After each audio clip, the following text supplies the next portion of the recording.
Hey dreamers, thank you for choosing this calming story to fall asleep to. Like most of my therapeutic stories, this isn't scripted. I just absorb myself in the experience and narrate what's unfolding before me. And as the story begins, so the video will transition to a black screen, and for those who find it helpful to settle down before tonight's bedtime story, I'll begin with a relaxation process. And if you don't need this, you can use the chapters to skip straight to the story. And if you'd like to support what I do here, please consider subscribing and perhaps sharing a few thoughts in the comments. So just take a moment to allow your eyes to close and allow yourself to begin to relax. And as you begin to comfortably drift asleep, I don't know whether you'll drift asleep faster to the sound of my voice, or whether it'll be to the spaces between my words. And as you comfortably fall asleep, you can just take a moment to allow yourself to get comfortable and imagine a healing light softly, slowly and gently passing down from the top of your head to the tips of your toes, relaxing gently down through you as I count from 10 to 1. And with each count, your mind can quieten and calm as the muscles soften and relax. And you can begin the process of drifting peacefully asleep from 10. That healing light, relaxing the muscles around the top of the head, around the back of your head, gently, carefully relaxing the muscles around the side of your head, around your temple, around your forehead. And with each out breath, that relaxation can deepen so peacefully, so comfortably, as it flows down around the eyes and around the ears. 9. That relaxation moving down around the jaw, relaxing the jaw, allowing the tongue to relax, the lips to relax, the nostrils to gently relax. With that relaxation moving carefully and slowly as that healing light passes down the back of the neck, softening and calming those muscles, around the sides of the neck, the front of the neck, down from the head, gradually moving that calming, healing light out across the shoulders, the shoulder blades, relaxing those muscles like a deep and comfortable massage passing through your mind and body. 8. As that relaxation begins to move down those arms, and I don't know which arm the relaxation will move down fastest, whether it'll be the right arm or the left arm, but you can be aware of that healing light spreading gently down those arms, around the biceps, the triceps, down into the forearms,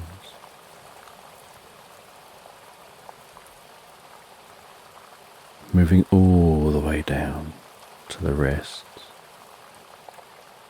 the palms of the hands, down to the fingertips, and perhaps as that relaxation continues through those arms, with each out-breath,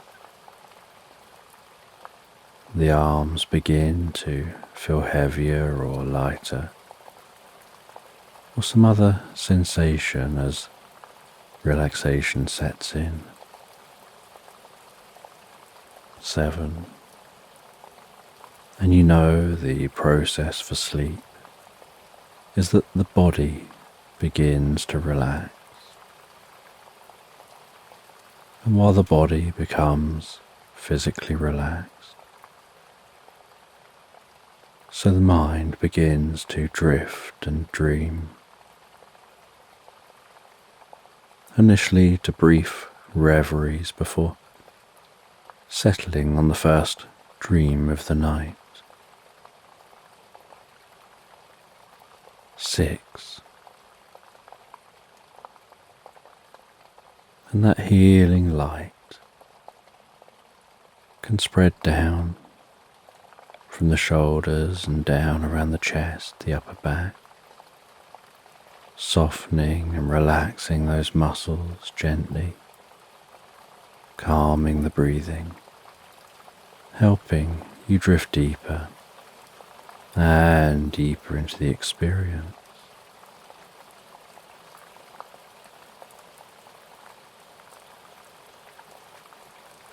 Five. The healing light moving down towards the stomach, the lower back, the sides, relaxing those muscles as it goes, bringing a deep sense of peace and calm to your upper body, releasing any tension,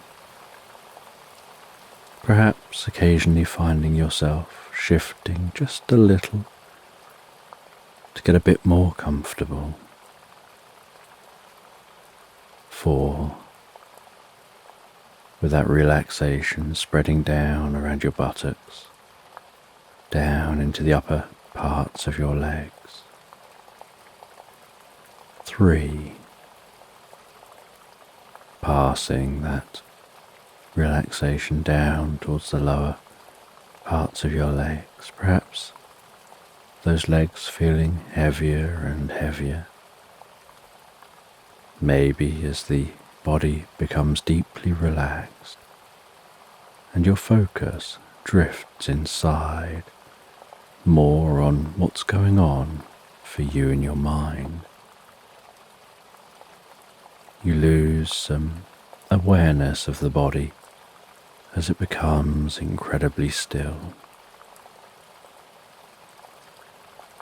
2.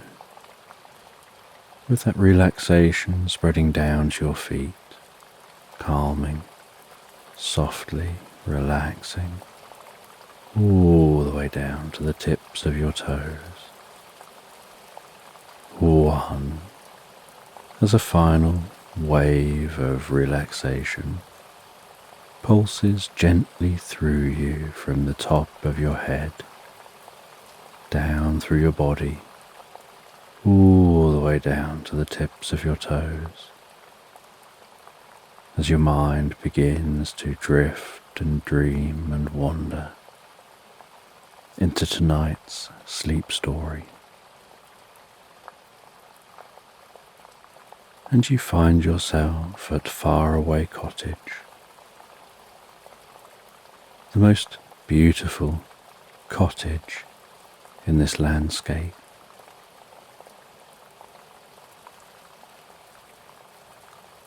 An old thatched roof with shaped birds perched on top.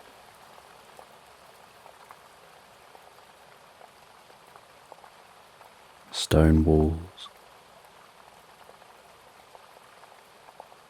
slightly arched windows,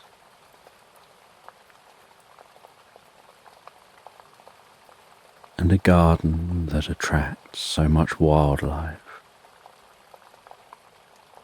and gives off the most beautiful scent of flowers.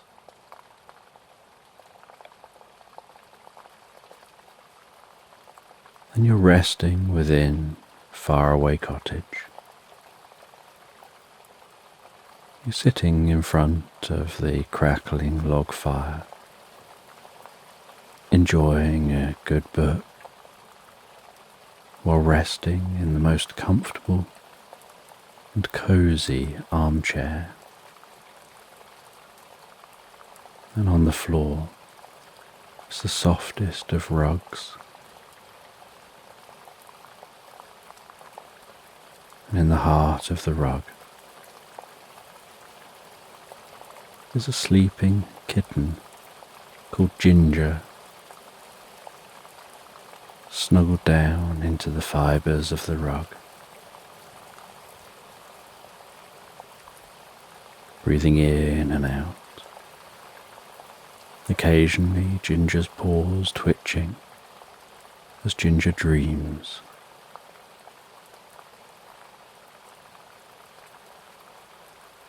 And shadows dancing on the walls as that firelight flickers in the fireplace. The warmth of the fire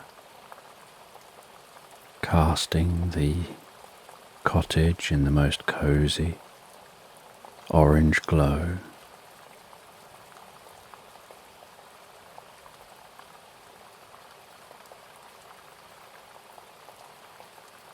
Bringing a deep sense of peace and comfort to your mind and body. And you sit in that armchair, reading that book, feeling a deep sense of peace and relaxation, feeling like this moment is almost timeless.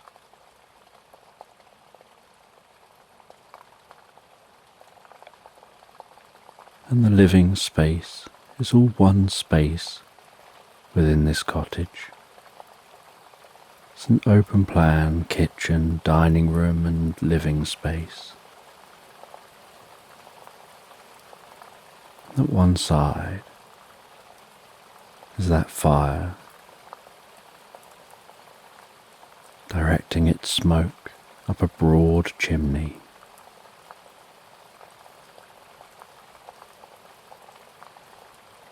And above the fireplace is the most beautiful picture. And ornaments adorn the shelf above the fire. And rustic bookcases line the walls.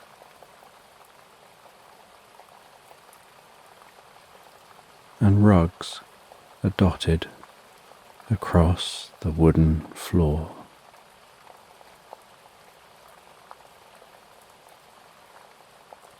And at the far side of the room is a kitchen space with wooden work surfaces, an island where you occasionally bake and use that space for your baking. And around the sides is a sink in front of the window, gazing out across the garden.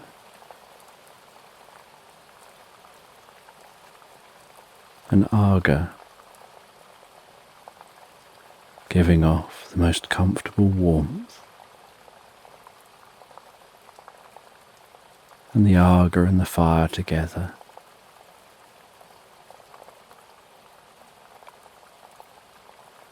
warm the room.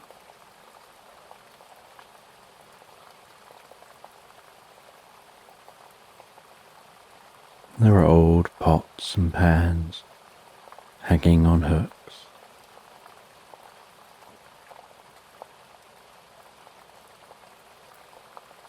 And china plates decorated with the most beautiful, ornate patterns, resting in a rack in front of the front door. There's a draft excluder, and over the windows are the most beautiful curtains.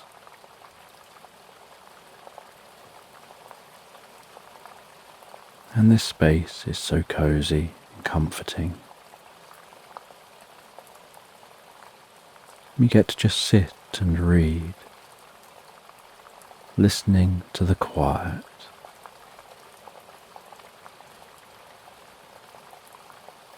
Here in the Faraway Cottage.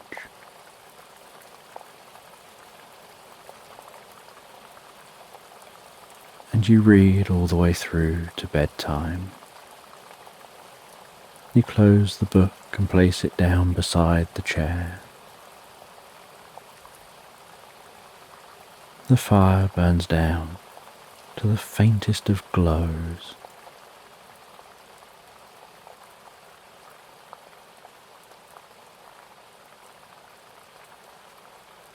The room still warm and comfortable. Ginger awakes and scrambles up onto your lap. You carry Ginger to your bedroom.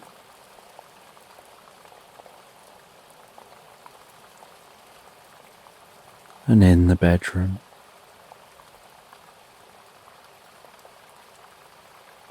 is a thick and soft mattress.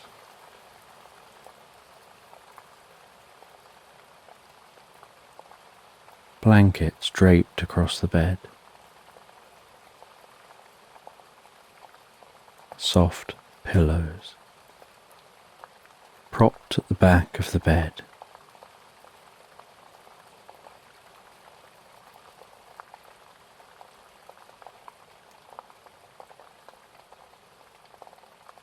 A couple of cuddly toys resting in the bed. You sort the bed out, climb into the bed, having a low light on, just a little lamp beside your side of the bed. Ginger crawling over to the other side of the bed, resting down, looking at you in a way that makes you know they want you to just gently stroke them. And so you gently stroke them as they drift back asleep, purring beside you, while you read a little bit more book in bed, under this dim and cozy light.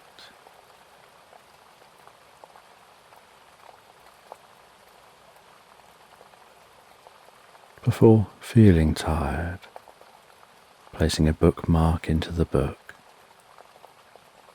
closing the book, placing that down beside you on the bedside table, turning off the light so there's just the faintest moonlight penetrating through the curtains into the room, not really noticeable until your eyes begin to adapt to the dark.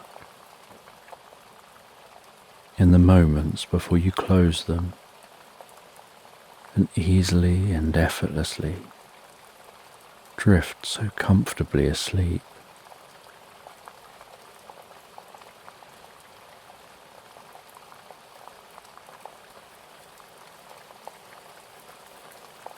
And as you rest and drift and dream, your mind and body heals.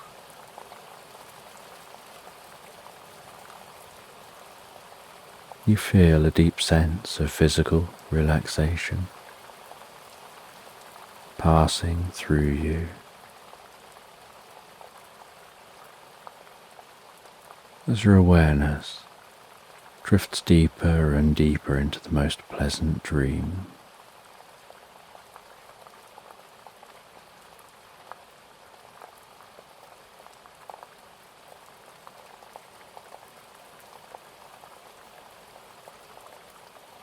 And the next morning, you awaken to the gentle sound of birds outside,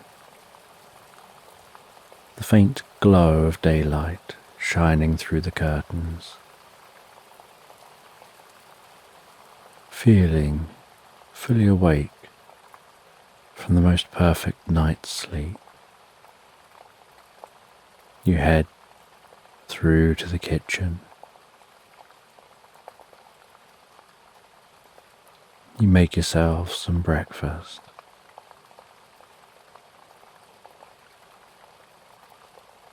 You head out into your garden, sitting on a metal chair with a soft cushion on the chair, at a metal table, enjoying the breakfast and a drink, breathing in the fresh country air. There's a slight coolness to the air as the sun is just beginning to warm the earth.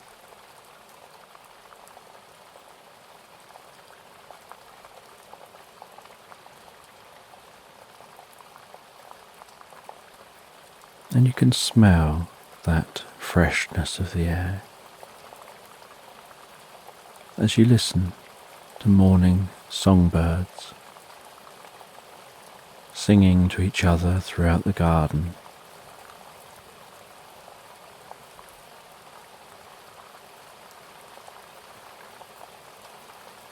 You see a butterfly resting on a plant in a beam of sunlight, wrapped between shadows, its wings spread, absorbing the warmth of that light.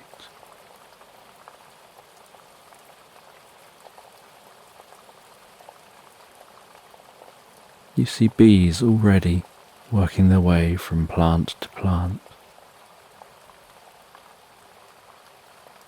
starting their work early in the morning.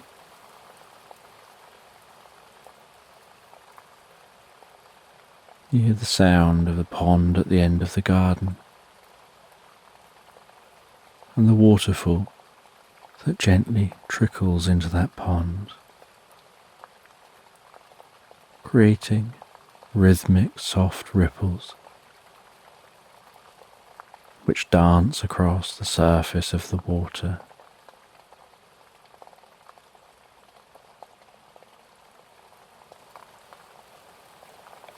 You see a dragonfly flit into the garden, dart over to the pond, and seem to hover for a time above the water before darting off again.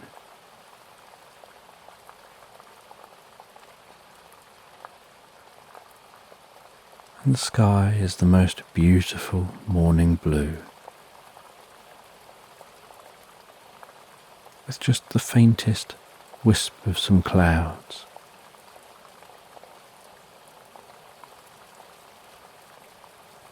Painted sparingly across the scene.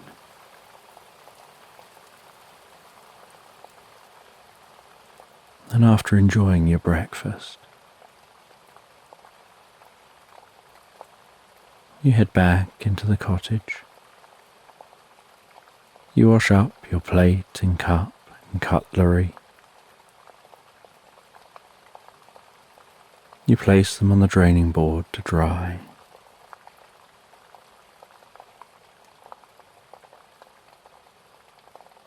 You place some cat food into a bowl for Ginger. You pet them as they come over before they go and eat. You keep an eye on them as they go over, nuzzling their nose into the food. You smile ever so slightly before turning and walking through to the living room.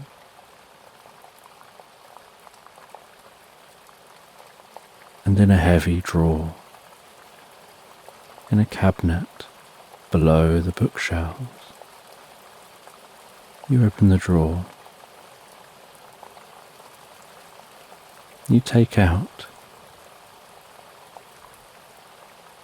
a roll of thick wool and 2 knitting needles poked through that roll of wool. You close that drawer behind you and head back outside. The sun continuing to gently rise up into the sky.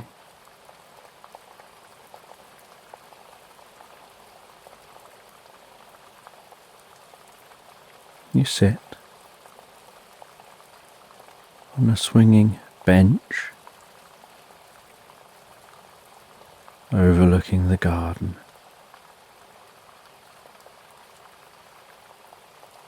The sun shining down onto you and the bench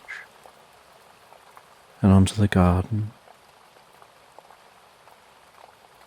bringing a deep sense of warmth and comfort. You place that roll of wool beside you.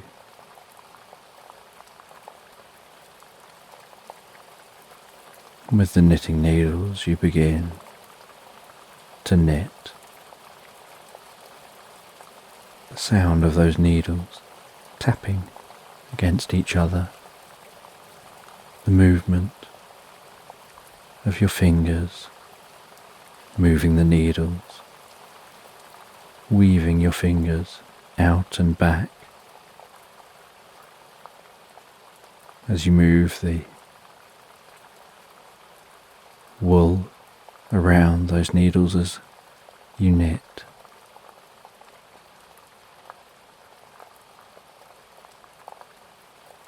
Then you knit at a comfortable pace for you, feeling that wool as it passes through the palm of your hand, almost tickling while passing past your fingers.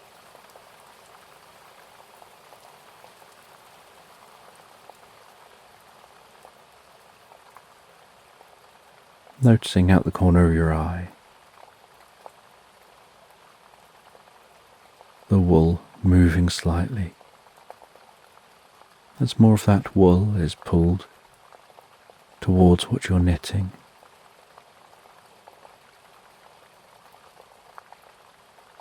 And you knit at a very comfortable pace. You don't try to knit fast, and you're not knitting slow. You're knitting so that the whole experience feels and sounds relaxing, falling into the most comfortable rhythm.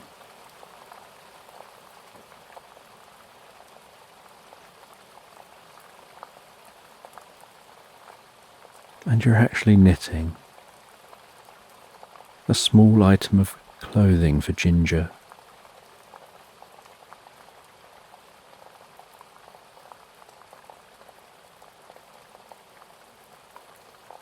Something that'll keep them warm on cold evenings when they want to head outside. and sit resting outside on the swing chair.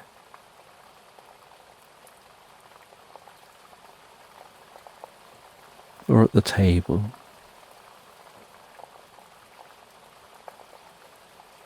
And you continue knitting that.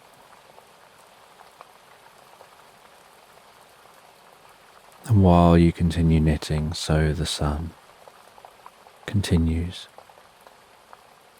passing across the sky, rising higher in the sky as lunchtime approaches.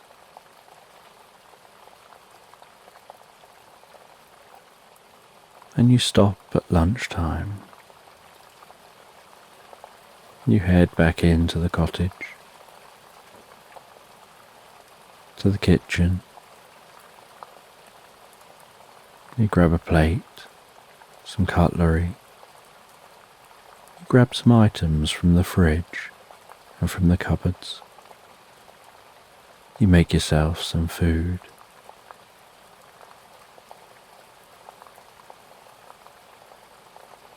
You prepare that food. Place it on the plate.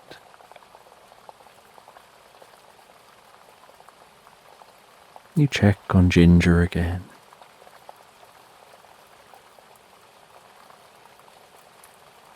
Before heading back outside, enjoying your lunch under the warmth of the sunlight, relaxing in this cozy garden at the back of your cottage. Sounds of leaves rustling as the wind gently blows a breeze. Songbirds singing.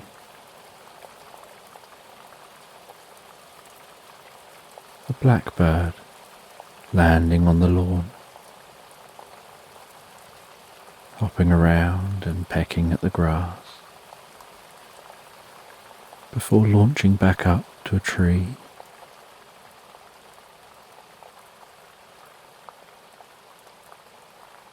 A robin out on a limb, singing so beautifully, its red breast vibrating and fluttering with each note.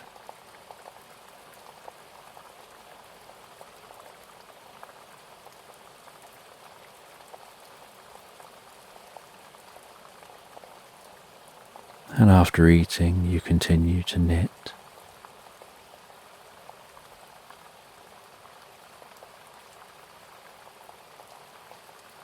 And later than expected,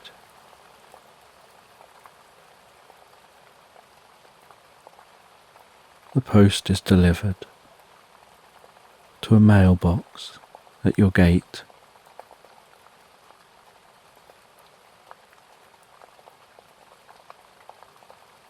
You wander down to the front of your property to grab the mail from the mailbox.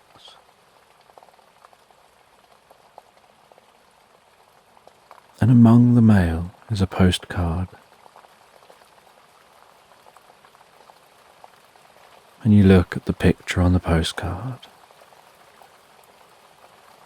It's a picture of the most beautiful beach scene, the setting sun, a palm tree stretching into the image, fluffy white sand reaching down to the seashore, azure blue wrapped around that shore, delicate waves rolling in onto the shore.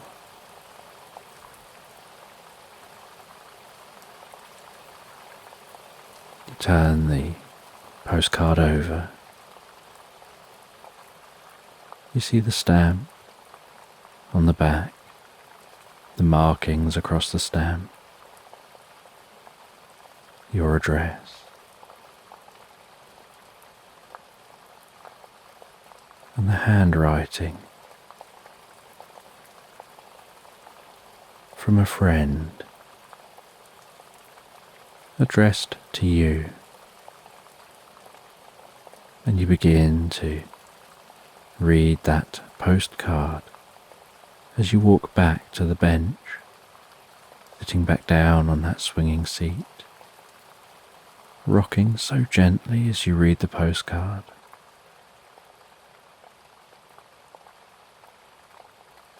And it's only a couple of paragraphs long of text,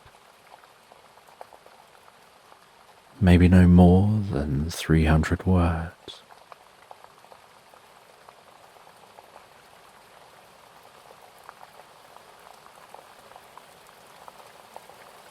And yet it's surprising how much your friend has been able to squeeze into that text about what they've been doing, about where they are, asking how you've been, saying it'll be great to catch up when they're back.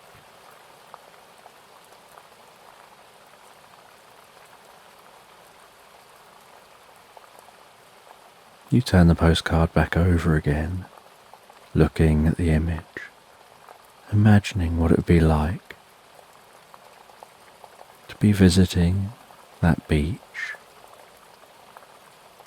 resting on a deck chair on that white, fluffy sand, feeling the warmth of the sun as it beats down on you,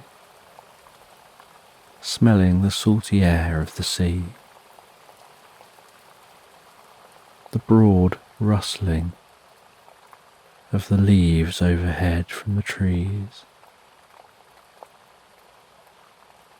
the gentle sway of those trees.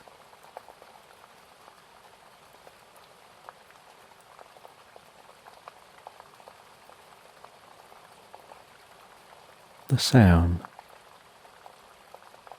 of the ocean softly lapping onto the shore, pulling a little bit of sand into the water as it goes.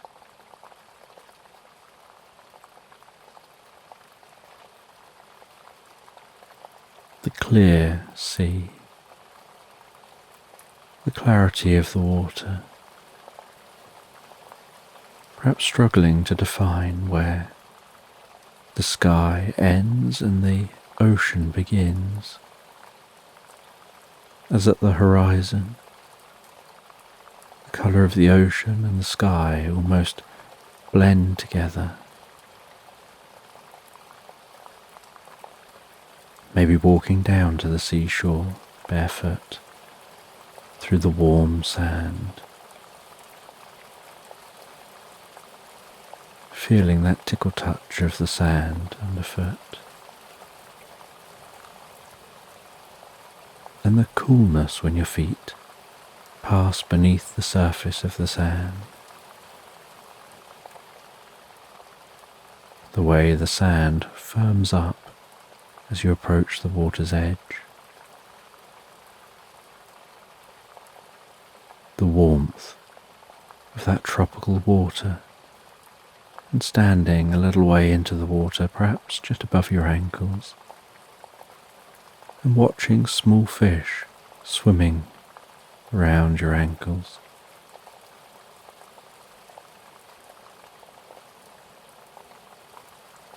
And feeling that sensation of the water tension around your legs as waves pass by. The water rises and lowers around you.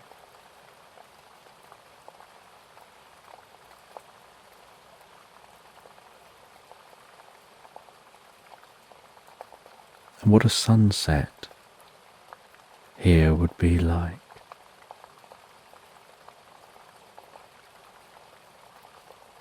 And how sunsets can bring a sense of peace and silence and stillness to the air. And then nighttime setting in on a beach where there's no light. And so the environment becomes incredibly dark. But overhead, the stars look like a dusting of flour splattered across the sky.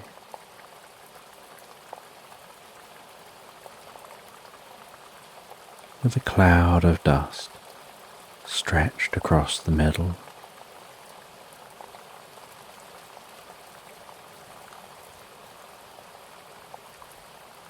The occasional shooting star fizzing past overhead. The moon seeming so large when it's near the horizon. Its light stretched across the surface of the ocean, from the distance all the way to the shore, like a streak of silvery light, sparkling across the blackness of the sea.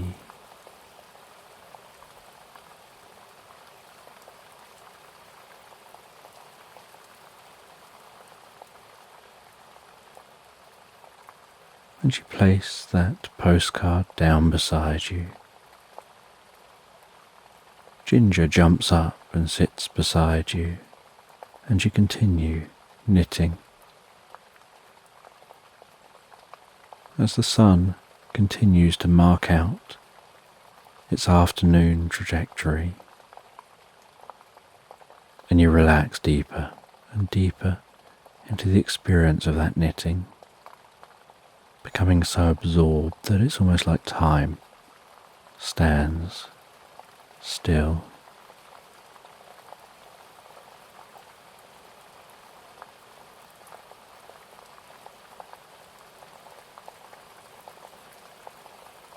And as the sun marks out the end of the day, you head back into the cottage.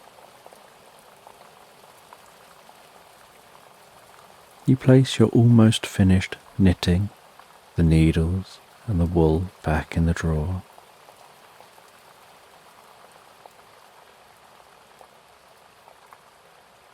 You place the postcard under a magnet on the fridge.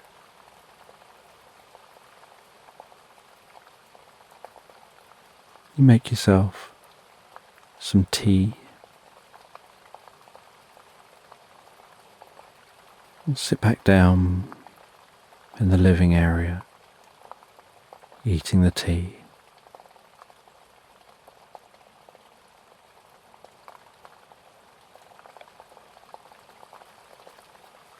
And after eating that tea, you light the fire, place some logs on the fire. Ginger settles down in front of the fire. You read some more of your book.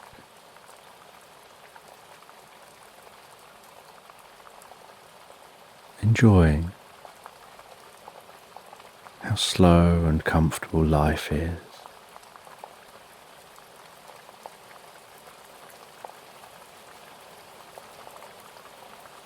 How relaxed you feel.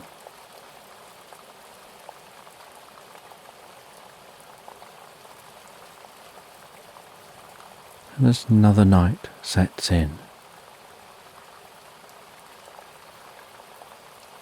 so you head to bed.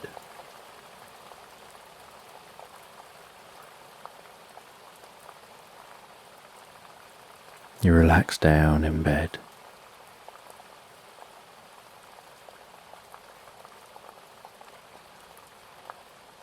Thinking back over your day.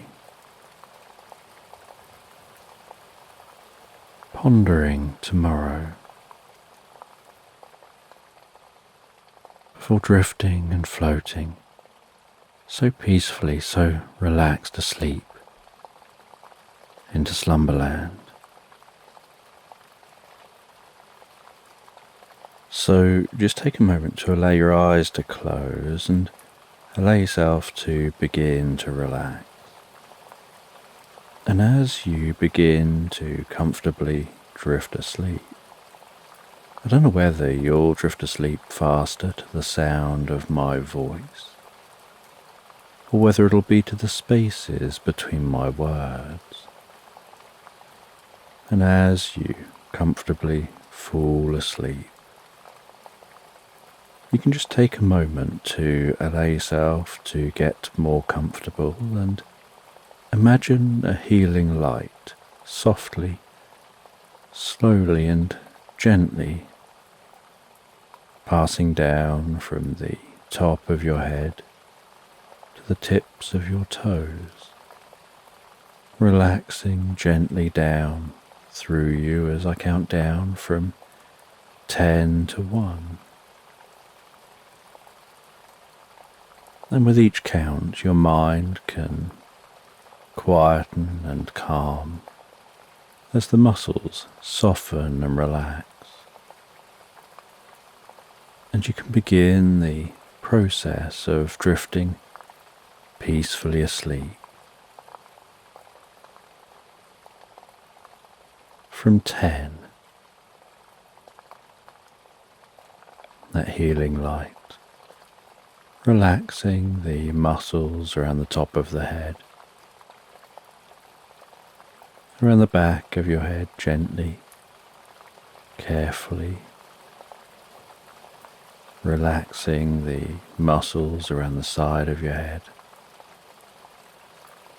around your temple, your forehead. And with each out-breath, that relaxation can deepen so peacefully, so comfortably,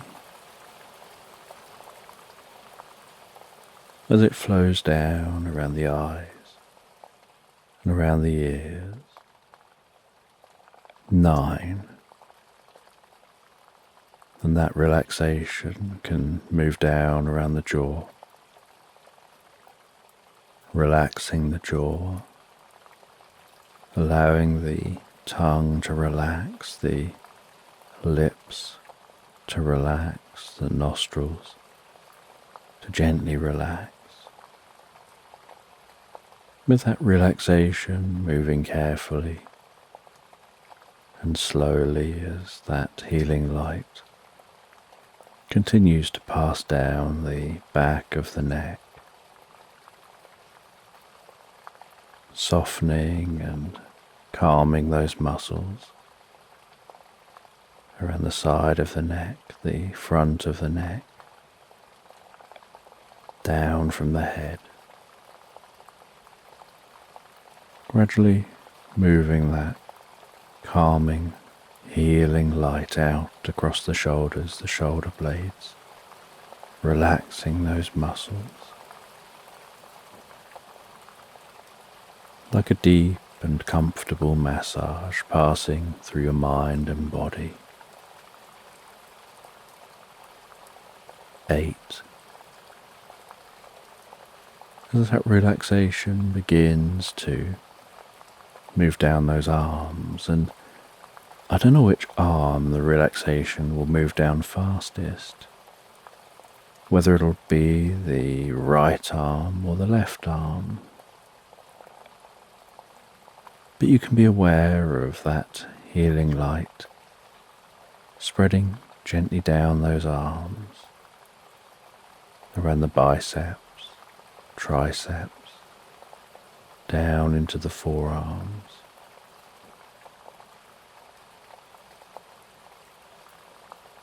Seven, moving that relaxation all the way down to the wrists, the palms of the hands, down to the fingertips. And perhaps as that relaxation continues through those arms, with each out-breath, the arms can begin to feel heavier or lighter, or to develop some other sensation as relaxation sets in. Or perhaps they become so deeply relaxed, it's almost as if you become unaware that they're even resting there.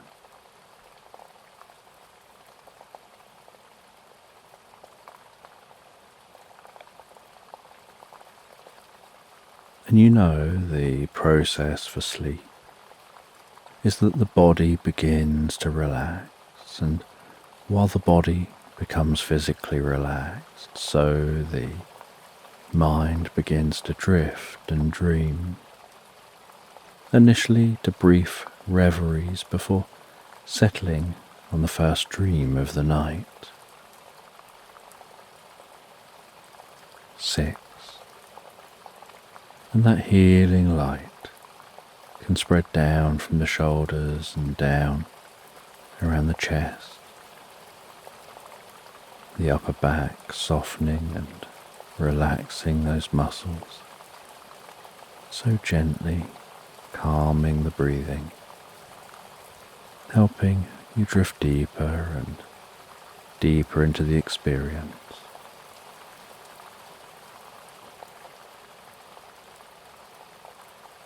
5. That healing light moving down towards the stomach, the lower back, the sides, relaxing those muscles, bringing a deep sense of peace and calm to your upper body.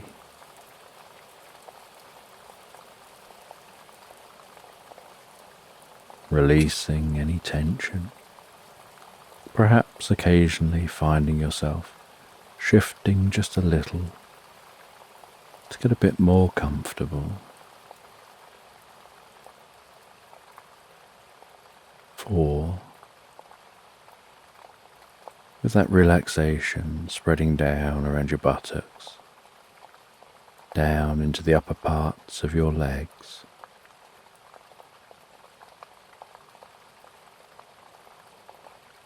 3. Passing that relaxation down towards the lower part of your legs. Perhaps those legs feeling heavier and heavier. Maybe as the body becomes deeply relaxed and your focus drifts inside. You can lose some awareness of that body as it becomes incredibly still. 2. With the relaxation spreading down to your feet, calming, softly relaxing, all the way down to the tips of your toes. And 1. As a final wave of relaxation pulses through you from the top of your head, down through your body, all the way down to the tips of the toes, as your mind begins to drift and dream and wander gently into tonight's sleep story.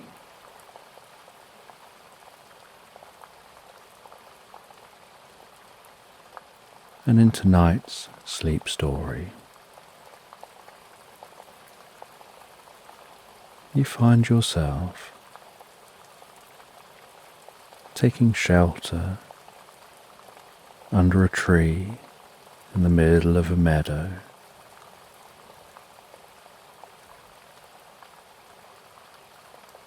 And it's early in the morning. The sun is just in the process of rising, but there's heavy rain pouring down around you, and you're sheltered beneath a tall tree, its branches arching overhead. like nature's umbrella. The view from under this tree of a dense curtain of rain, no sign of the sunrise.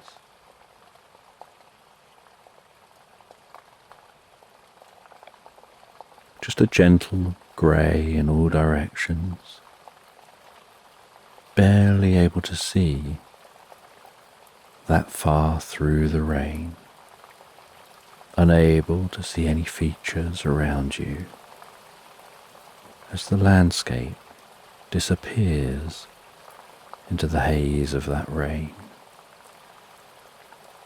The occasional sight and sound of water dripping from overhead as some drops of that heavy rain manage to find their way down the assault course of branches through that canopy overhead. But barely a drop reaches the ground underneath this tree, and the air smells so soft and fresh.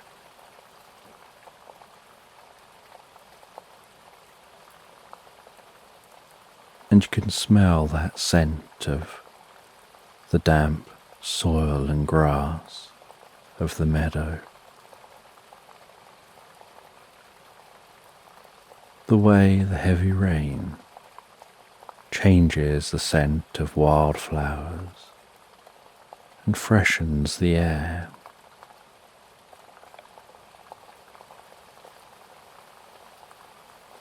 The sound of that rain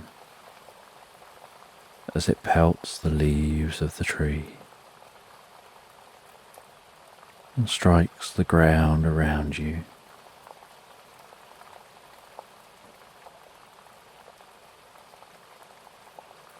And the streaks of that rain passing through the sky.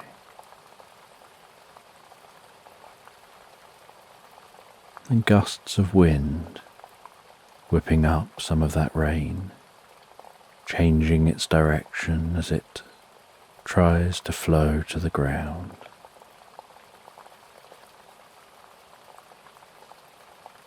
And you rest with your back against the tree, unsure how long this rain will last.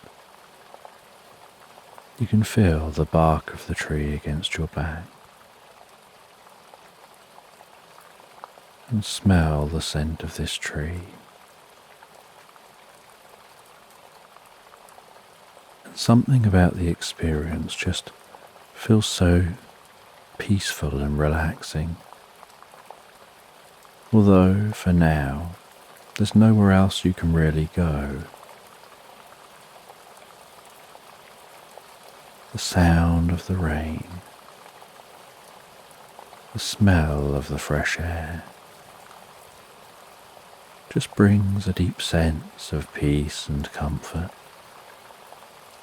That for now you're very happy to remain in this location.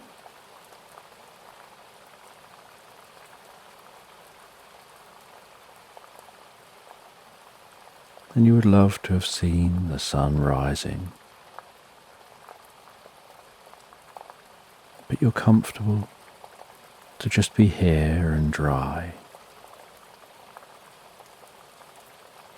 And after quite some time of resting here beneath this tree, you notice the sky seems to be lightening very slightly. The rain still seems to be just as heavy at the moment, but you notice that the sky is getting lighter. And so you anticipate the rain will shortly begin to calm down.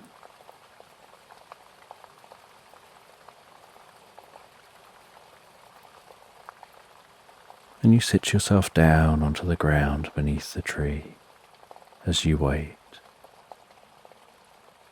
and after a while longer. It sounds like that rain is calming, and even longer still. You notice the rain calming and the sky lightening.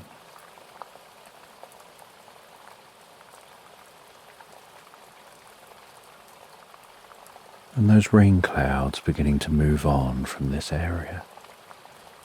And there's still moisture in the air. But there's something deeply refreshing about the environment after the rain.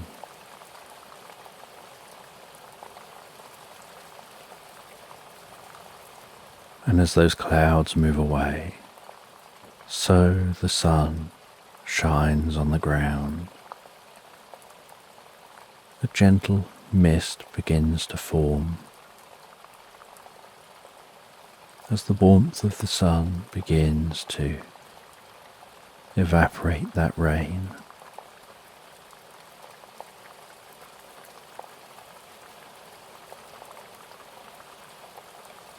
And as the sun shines from behind you,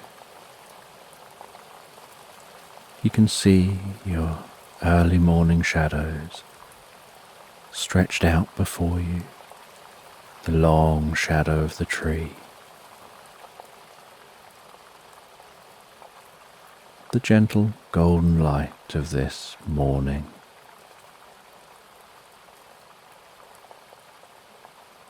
And a rainbow forming before you against those dark, receding clouds.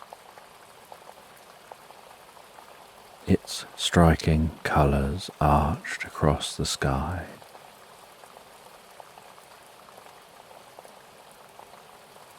Like an ethereal moment in time.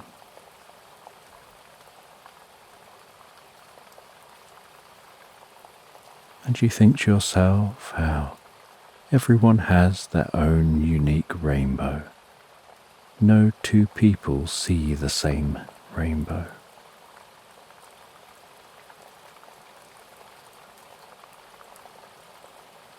And you notice that within and outside of that rainbow,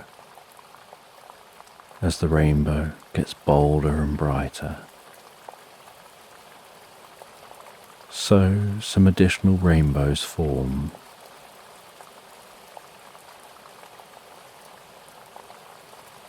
And then no sooner have they formed than they begin to fade away.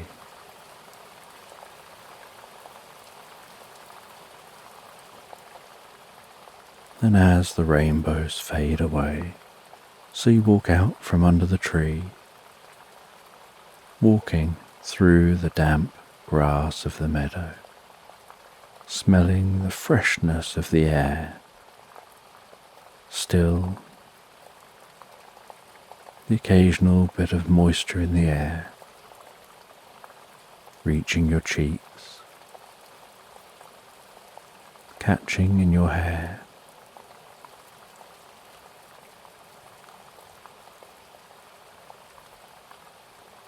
And now you can see the whole landscape. Now the shroud of rain has lifted.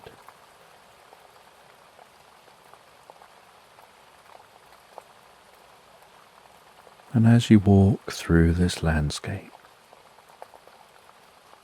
you see something poking out of the mud. Something that the rain had begun to uncover.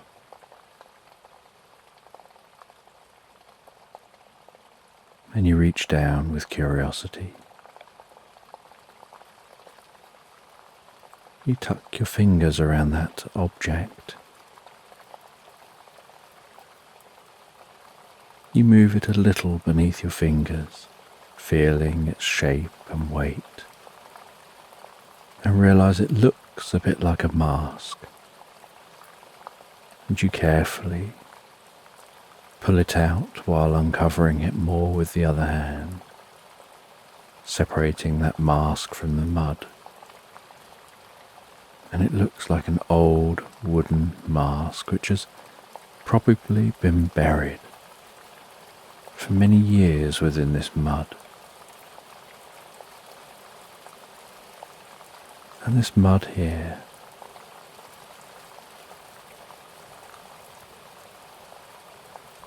is very peat-like, and so when things have been buried here over the years, they've remained preserved, and so it's very difficult to tell an exact age.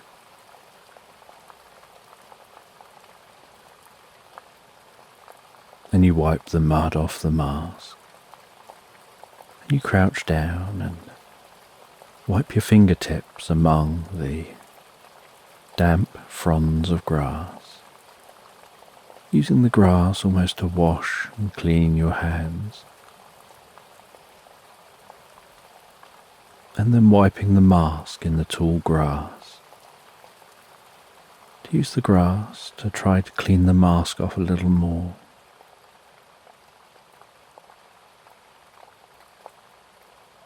And then you hold that mask in front of you.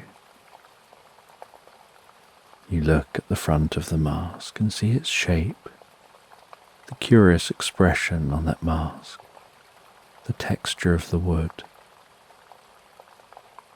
the peaty smell of the mask. You turn it round and look at the rear side.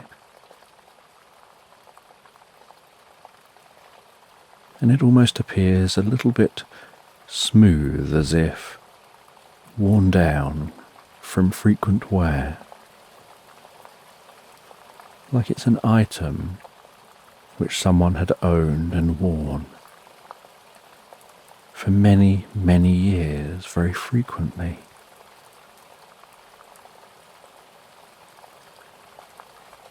And you feel this compulsion to move the mask towards your face just to see what it looks like and its size compared to your head.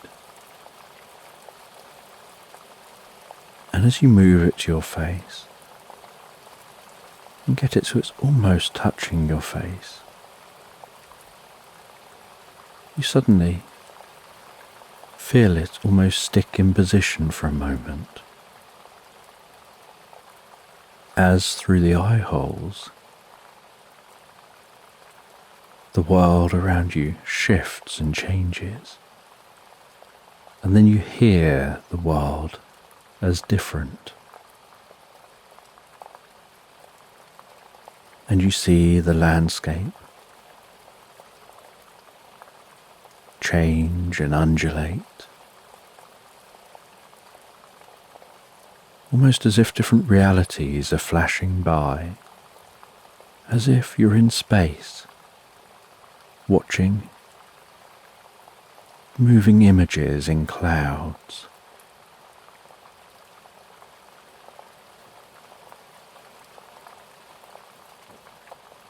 And then you hear a noise, like a whispered voice, directing you to go in search of a dream catcher. A dream catcher that went with this mask and some ancient rituals, and to reunite the two.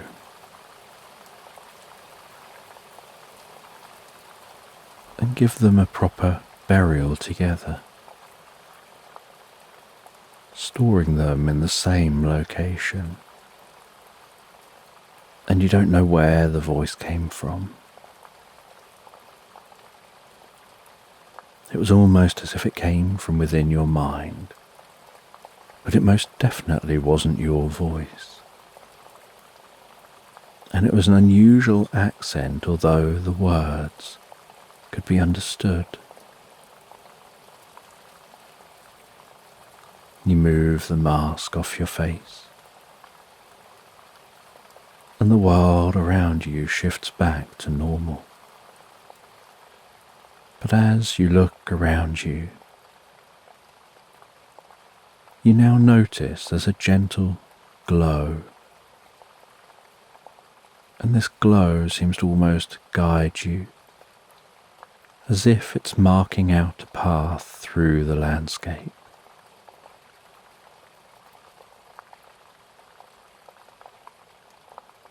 And so you begin to follow that glow, walking through this meadow.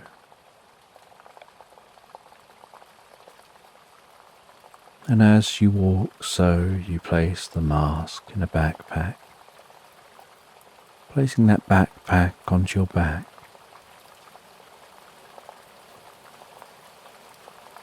And it's as if a change has happened within you,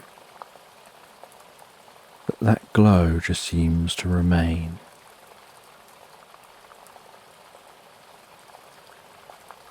You continue on through this meadow.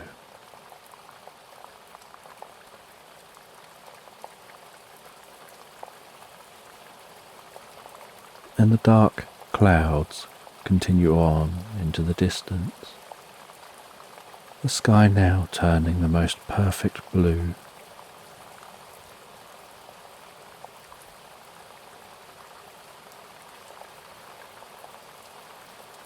And as you walk, so you hear the sounds of songbirds, the rustle and dull thud of each footstep that you take.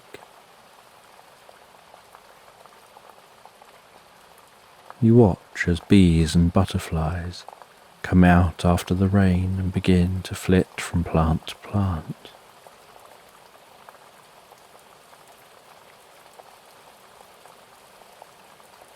And you follow that glow in the direction of some woodland.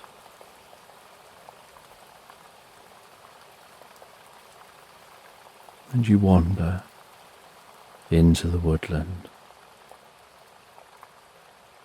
And the ground is firmer in the woodland, each footstep like a dull thud.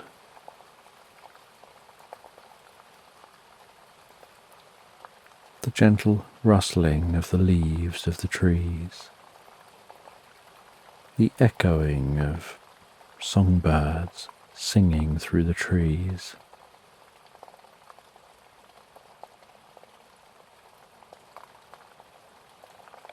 And you continue to follow the glow, curious where the glow is going to lead you.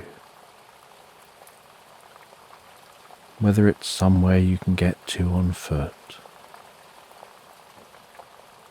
but feeling an almost compulsion to want to continue on this quest, to find that dream catcher.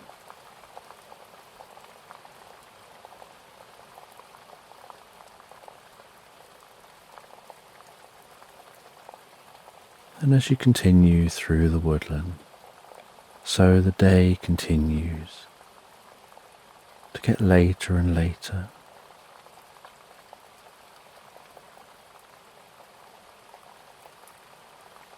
Gradually, afternoon approaches. You decide to stop and have something to eat. You light a small fire, cook yourself some food, sitting on a log by that fire, before continuing on your journey.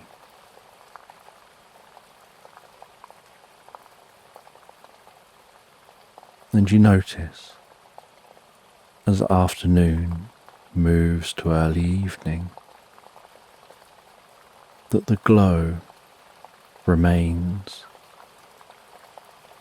and is now more visible as the sun is beginning to set.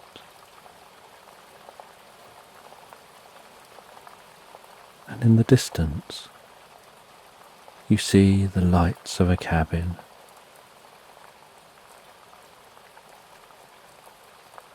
You decide to head towards the cabin to see if they'd let you spend the night somewhere dry and warm. And as you approach the cabin, so you smell the sweet scent of different herbs and spices. At the cabin door you knock, and you wait.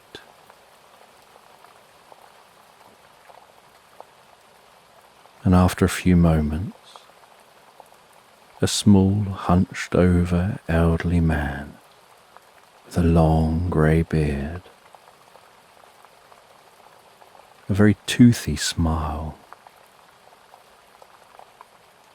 and a pair of thin, wide-rimmed spectacles perched on the tip of his nose, answers the door. And with an incredibly friendly voice, and perhaps over-enthusiastic, they invite you in. And inside their cabin, the fire is crackling comfortably in the fireplace, the warmth permeating the space with the most gentle, comfortable, cozy glow. A small ginger cat resting on a sheepskin rug in front of the fire, softly purring or breathing in and out so delicately.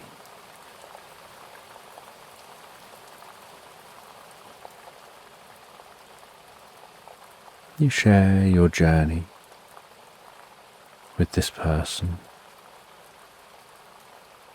and say that you are wondering if it would be okay to spend the night somewhere dry and warm.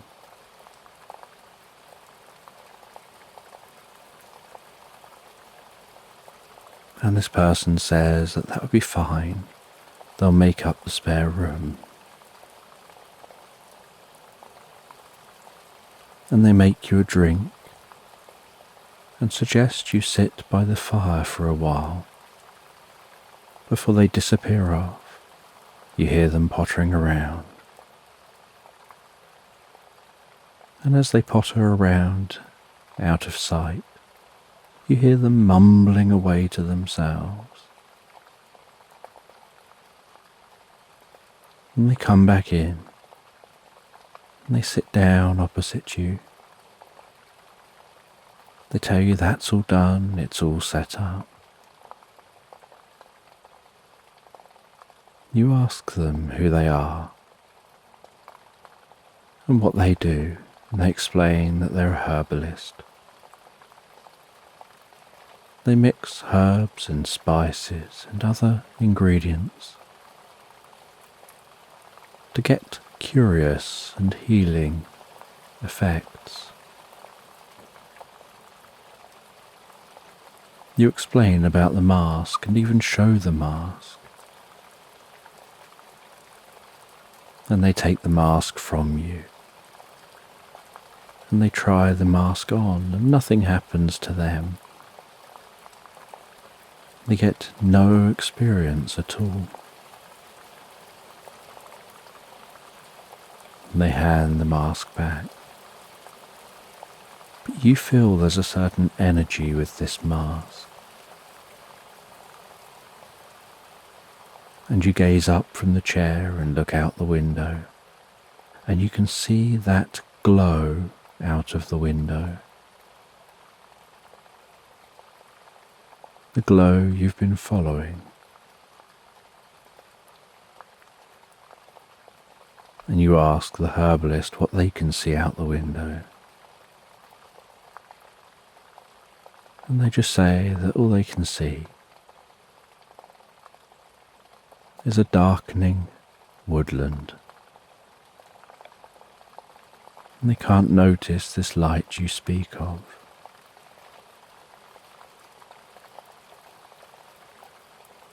They offer to make you some food. They head off to the kitchen to do that. And while they're in the kitchen, preparing some food, you stand up with your drink. You walk around and take a look at their bookshelves, reading the titles of the books, placing that cup down and occasionally picking up and putting back different books, picking a book up, flicking through, looking at the contents, perhaps reading a few pages, putting it back, picking another book and doing the same.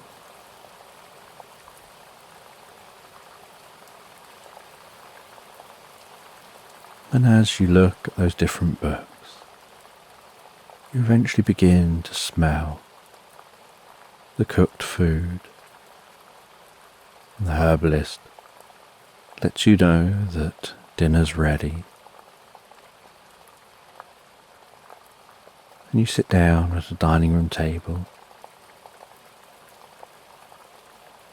and continue talking as you both enjoy that food. The herbalist says they don't get many guests out here. They rarely see people. But they enjoy their time alone. They enjoy this place out here in the woods.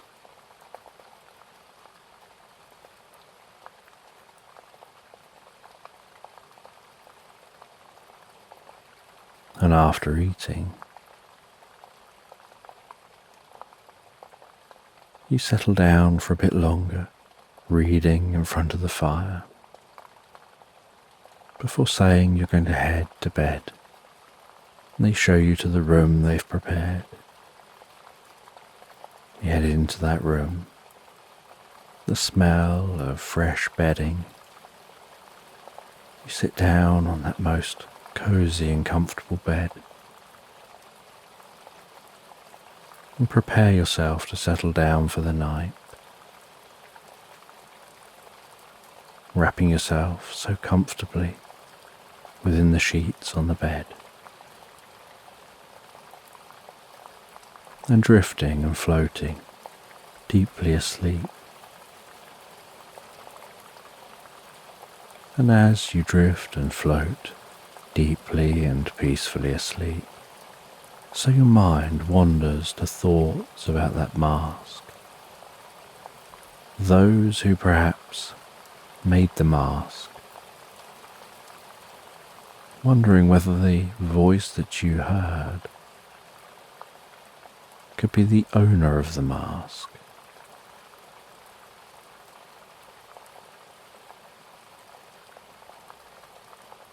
And you drift into the most pleasant dreams before passing into the most comfortable, deep, recuperative sleep.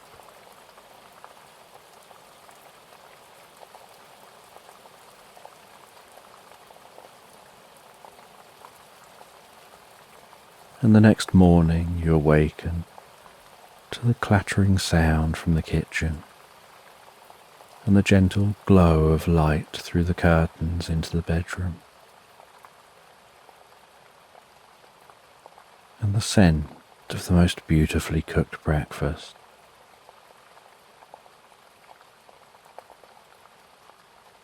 You head out of the bedroom, you enjoy some breakfast and thank your host for letting you stay the night before continuing on your journey.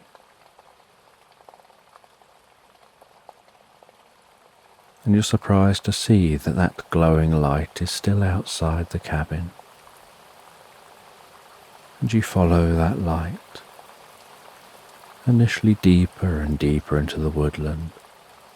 As the woodland gets darker and darker, the deeper you go. But then the woodland begins to thin out. And the weather today is so dry and clear.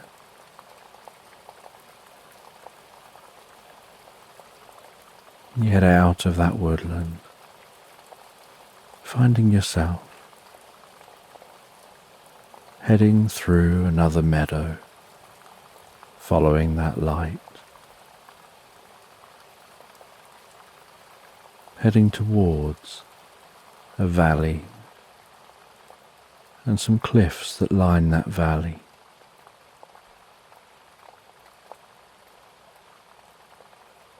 And you follow the light along the edge of a cliff,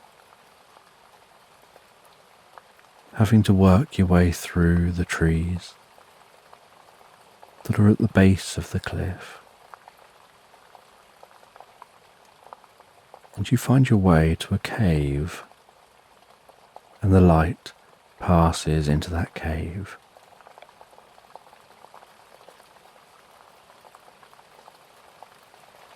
And you head into that cave. The gentle echoing sound of wind reverberating within this cave.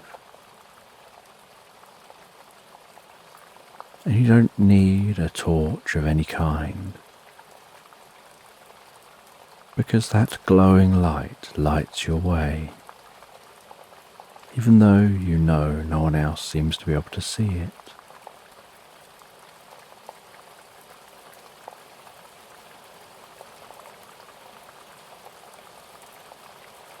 And this cave opens up into a vast chamber, and around the walls of the chamber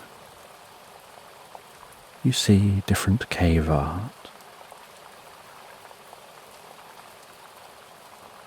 You see outlines of hands, painted figures, painted animals, what looks like figures engaged in different rituals. And those figures look like they have masks on, although they're just basically drawn. There's a line, like a separation in front of the faces of many of the figures. And then there's something that looks like a spider's web painted onto the wall.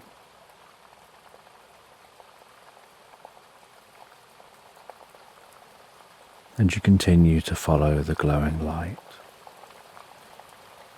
And it takes you right to one specific spot at the back of this chamber.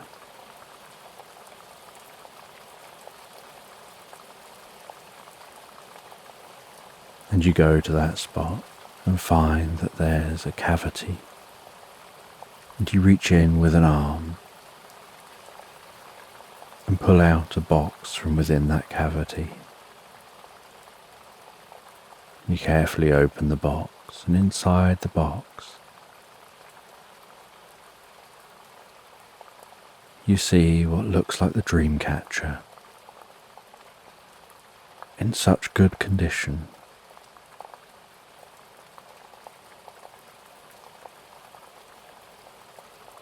And you feel a tingling from that mask, even though it's in your backpack. There's a tingling seeming to reverberate as if it's vibrating within your backpack. And so you take it out of your backpack and feel compelled to place it on your face. And as you do, you hear that voice again.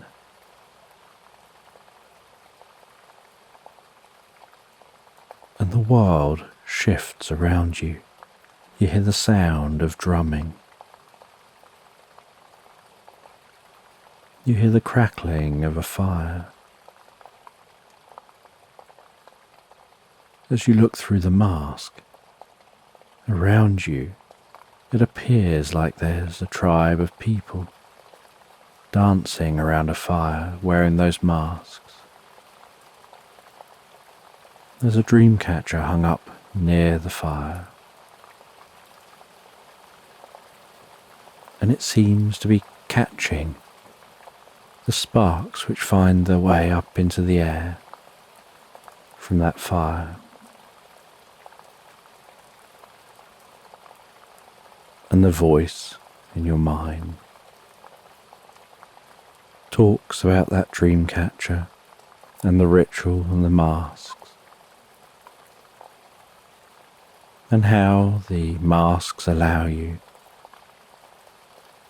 to access an altered plane of reality. And the dream catcher then captures the negativity from that other level of reality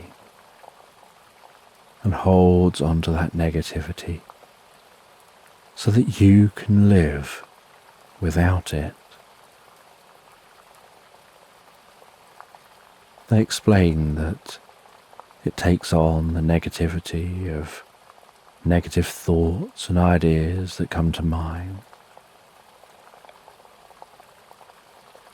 It takes on doubt. And it holds on to all that for you so that you can be free of it to live your life. But it was important that the masks and the dream catcher should be buried together. But they had been separated from their tribe, and their mask had ended up elsewhere. But now's the time to be able to return that mask. And a glow of light appears in the centre of this chamber. And a voice says that's where to bury the mask and the dream catcher. And you remove some stones that seem to be piled up in that centre location. And with your hands you carefully dig down a little way into the mud. You notice there are many masks carefully laid atop each other, and the voice in your mind tells you that these masks were placed here, awaiting this final mask before the dream catcher is also buried with them.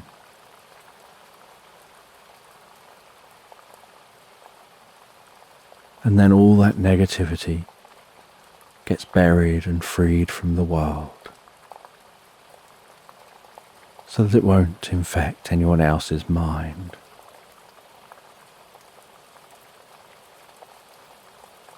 And their spirit can then rest.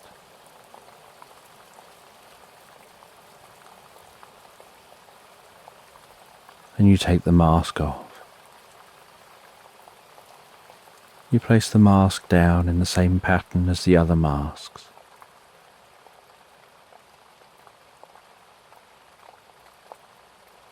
You then place the dream catcher on top, carefully reburying, placing the stones on top as you found them. The light now faded. Silence within this chamber.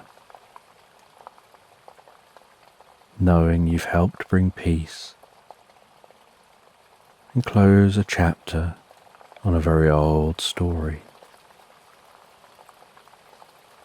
and feeling like a weight is lifted from your shoulders in some way, and a connection deeper than you could ever understand has been formed.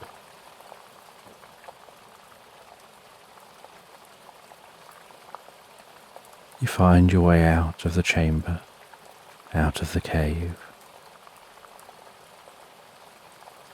and begin making your journey back to where you came.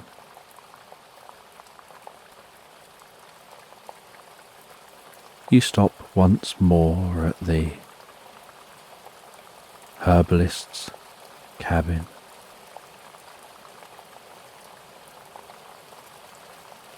You explain the experience you'd had, the journey you'd been on. They tell you they think they have a book of ancient history of the area that perhaps talks about that tribe. And as they make some food and drink, you settle down and read that book, learning more about the tribe and making a note to want to learn even more in the future. You spend another night at this cabin before continuing your journey all the way back to that meadow and then making your journey home the next day. And once home, you write down a few notes of the experience you've had, what you've got still to learn, some key points of what you would like to look up and research.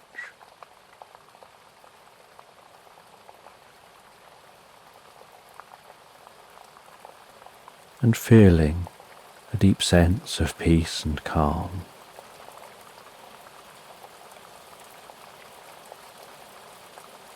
That night, feeling good to be back home, you settle down in bed and drifting into the most pleasant dreams and the deepest of sleep. You drift and float, peacefully asleep, into Slumberland.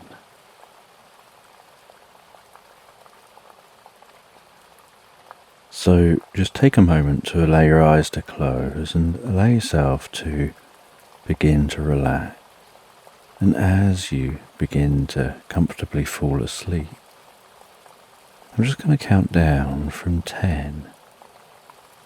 As I count, I don't know whether you'll drift asleep faster to the sound of my voice or whether it'll be to the spaces between my words. 10, and while I count, you can imagine a healing light softly passing through your body, healing and relaxing the muscles, gently calming the mind, relaxing the muscles around the top of the head, around the face, around the jaw and the temple and your forehead, smoothing, calming, relaxing those muscles so peacefully. 9.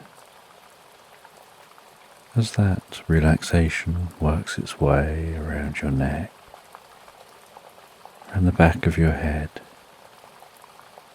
around your jaw, tingling gently with peace and comfort.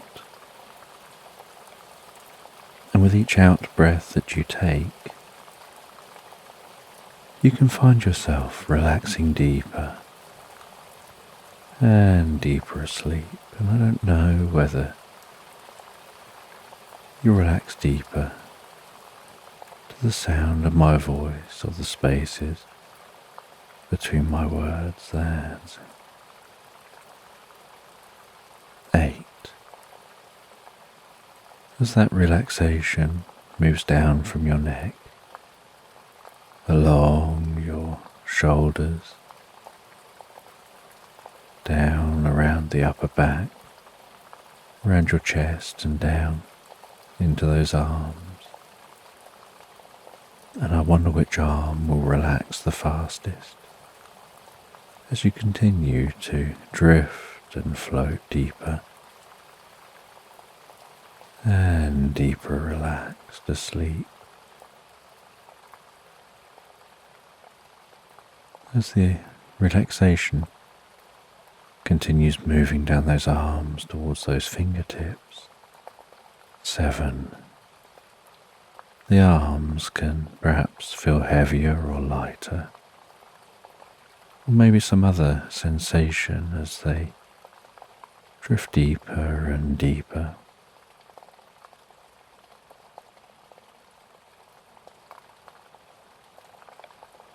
Six, as the relaxation reaches the fingertips, bringing a deep sense of peace and comfort, and then begins to move down from your chest, your upper back, moving that relaxation down the sides of your body and deep within you. 5, moving that relaxation down towards your stomach, your lower back, your lower side, softening, relaxing deeper and deeper.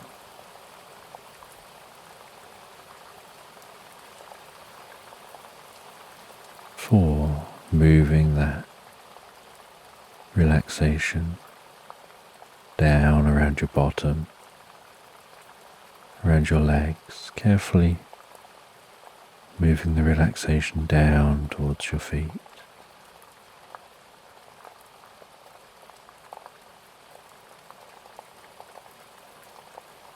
3, moving that relaxation all the way down those legs, deeper and deeper down, and perhaps those legs begin to feel heavier as they relax deeper, as the whole of your mind and body drifts deeper and deeper relaxed, bringing a deep sense of peace and calm. Taking you to a place in your mind where you can drift deeper and deeper asleep so easily and effortlessly, where your mind can be so calm and peaceful. Sleep just seems to draw you in, where your mind slows right down. That's it, all the way to, as the relaxation spreads around the lower legs, around your ankles and deep down into your feet. And 1, feeling the relaxation passing through your whole body like a wave of peace and comfort.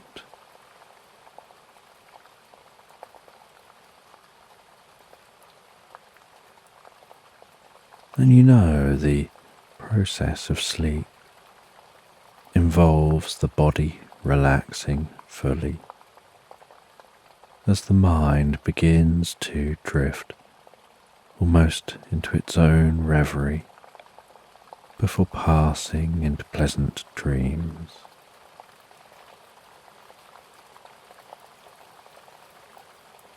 And as you continue listening to this, and we move into the story, so you can sleep deeply, sleep soundly, and sleep well all night long. That's it. And as you drift comfortably asleep, so you have a sense of relaxing by a stream. And as you relax by that stream,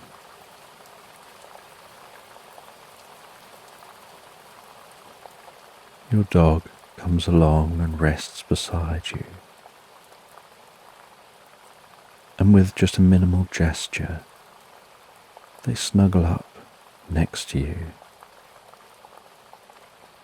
You rest an arm around them, gently stroking them. And that relaxed stroking is almost like a sign giving them permission to rest, just as you can give yourself permission to rest and relax deeply and comfortably.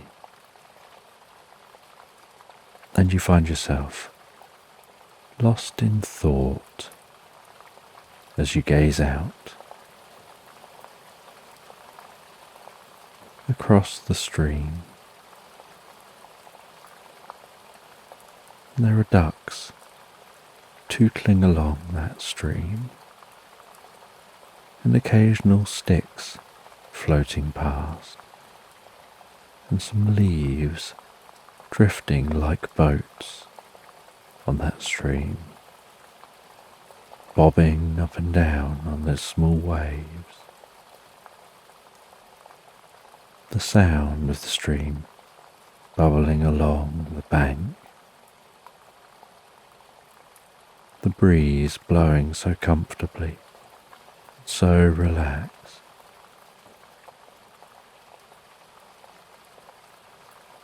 And you notice in the distance the sight of some clouds approaching, and you're aware that rain will be there shortly. So you set up a tent.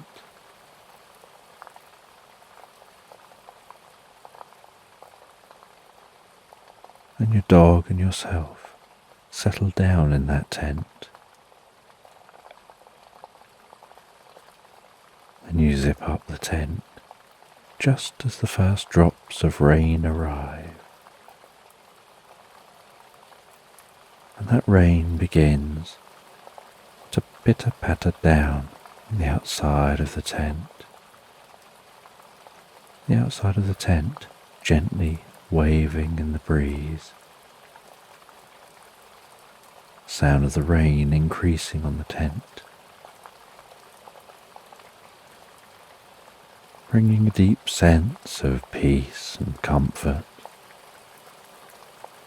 And you're on a journey to deliver a message. There's no hurry for this journey. As long as you get to your destination, all you have to do is deliver the message to the right person in the right place.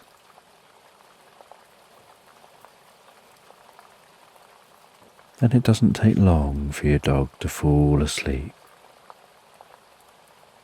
as if they also find the sound of the rain deeply calming and relaxing.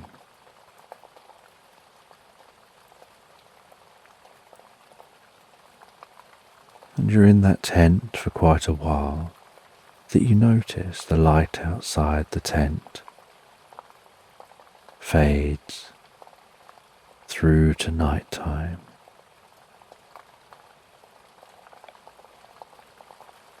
And as the light fades to night, so you drift deeper and deeper asleep. The warmth of the dog helping soothe your soul.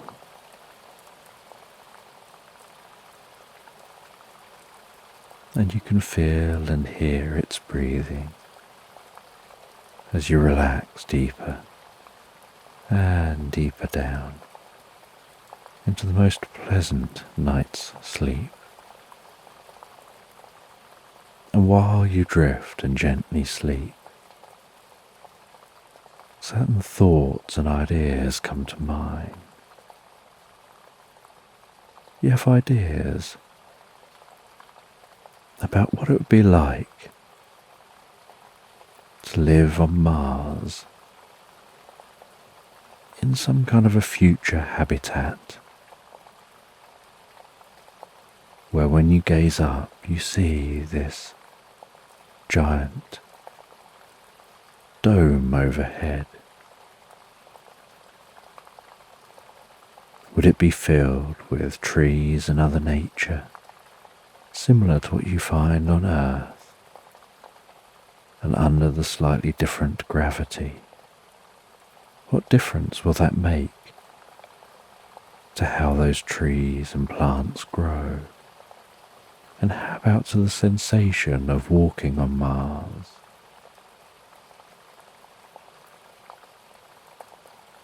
And you're curious what the temperature would be within a Martian habitat.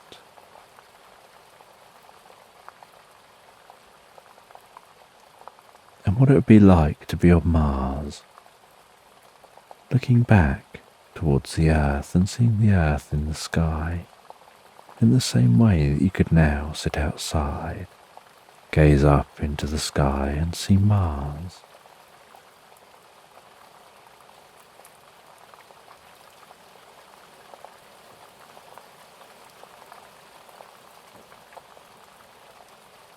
And you drift from these dreams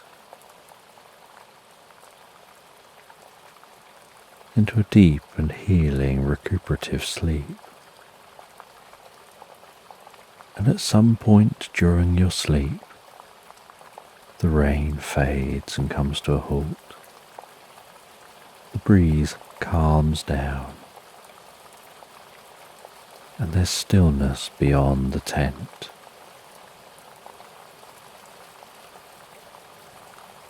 And in the morning, you awaken to the sounds of songbirds and your dog wanting to go out of the tent. You unzip the tent and the dog runs out.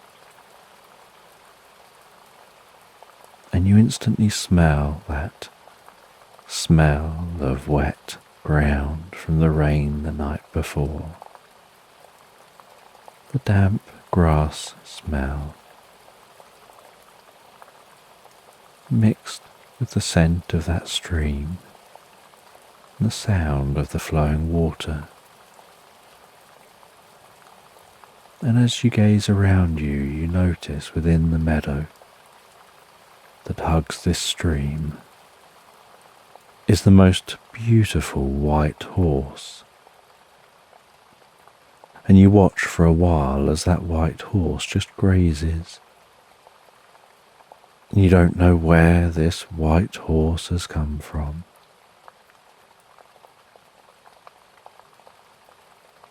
But you know that this is an area of wild horses. And so you wonder whether that white horse is a wild horse. And you have yourself some breakfast and pack everything away, ready to continue on your journey to deliver that letter.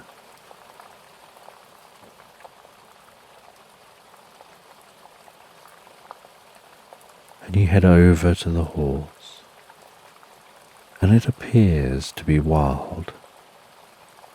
And so you approach very slowly, stop and wait, giving it an opportunity to recognize and notice you.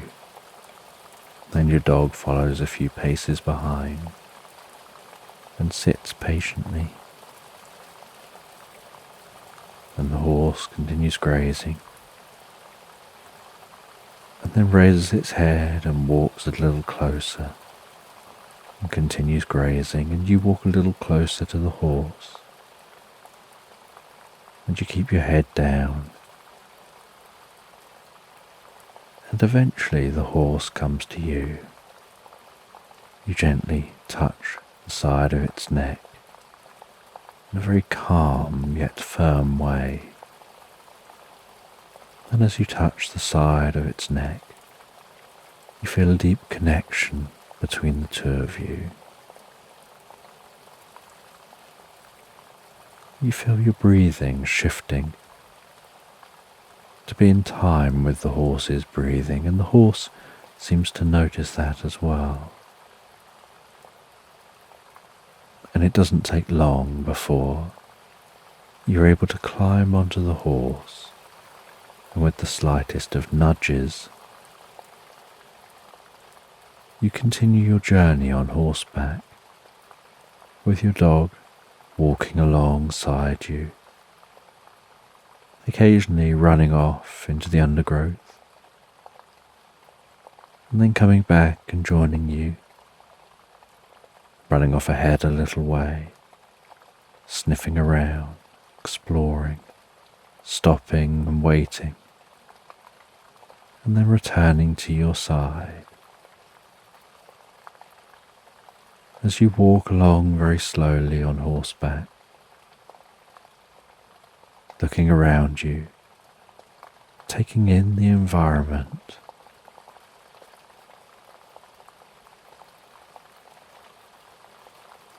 just enjoying, relaxing on your journey.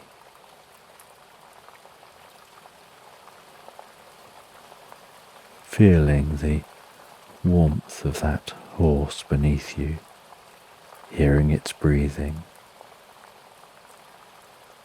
feeling the movement of the horse.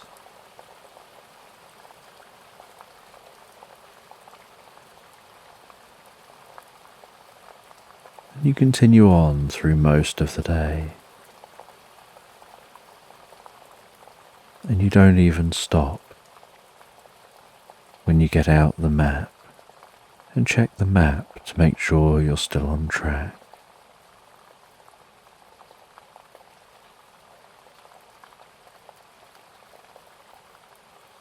And so it isn't until the early evening, and the horse has occasionally slowed down, put its head in the ground,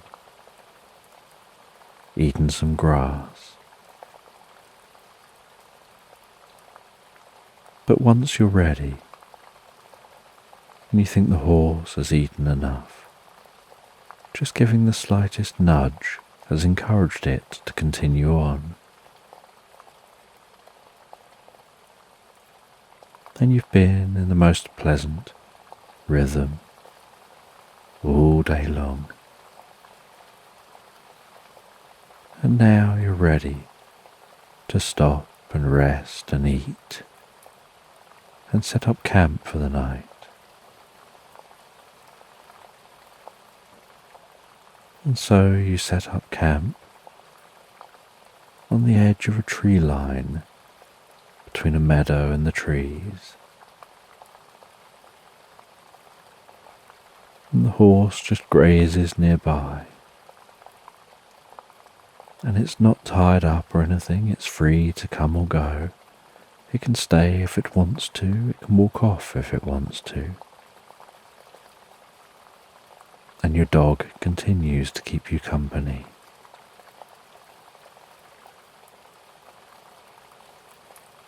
And you rest in your tent, enjoying some food in the entrance to the tent,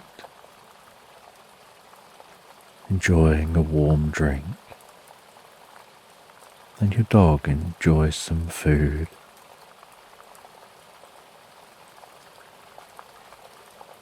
And you decide to go and pick some more food before it gets totally dark, and so you don't walk too far from the camp, just exploring the bit of woodland near the clearing, and wandering down through that clearing, picking some flowers and some pleasant smelling herbs. Then you pick some mushrooms from within the woodland. You gather it all up. You place it all into a pot. You seal that pot, and you don't need it for tonight, but you got it ready for the morning. And once again you sit as the sun sets, and you rest while the fire burns down to embers. You can smell the scent of the fire, feel the warmth of the fire. Feel how that seems to be relaxing so deeply and calmly within you.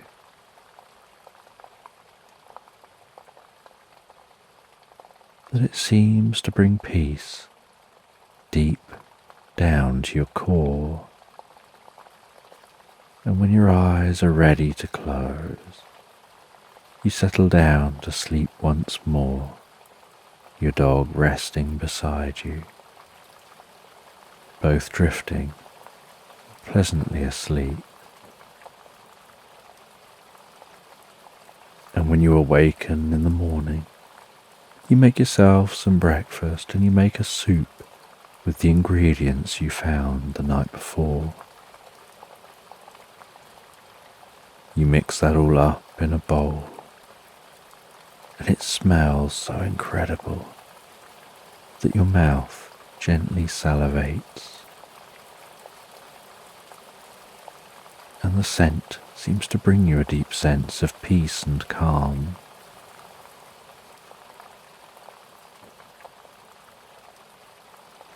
And once it seems to have cooked and thickened, you have a couple of spoonfuls of that soup, and you can feel the soup as it passes into your mouth, down your throat, and warms within your body, seeming to warm and tingle out to the tips of your fingers and the tips of your toes. Tingling, buzzing so pleasantly into your brain, softening and relaxing through your body.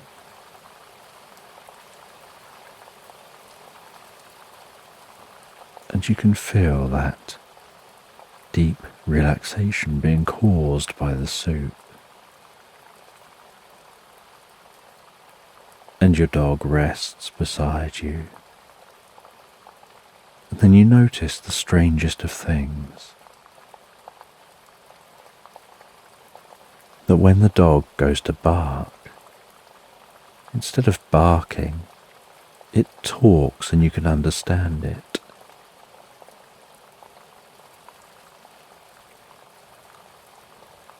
And the dog asks you if you're okay, and you answer saying that you are. That you seem to have a strange experience where it's as if you can understand what they're saying, and you're responding to your dog, unsure whether the experience is real, but just treating it as if it is. And as you begin to talk with them, they engage you in conversation.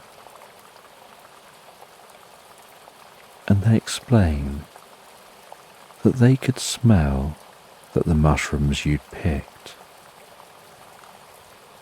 were a specific type of mushroom that creates altered states. And perhaps, when cooked, that altered state connects you with a consciousness that allows you to somehow understand the dog.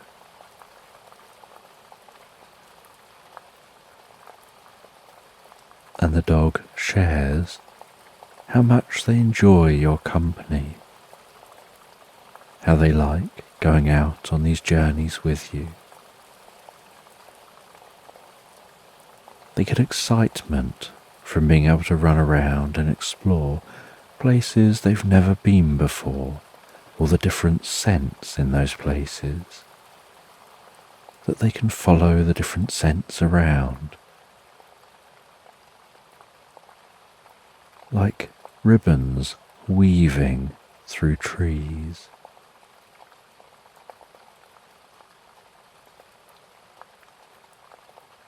And you wonder how long this effect will last. You have to continue on your journey, so you pack everything away, still feeling slightly like you're in an altered state and still being able to understand your dog. And the horse is still in the meadow, and so you gently call over to it to get its attention, and it acknowledges you, and you realize you can understand the horse too.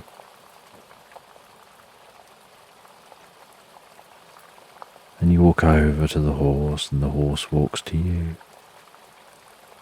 And the horse is more than happy to carry you on the journey.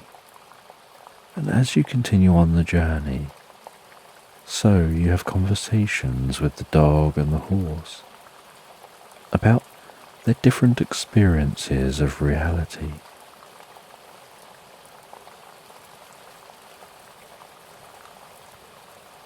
And they both have very different types of experiences. The dog doesn't see things the way you do, and it smells significantly more. And the horse sees things differently.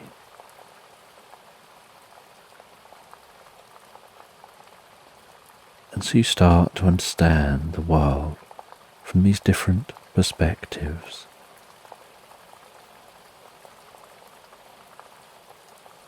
And you continue this journey, eventually reaching a road, and following that road down towards a town.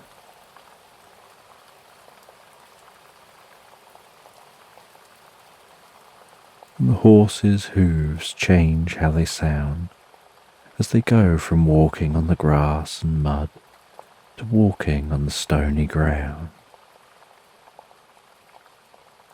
And you dismount in the town.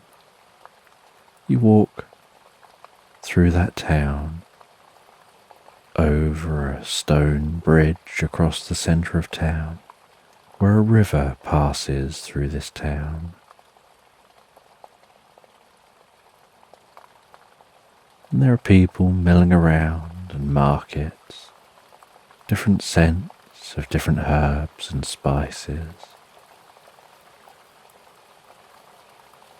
And you head through to a specific building. You knock on the door of that building. You hear the latch go and the door creak open, and you're greeted by somebody who looks a lot like a wizard, and they invite you in.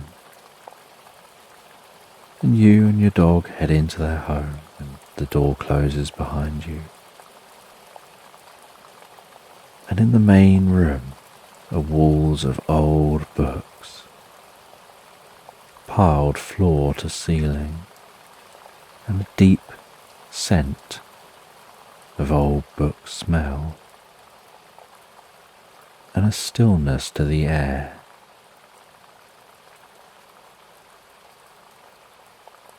And sound almost seems muted as it's absorbed by all the fabrics and the books. And they direct you to a seat, the most comfortable looking sofa.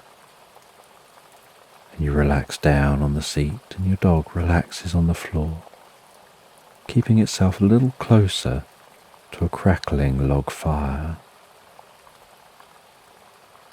And the wizard sits down on an armchair opposite, and you hand them the letter,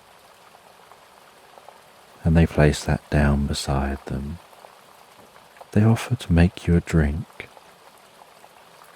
They pour themselves and yourself a drink. They say that they'll open the letter in a little bit. They'd like to hear your journey, how far you've come, what you've experienced.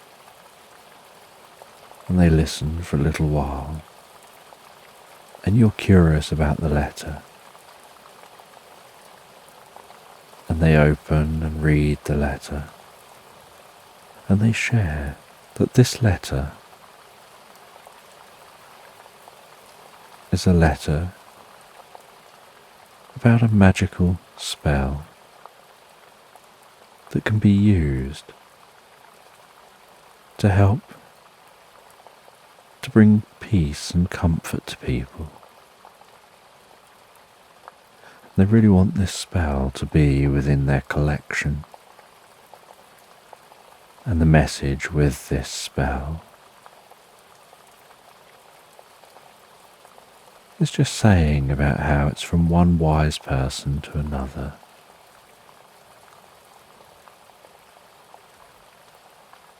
And it had been hand copied from an older document.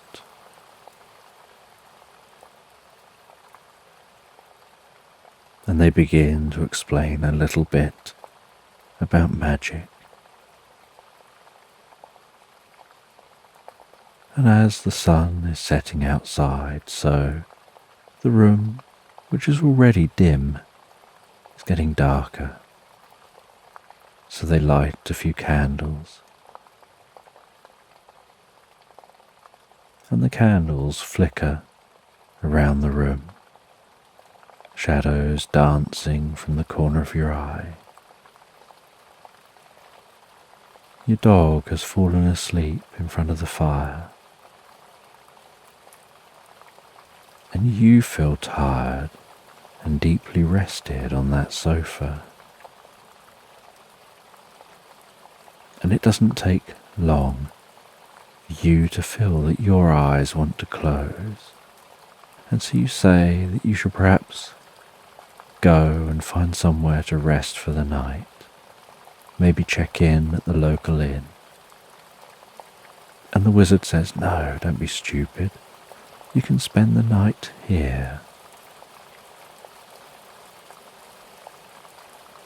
And they show you through a door to a staircase leading upstairs, and your dog opens its eyes and follows, and you ascend a spiral staircase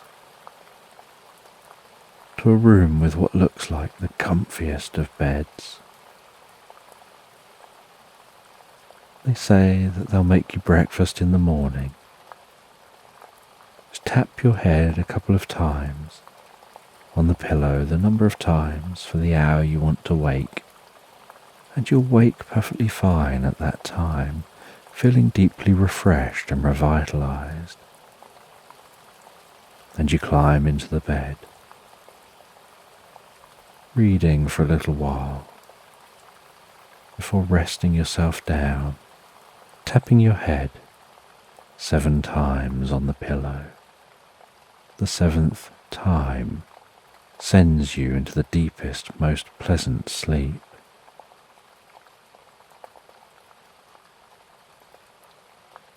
Then you drift and float peacefully asleep. And while you drift and float asleep, so you have the most relaxing dreams. You dream of wandering over undulating hills.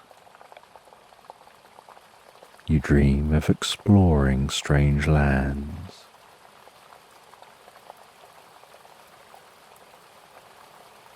You dream of travelling on a sailing boat through the lunar sea.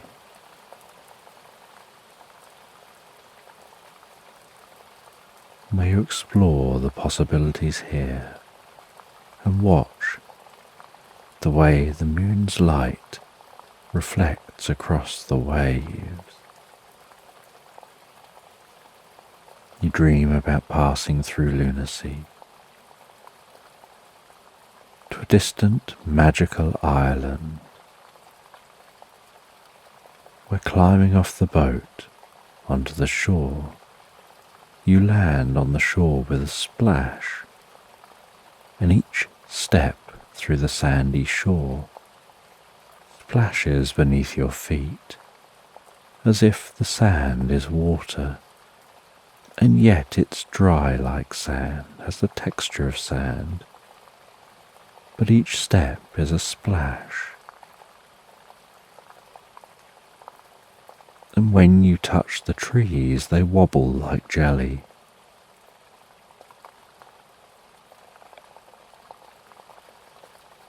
birds fly, flapping their wings backwards. And their chirps are made with inhalations rather than exhalations.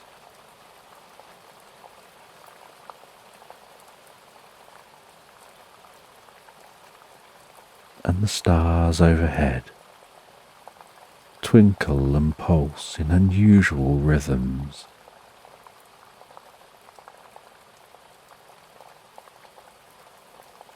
And the glowing sheets of light flap like curtains in a breeze, almost ethereal, and begin to reach down towards the land, with the light dancing across the plants, bringing life to the landscape.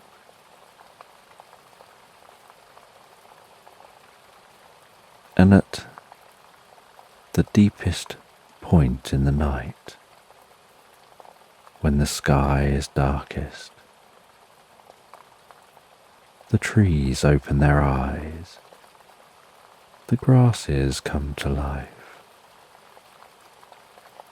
the plants mix and mingle and chat.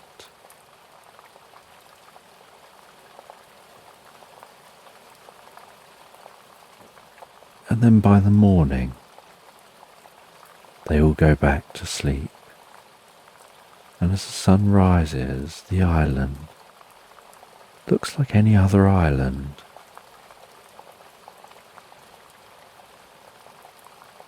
And you drift and dream these curious dreams as the night continues on, and in the morning you're awoken to the most pleasant smell of food being cooked downstairs.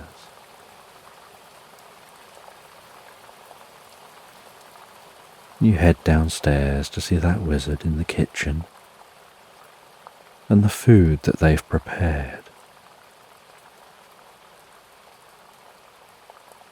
And you sit down and enjoy that food.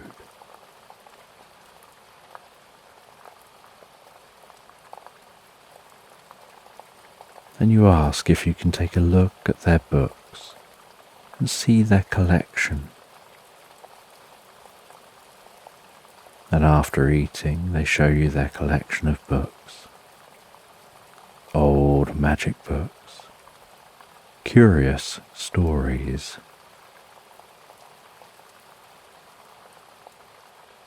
books about adventures and strange encounters,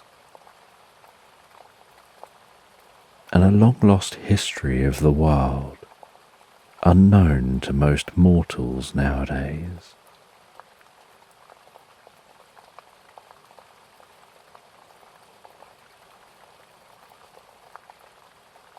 And after you've looked around their library of books and enjoyed that breakfast, you know you have to make your journey home.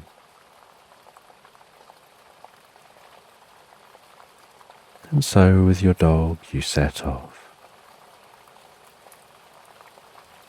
You begin to walk the journey home, and you're not far out of town when you spy the horse, who trots over to you.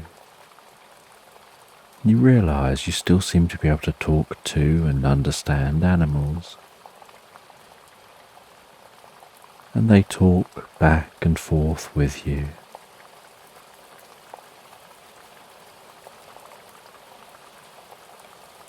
And you climb up onto the horse. You make your journey towards your home.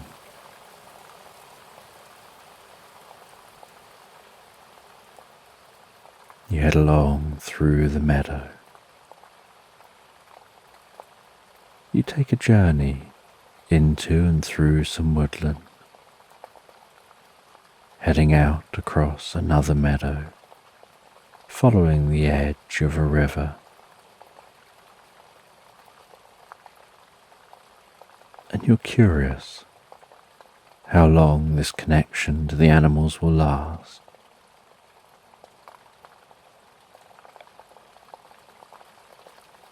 And you're also curious about the magic contained within the wizard's shelves.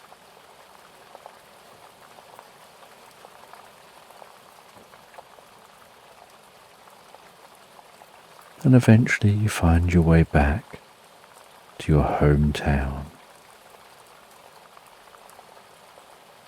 And the horse continues the journey all the way with you.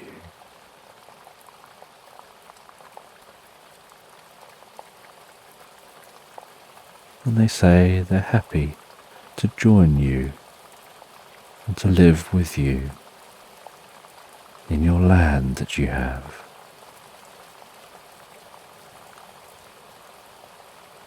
And as you work mainly as a courier, travelling messages here and there, and you've always been happy to just walk wherever, taking your time to go from A to B at a leisurely pace where you can really enjoy the journey, where you can ponder your own thoughts rather than rushing from place to place and missing the journey in between, and everything it is that you can learn from that journey, really slowing life down to enjoy the finer things in life, the little things in life, just those moments between what people normally pay attention to.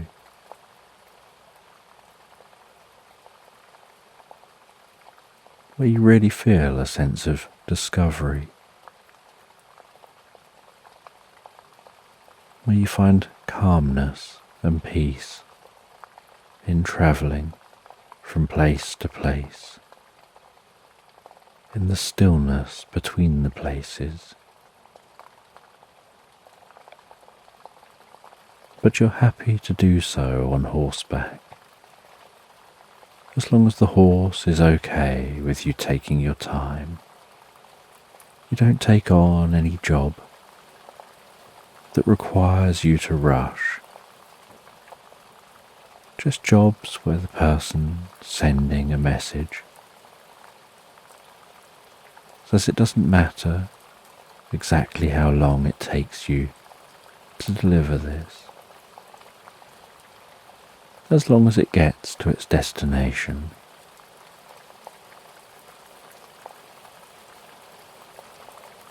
And yet you always like the idea of returning home to your own sanctuary, your own safe space, your own little bit of the world, set up and designed how you want it to be, where you can deeply relax.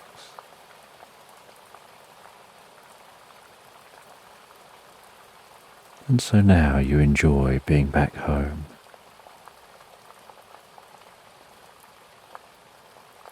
You enjoy a comfortable meal, and then relaxing at the back of your home on a swinging bench, looking over land, watching as the sun sets, listening to the sounds around you, feeling a deep sense of peace and curiosity at what future missions you might be sent on, never knowing where you're going to explore from day to day.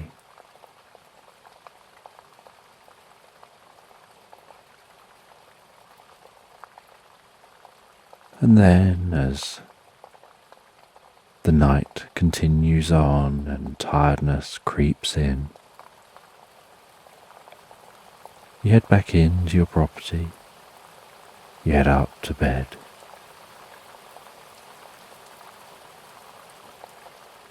You sit in bed for a while, your dog climbing up on the bed and settling down on the end of the bed. You read a book for a little while, absorbing yourself in the story in the book, following someone else's journey for a while. And the whole time you're reading, so your eyes get heavier and heavier, until eventually you put a bookmark into the book. You rest that down beside you. You snuggle yourself down under the covers, tuck yourself in warmly and comfortably,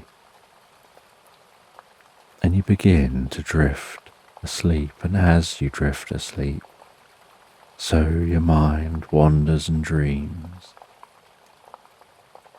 and takes some time to stroll through different dreams towards deep, healing, recuperative sleep, cycling through deep, recuperative sleep and dreaming through the night, as you easily and effortlessly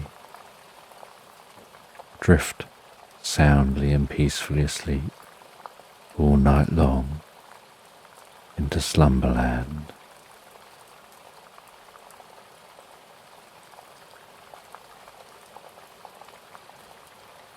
So just take a moment to allow your eyes to close and allow yourself to begin to relax. And as you begin to comfortably fall asleep, I'm just going to count down from 10. And as I count, I don't know whether you'll drift asleep faster to the sound of my voice or whether it'll be to the spaces between my words. 10, and while I count, you can imagine a healing light softly passing through your body, healing and relaxing the muscles, gently calming the mind, relaxing the muscles around the top of the head, around the face, around the jaw and the temple and your forehead, smoothing, calming, relaxing those muscles so peacefully. 9. As that relaxation works its way around your neck, around the back of your head, around your jaw, tingling gently with peace and comfort. And with each out breath that you take, you can find yourself relaxing deeper and deeper asleep. And I don't know whether you relax deeper to the sound of my voice or the spaces between my words. That's 8. As that relaxation moves down from your neck, along your shoulders, down around the upper back, around your chest and down into those arms.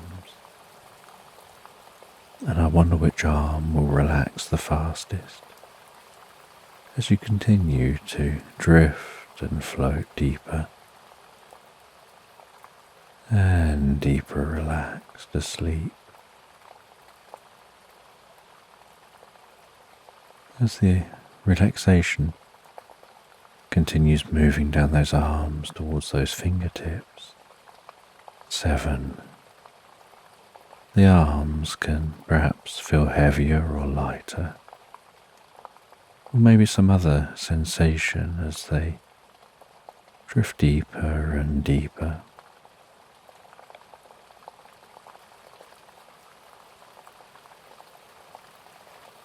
6, as the relaxation reaches the fingertips, bring a deep sense of peace and comfort, and then begins to move down from your chest, your upper back, moving that relaxation down the sides of your body and deep within you. 5, moving that relaxation down towards your stomach, your lower back, your lower side, softening, relaxing deeper and deeper.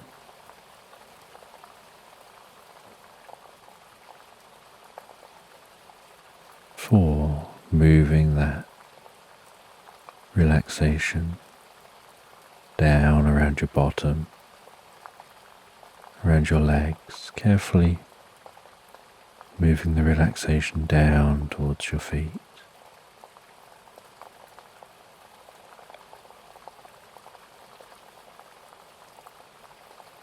3, moving that relaxation all the way down those legs, deeper and deeper down, and perhaps those legs begin to feel heavier as they relax deeper, as the whole of your mind and body drifts deeper and deeper relaxed, bringing a deep sense of peace and calm.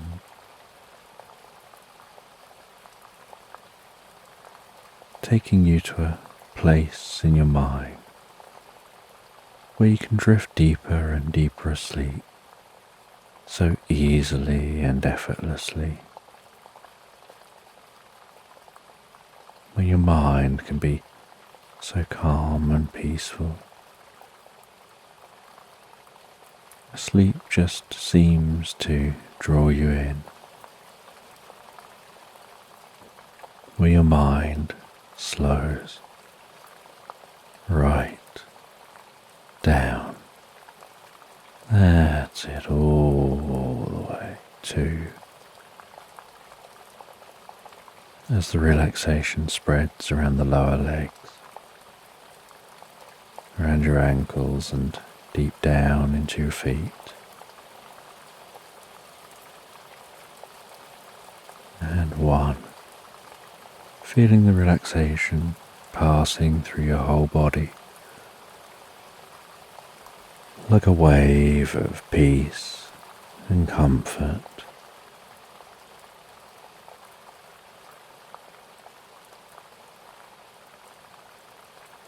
And you know the process of sleep involves the body relaxing fully as the mind begins to drift almost into its own reverie before passing into pleasant dreams.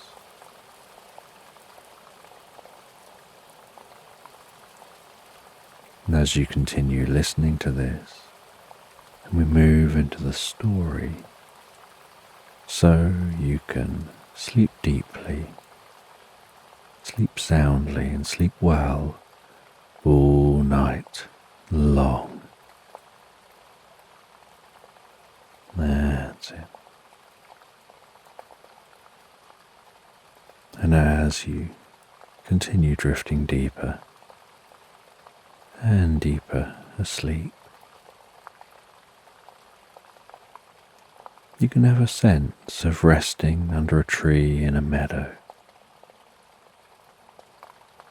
gazing out across that meadow, feeling the texture of the bark of the tree against your back.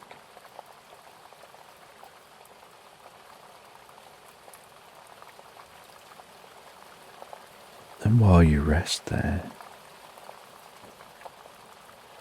feeling deeply relaxed, listening to the sounds of birds, watching butterflies flitting from plant to plant, hearing the rustling leaves of the tree overhead, so you can feel a deep sense of peace and gratitude for where you are, the experience that you're having.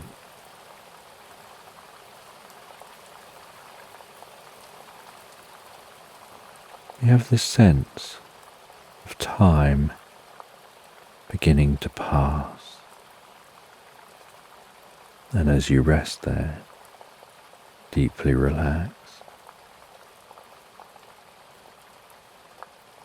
you pick up a cup of drink beside you,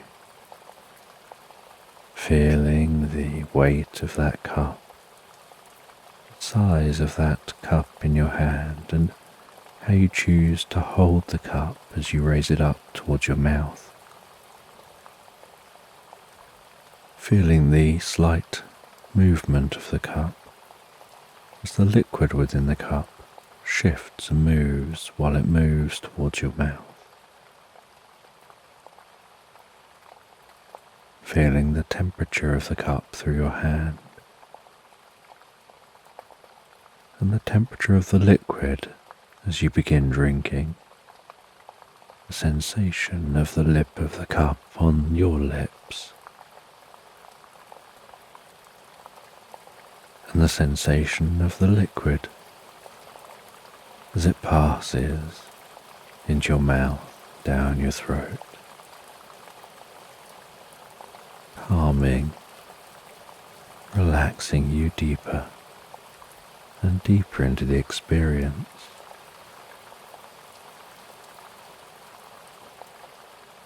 And although you have this sense of time passing,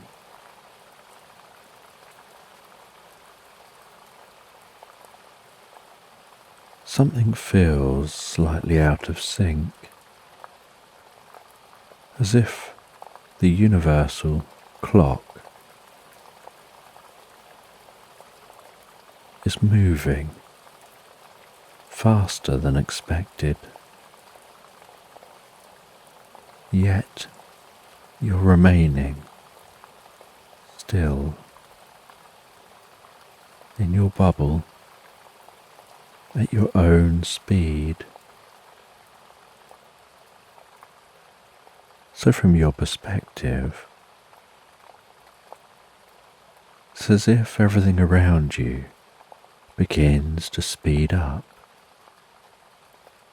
and your perception speeds up with it, to help it still maintain a normal look. And yet you're aware that it's speeding up, and you're not, and the tree's not. The tree and you seem to be almost in a time bubble, watching time pass out there. And as you watch time passing, you see the sun passing across the sky. You watch as that sun begins to set.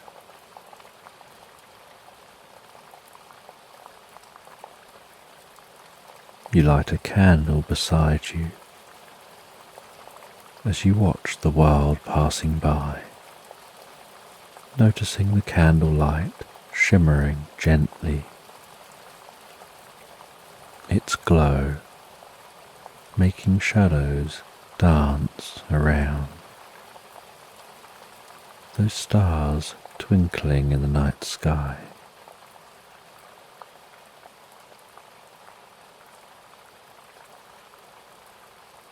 You watch as deers enter the meadow, relax among the grass, then leave the meadow.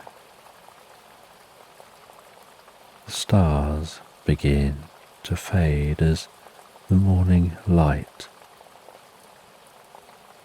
glows brighter and brighter, and a new day dawns.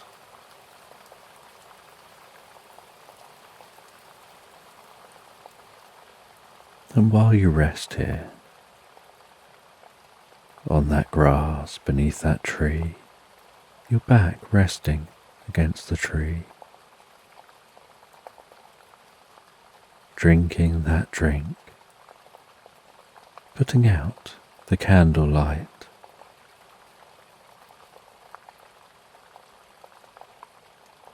you decide that perhaps you should investigate this time anomaly. Stand up, and you can see the gentle shimmering of the bubble that you're within as time continues passing outside this bubble, and it's giving you a chance to see and appreciate time as it passes.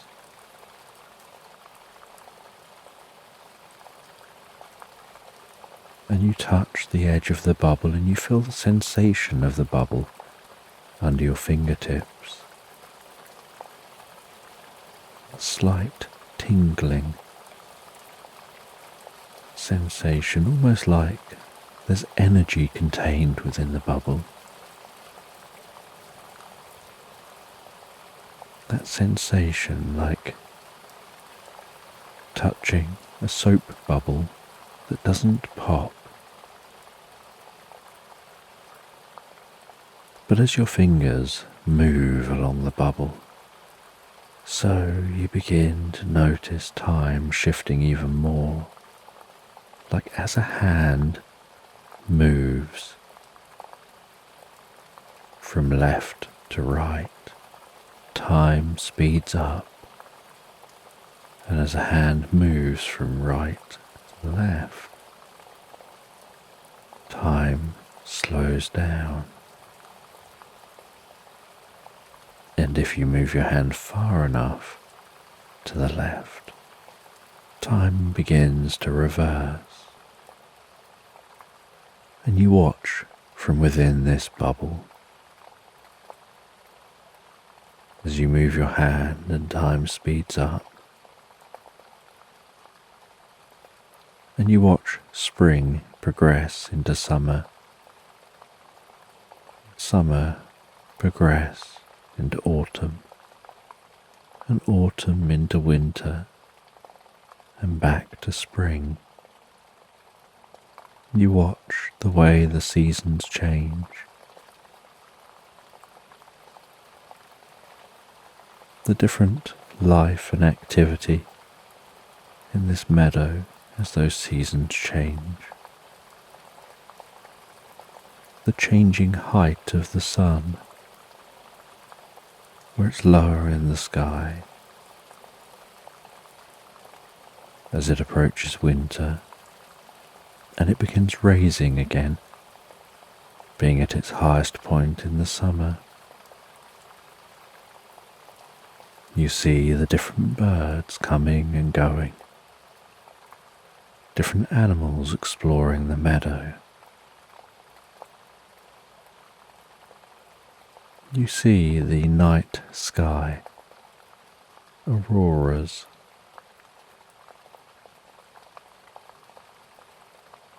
the stars overhead, shooting stars, perhaps a comet travelling through the night sky. You feel a deep sense of curiosity with this experience.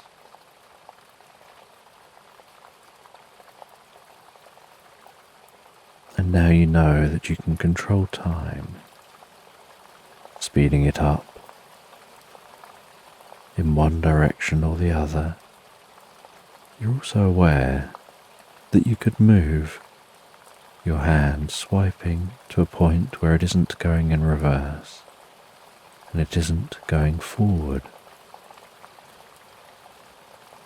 but slows right down to a stop.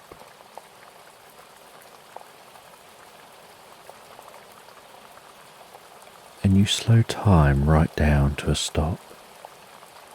You see birds in formation hanging in the sky, clouds stuck in position. Any rustling of the leaves ceases. Grass stops swaying mid-sway. Perhaps you notice a rabbit halfway through a jump, or a squirrel leaping between one tree and the next, mid-flight.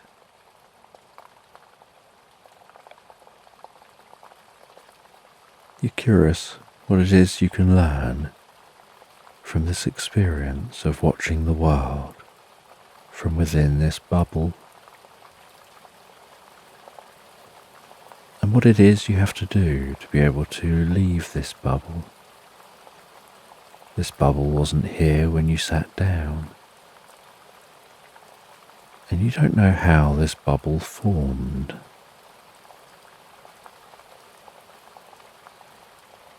Then you start the time moving again,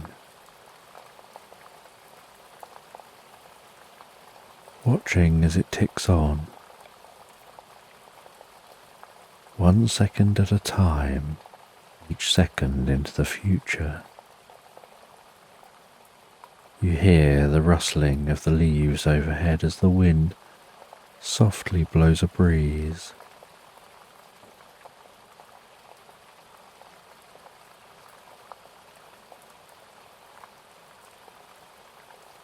You stand up. You walk around the tree, touching the bark as you go, feeling the texture of that bark.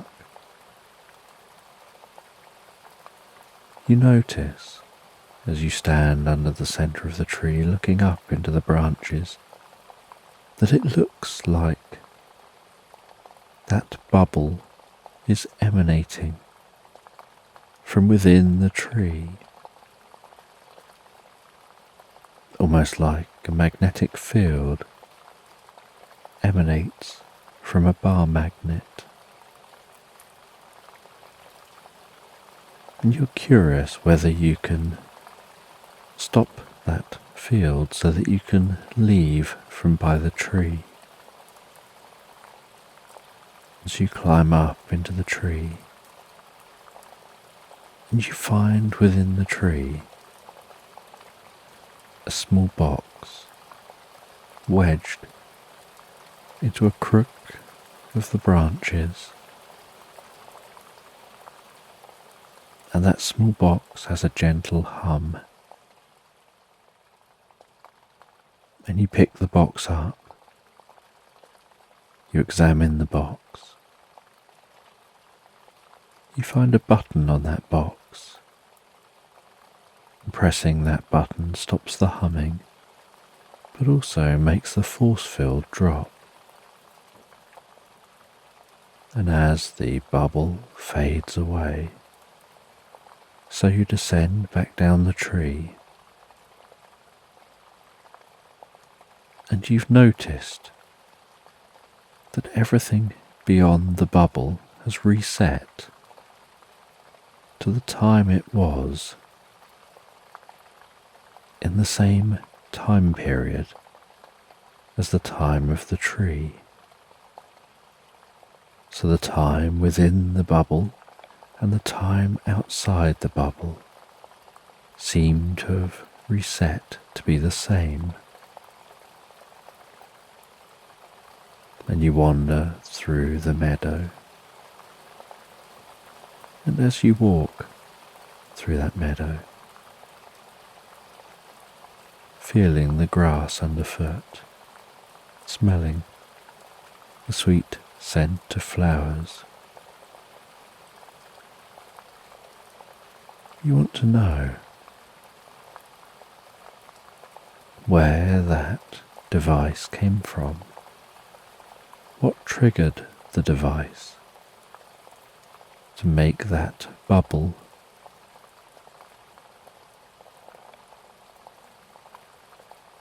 and to explore the experience that you had, to try and process that. And as you walk through the meadow, so you can notice that this early morning,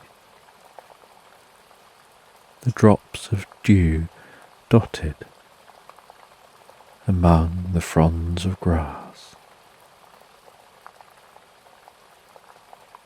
You hear the distant sound of ducks quacking to each other, and an even more distant sound of an early morning church bell.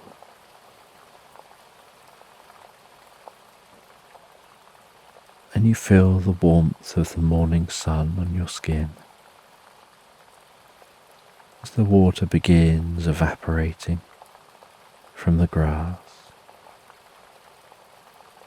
and the finest of mist tickles the tops of the grass.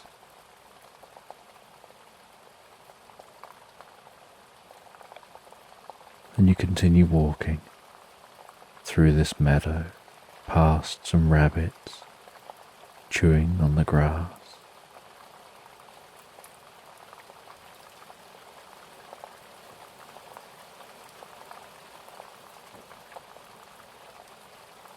And as you continue walking, you find your way to the tree line. You begin to head into those trees, the sun continuing to rise.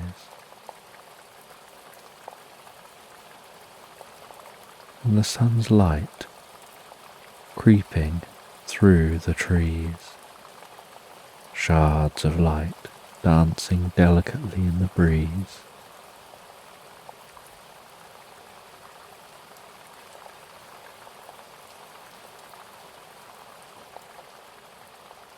And as you walk among the trees,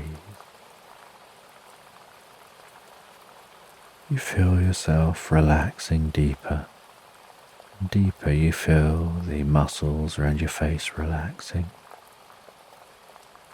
your shoulders gently relaxing, as if the sound of the trees rustling around you, the scent of the undergrowth, the sounds of birds brings a deep sense of peace and relaxation to your mind and body, automatically and unconsciously.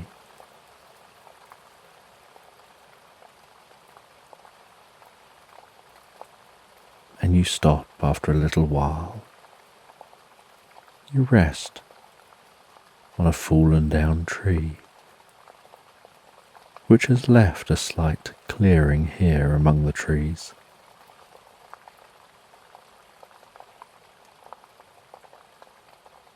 You get your cup and make yourself a drink, and while resting there, occasionally drifting into a reverie, you enjoy that drink.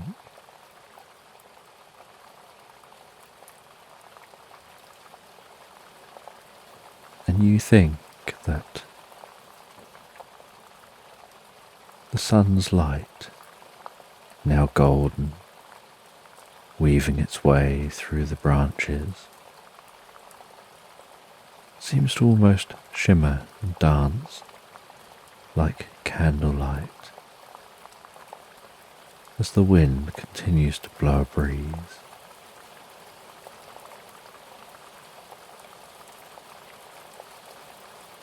And after relaxing for a little while here, you continue on your journey,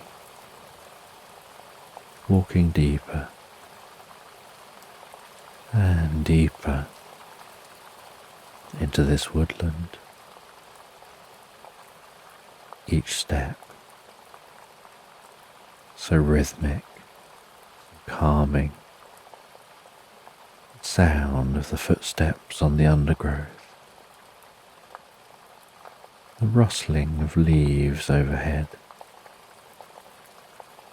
the movement of your body as you walk and weave around and among the trees. The environment seeming to bring a deep sense of peace and calm to your body as your mind begins to relax deeper and deeper into the experience.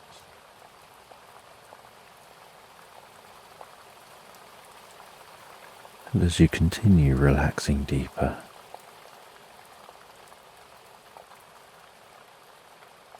so you start to see what looks like an orb weaving among the trees in the distance. And with curiosity, you quietly head towards that orb,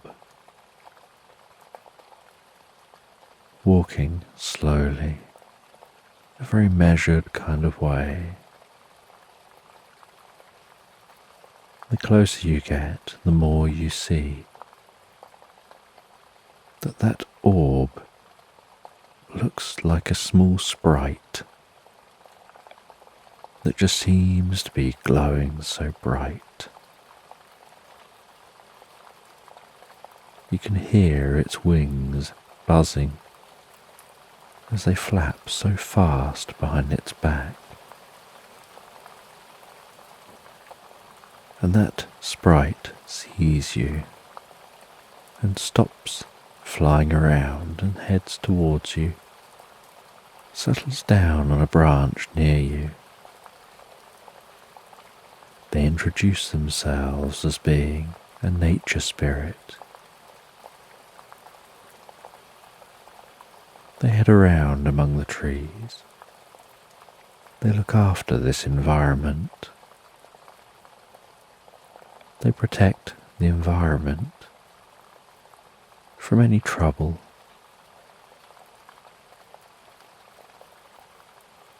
They're curious who you are, why you're here, and you explain about that box and about the shift in time and how that box seemed to have been triggered in some way. And this nature spirit says that they think they know how the box was triggered, but they don't know where the box came from. And they explain that the most likely explanation for the box being triggered is perhaps an overexcitable squirrel which may have leapt onto the box, pressing the button that powers it, turning that bubble on. But they still don't know where it came from, or how long that was sitting in the tree. They then say that perhaps you should continue on, continue through this woodland, and as the woodland shifts and changes, so you'll learn more about yourself, about this place, and about time, and how all things are connected in their own way, and answers can be found. And so you continue on through the woodland, and as you continue on, so the sun continues to pass across the sky. And while it passes across the sky, and the shards of light penetrating the canopy overhead move and shift across the ground. So you notice a change in the trees, that there are now more pine trees around you, and you can smell that strong pine scent. and feel the sticky sap as you touch the branches of those trees. And you find your way through this woodland until you manage to exit this woodland into a whole new meadow.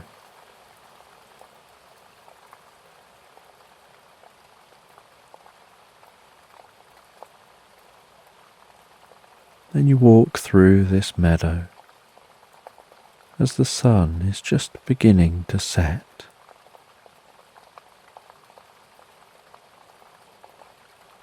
And you head down towards a stream that you can see cutting through the landscape.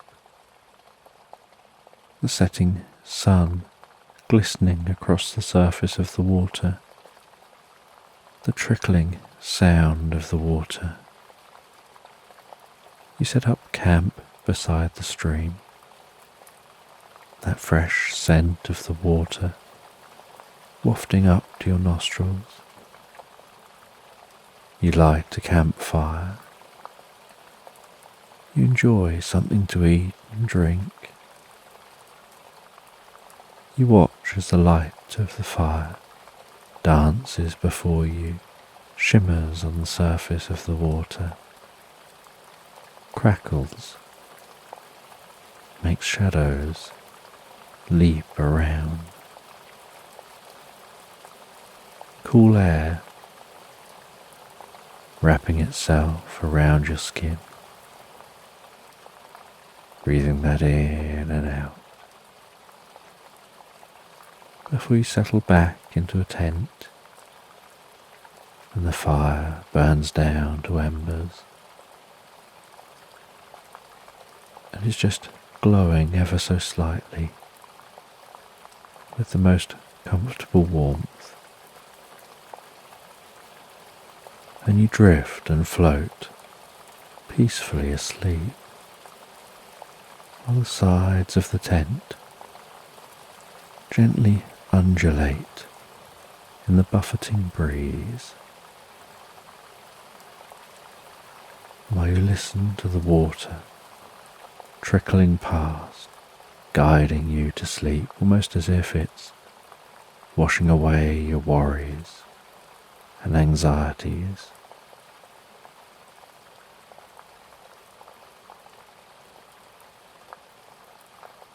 And while you relax and drift and dream, you dream of being in a bubble, and being in a bubble that's within a collection of billions of other bubbles, and each bubble is like its own universe. As if space is filled with bubbles, and each bubble is a universe of its own. And so you have space within space within space. And within your universe, you can explore a myriad of planets around an almost infinite number of stars.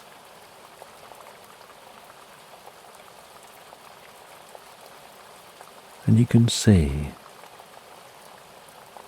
the impossibilities of any existence of any one thing when there's so many options. The impossibilities of two lovers meeting. And yet, these impossibilities occur.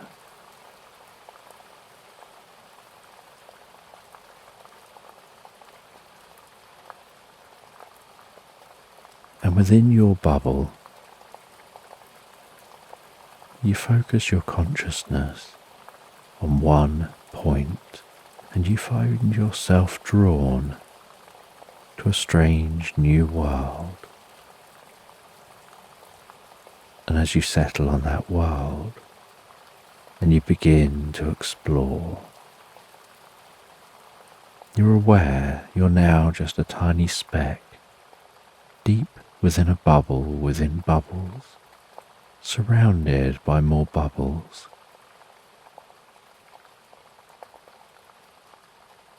Just one speck on one planet, around one star, circling one galaxy, in one universe of many.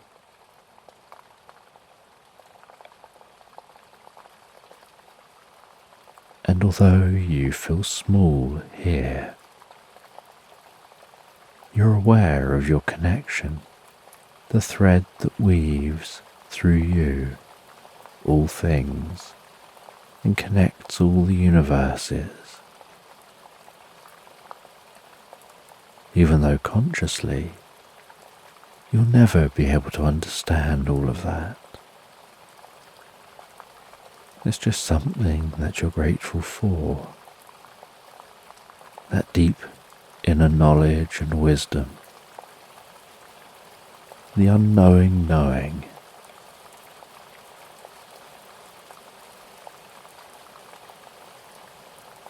And as you explore this place,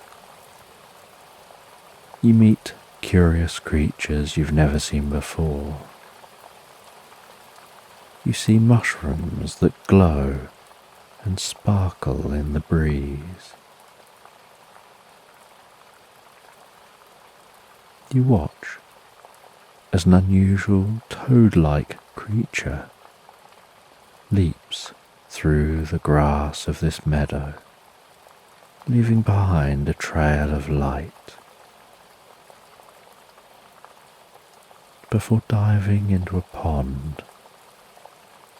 And as it passes through the water, so it leaves a trail like a rainbow behind. Wrapped in bubbles, it swims deeper and deeper into that pond.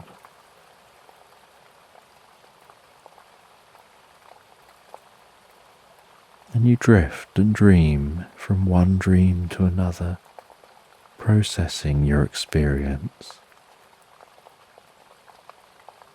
wrapping your mind around the experience, like wrapping paper around a present, learning deeply, so profoundly, before exploring a dream meadow full of fireflies dancing among grasses, weaving off into the trees, seeming to signal to each other with their light. Watching as a young unicorn wanders out from the trees into the meadow and tentatively feeds on the grass. And you watch that unicorn under the blue nighttime light, the silvery light of the moon's glow,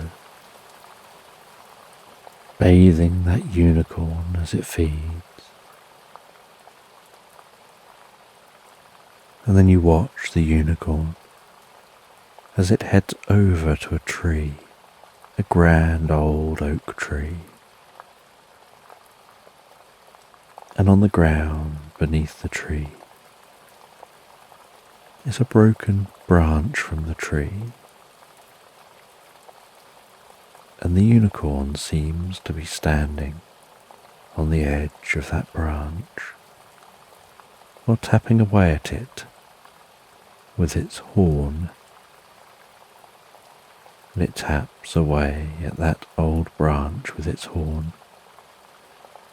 It seems to be carving the old branch. And you watch, and you watch, until after some time, the unicorn stops, reaches down and picks up what it's just carved, trots over to you and drops what looks just like that box at your feet.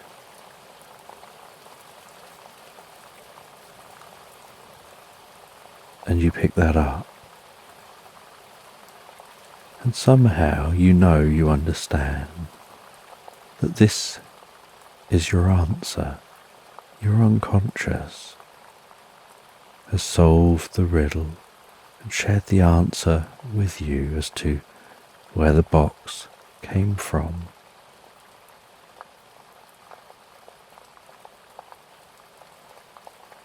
And this world fades away as you drift deeper and deeper asleep, drifting from dreaming sleep into deep, recuperative, healing sleep, into a dreamless, pleasant sleep, continuing to drift and dream, and then dream and drift, cycling through stages of sleep, until eventually you awaken in the morning to the sound of the stream and the glow of the light through the tent.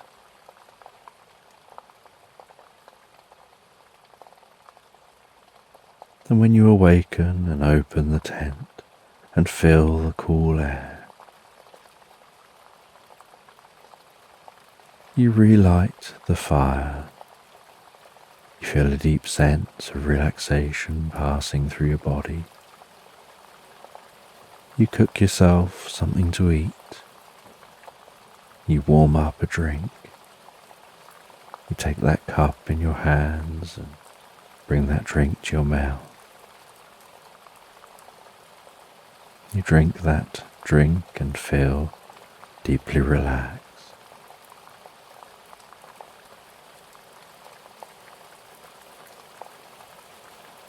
Then you rest there in the morning, preparing yourself for the journey ahead.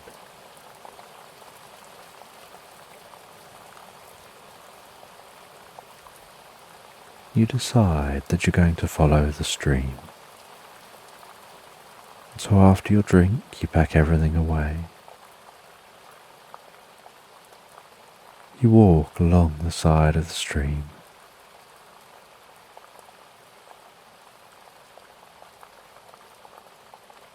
And as you walk along the side of the stream, so it flows into a larger river. And the river gets wider and wider. And you continue along the edge of this river, the sound of the water keeping you company as you go. Clouds passing overhead. And while walking, you feel like there's a presence around you, someone watching over you, or perhaps something. And then in a tree you spy a wise owl, and the wise owl greets you and talks to you about the journey you're on, and seems to know about the dreams that you had. It supports you in better understanding your discovery.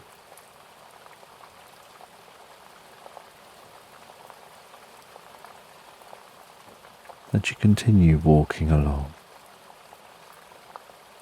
and the owl for a time flies alongside you, flying much faster than you're walking, so it often flies and circles round as it talks.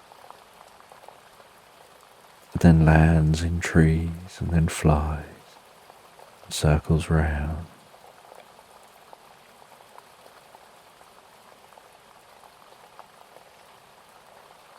And you stop from time to time. You watch as the sun's light twinkles and sparkles on the rippling water of the river. You see some ravens perched in trees, walking around on the grass. You watch one raven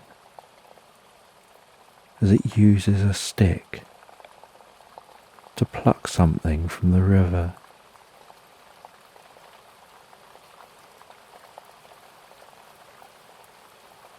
You spot out the corner of your eye a random four-leaf clover among the grass and pick that four-leaf clover, feeling that it's lucky. Place that within your pocket.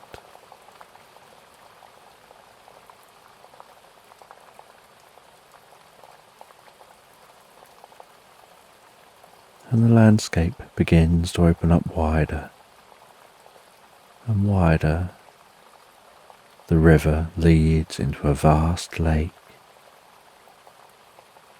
and as you gaze out across this lake, under the warmth of the afternoon sun, so you can see a sailboat out on the lake, gliding around on the water. You can feel the warmth of that light on your cheeks, and when you close your eyes and face the sun, so it feels like that soothing light is passing its healing energy through you with each breath that you take, as if the healing, soothing light is pulsing and flowing within you, deeper and deeper, more relaxed with each moment.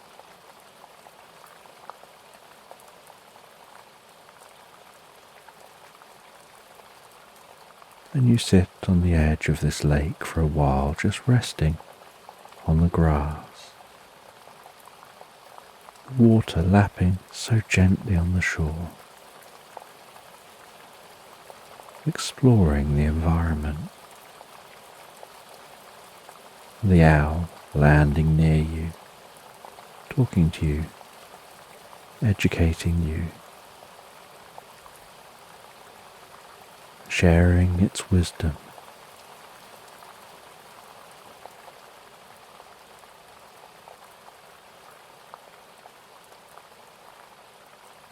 And in this environment, you feel a deep sense of safety, security, and curiosity.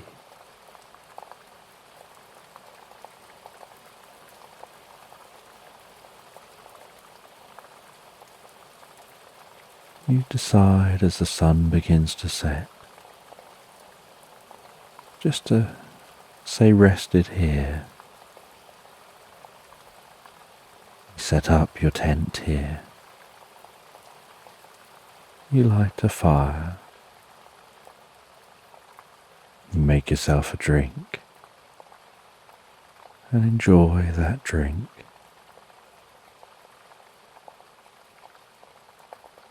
As you gaze out across the lake, so thoughts drift and float through your mind, like waves drifting across the lake.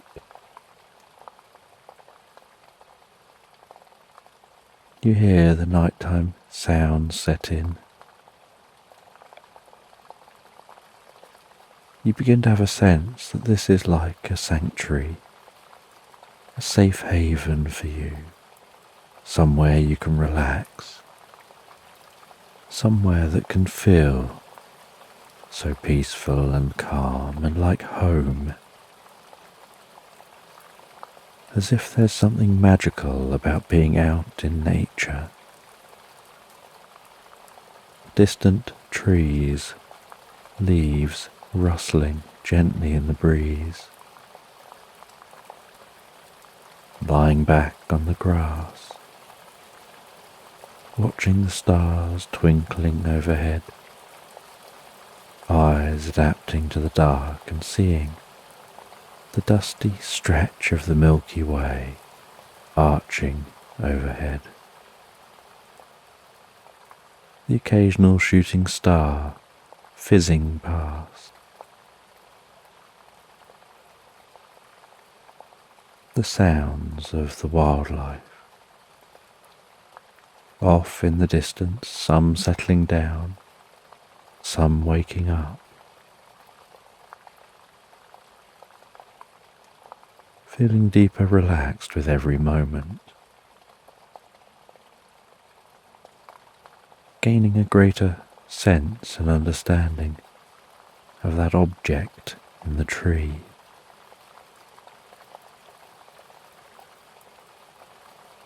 Having a sense as you gaze up at the stars that that is where it came from,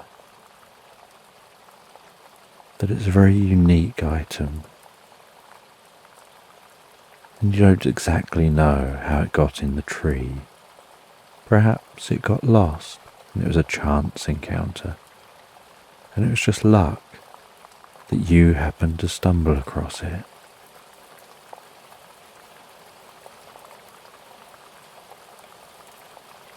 And you can hear out on the lake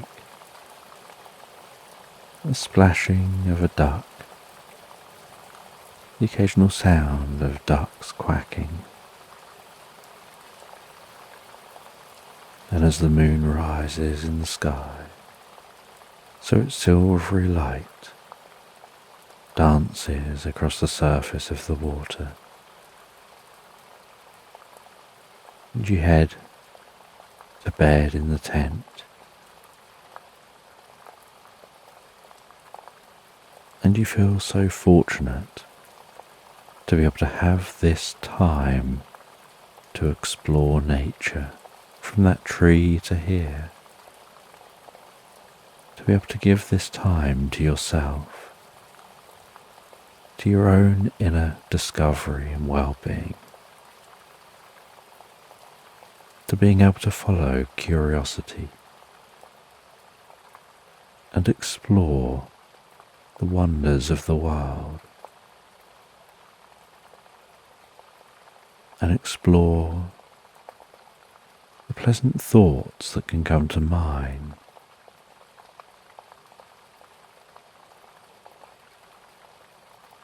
And the later it gets, the more you decide to settle back into the tent once more.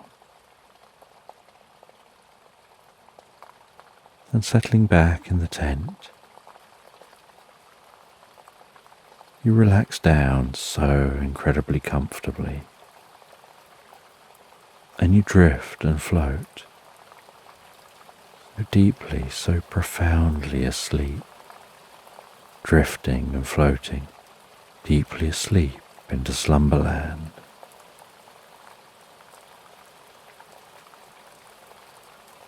So just take a moment to allow your eyes to close and allow yourself to begin to relax. And as you begin to comfortably drift asleep, I'm just going to count down from 10 in the background. And while I count down from 10, you can have a sense of a healing light passing slowly and softly through your body, healing and softening the muscles,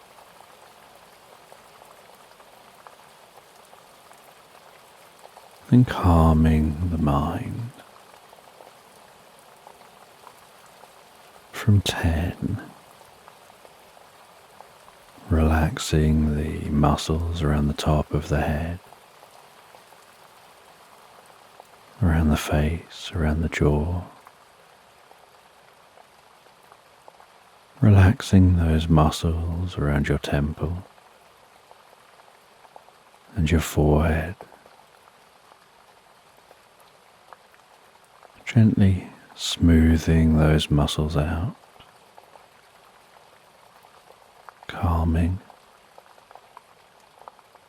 softening, so peaceful.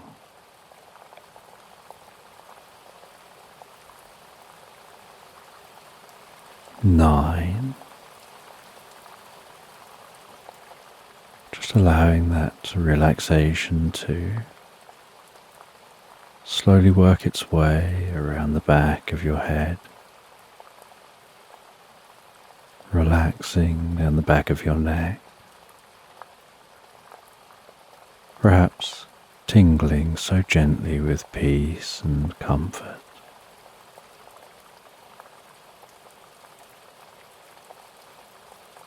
And with each out-breath that you take,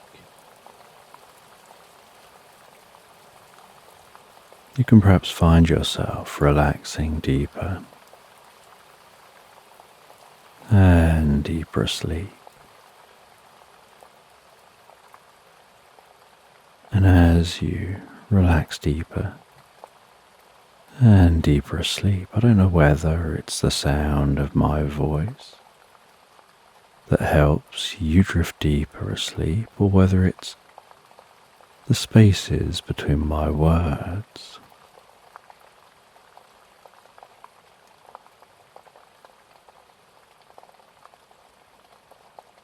Eight. And as that relaxation moves with the next out-breath, down your neck, around your neck, deep within you, drifting, floating, deeper and more peacefully relaxed.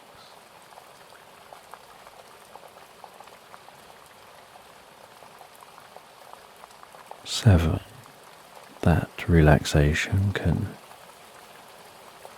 move down those arms, around your shoulders and your shoulder blades.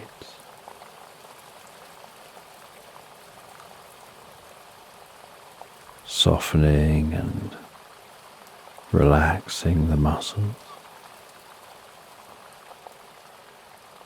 Perhaps making those arms begin to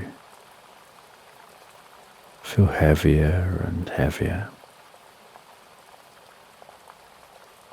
just as the eyelids can feel heavier and more relaxed. 6.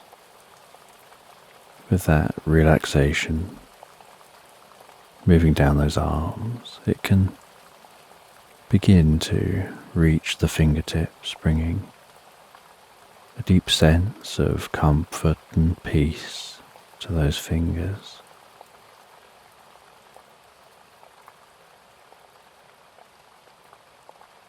5.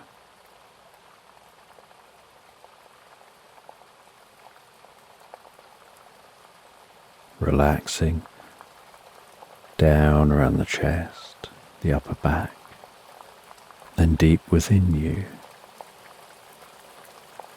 And the relaxation can continue to move down to your stomach, your lower sides, and your lower back. Softening, relaxing, so calmly as a mind and body.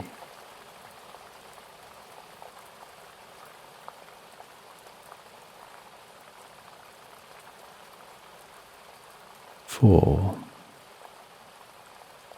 With the relaxation moving down around your bottom and around your legs, carefully moving down towards your feet. 3. Moving all the way down those legs, deeper and deeper, bringing a deep sense of peace and calm taking you to a place in your mind where you drift deeper and deeper asleep so easily and effortlessly, where your mind is so calm and peaceful,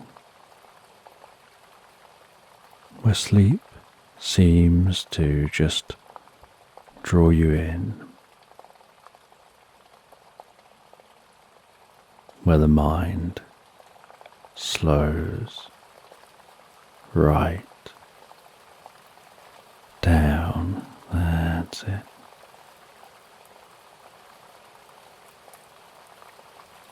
Two, as that relaxation spreads around the lower legs, around the ankles and down into the feet.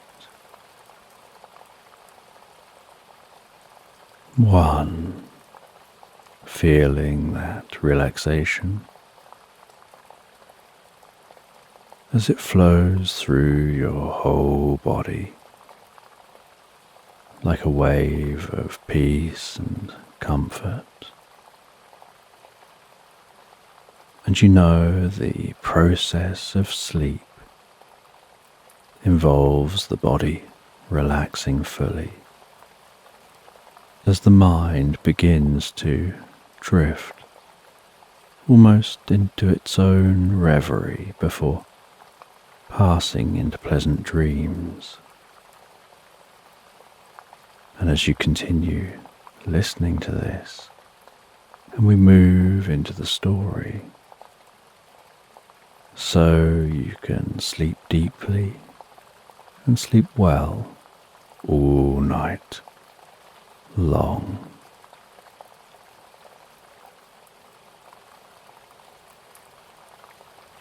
And in this sleep story, you're walking through an orchard at twilight,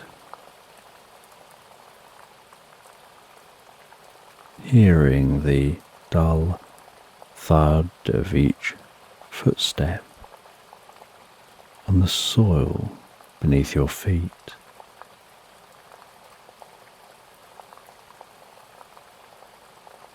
And the soft rustling of the leaves on the trees as the wind calmly blows a breeze.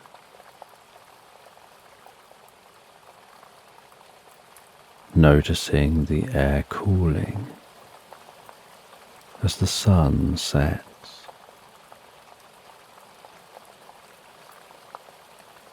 And the way the sky is changing colour from blue through to shades of purple, then reds and oranges, before all colour drains out of the sky, leaving behind the most beautiful dusting of stars dancing gently overhead on a moonless night.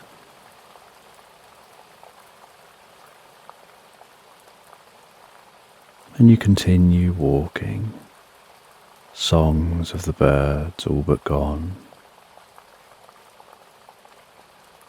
now replaced by the chirping of crickets as they rub their wings together. The song calmly rising and falling, almost undulating on the breeze as crickets' chirps drift in and out of synchrony.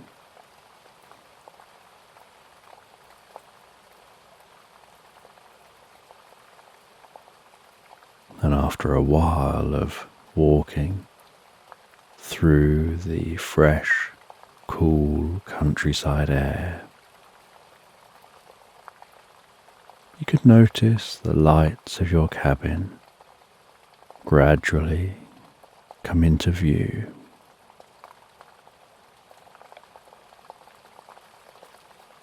And the more inky black the clear sky gets, the cooler the air gets.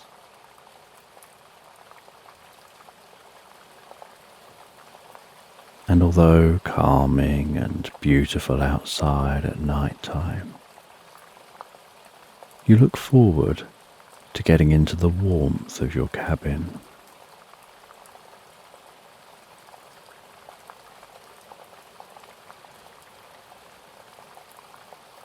And as you approach the cabin,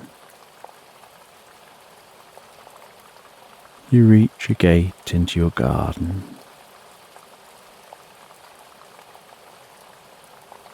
You unlatch the gate. You swing the gate gently open, turning as you pass through the gate, and carefully closing it behind you.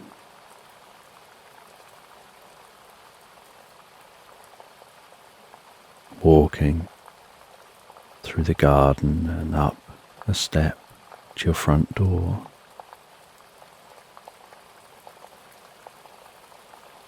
You carefully fumble around in your pockets with cold fingers for your keys.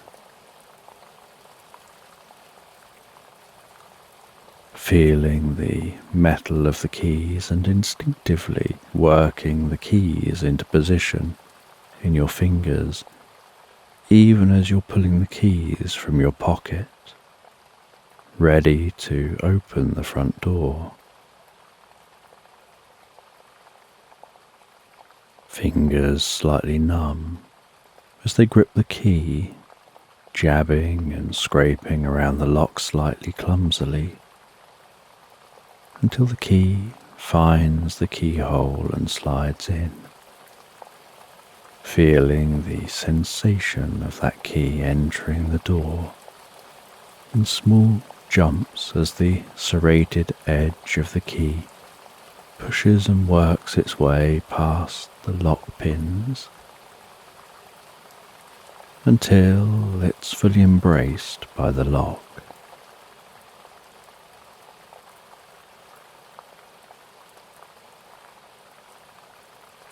You turn the key, unlocking the door, before twisting the handle, slowly opening the door and instantly feeling the warmth from within the cabin, wafting out from the gentle glow to greet your face, like a pet being excited about your arrival home.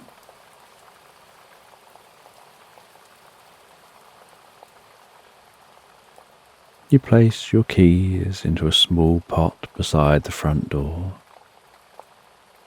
You take off your shoes, placing them down against the wall by the door. Shimmy your way out of your jacket, twisting it around and hanging it among a few other jackets on a hook, about head height on the wall by the front door, and walk from the entrance space across the soft, thick, warm carpet towards the kitchen area.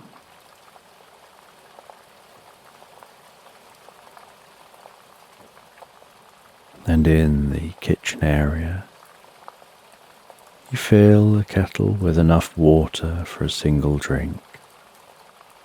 Turn the kettle on and head over to the fireplace, placing a couple of logs into the fireplace and poking at the calming, glowing embers, enticing them to dance up to the logs.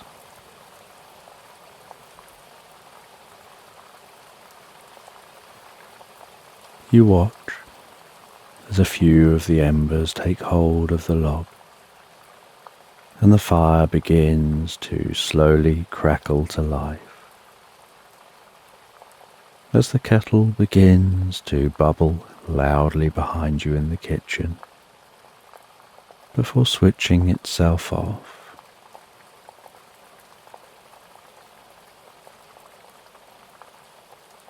And you head back through to the kitchen. Pour yourself a hot drink and decide to sit for a moment in the chair beside the fire, drinking the drink before making dinner.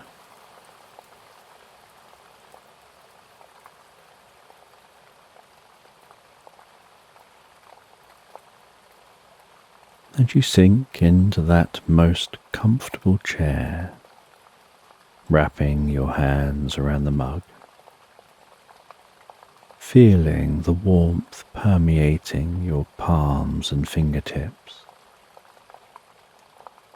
as you move the mug slowly and carefully towards your mouth, your out-breaths encouraging a stream of warm water vapour to rise up and linger on your cheeks.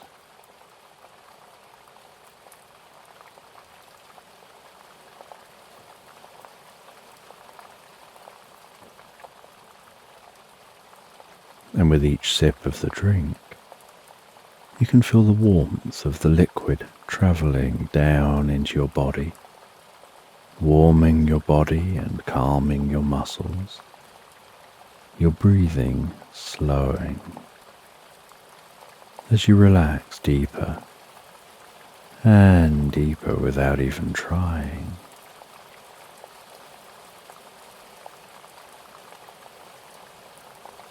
And once you feel that your hands have warmed up nicely, and you've drunk a little of that warm drink, you place the mug down next to an old novel on a small coffee table beside you.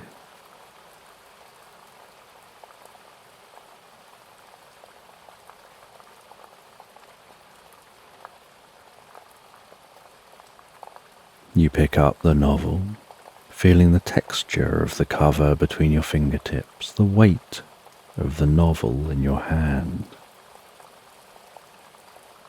getting a slight hint of the old book smell lingering under your nose.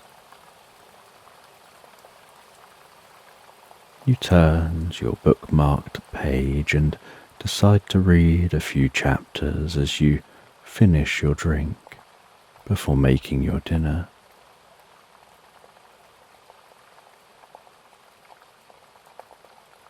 And with each sip of your drink, you can have a sense of its healing power, warming and calming your mind and body.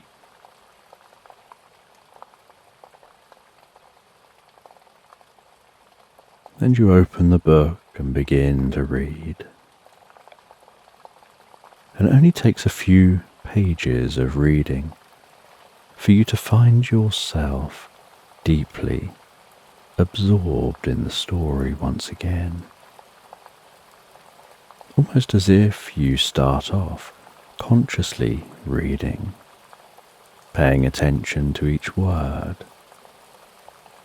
and then at some unknown point, you become one with the story. You no longer feel like you're reading, but rather you're experiencing the story as it unfolds, discovering that it's just unfolding automatically around you, with your mind playing out the story, almost as if it's a real experience.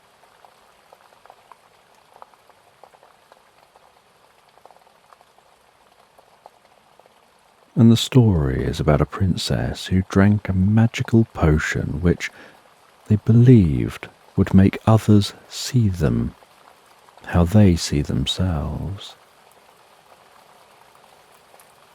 The princess felt that others didn't take her seriously. All they saw was a privileged child, someone who didn't understand the world, and although now a young adult, they're still treated like a child.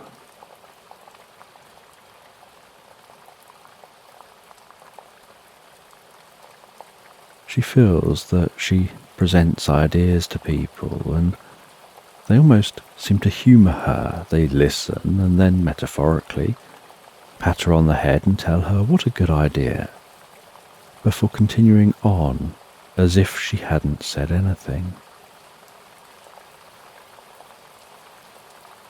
She felt that whenever she shared her opinions and thoughts, that people just dismiss them as stupid or don't even listen in the first place.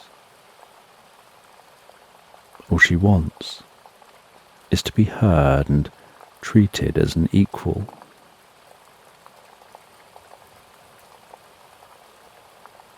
After drinking the potion, she sets off on a journey from the palace to the town hall in the heart of the nearby city. Most of the duration of the journey is actually just travelling through the grounds of the palace.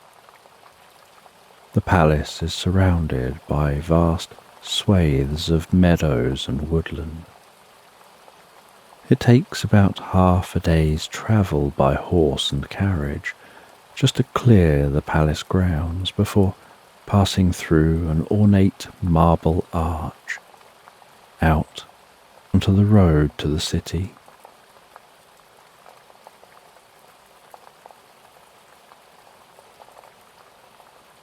The princess climbs into a glass carriage before the carriage pulls away from the palace.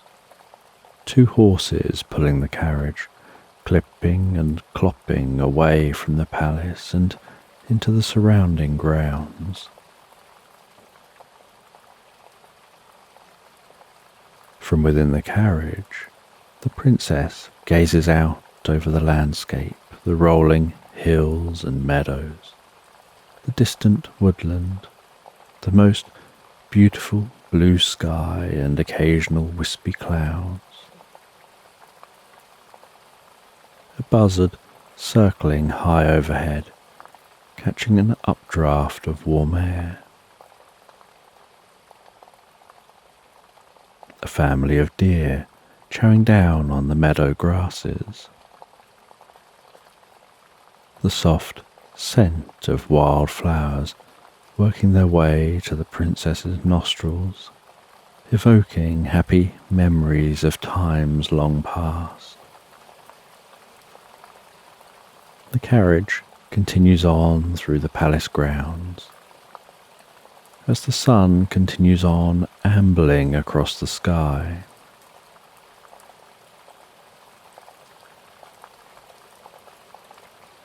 While the carriage gently rocks its way through the landscape, the princess turns away from the view to read a book for a time.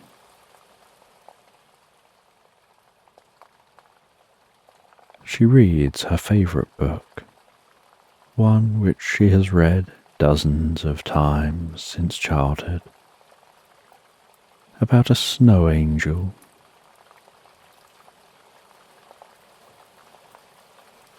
And snow angels are formed from the most delicate snowflakes, each flake resting gently on other flakes.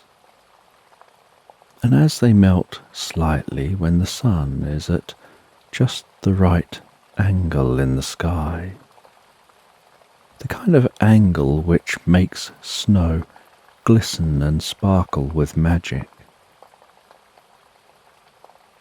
the tips of some of those unique and individual snowflakes melt together. And when this happens just right, the resulting structure begins to sparkle and glow with magic, and a small snow angel is born.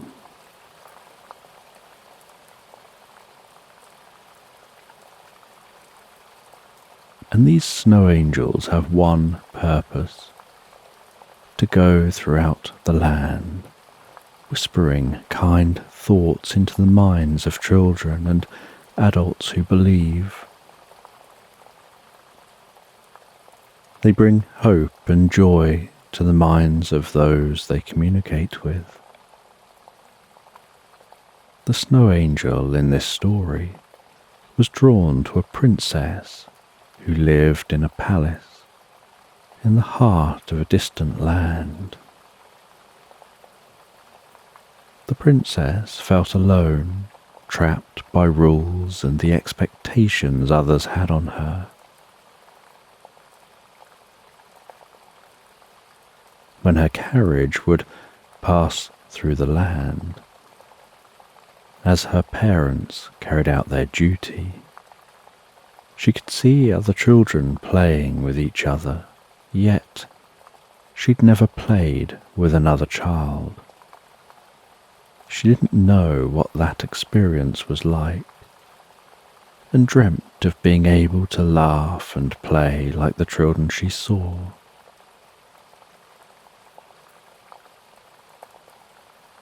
As the carriage passed through the town, she would hear children saying how much they would love to be a princess.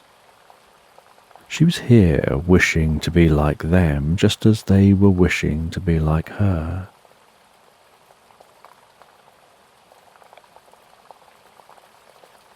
And one day this snow angel visited the princess. They shared thoughts of playing with other children. The princess became lost in the reverie, playing out in her mind. And on waking from her reverie, she had a thought. She needed to have a party for her next birthday, and all of the children in the land should be invited. She asked her parents whether she could have a party, but they refused, telling her that she's a princess, she doesn't mix with those people. As she started to lose hope, the snow angel shared thoughts of a future where her parents will allow her to have the party. They just needed to know why this was important.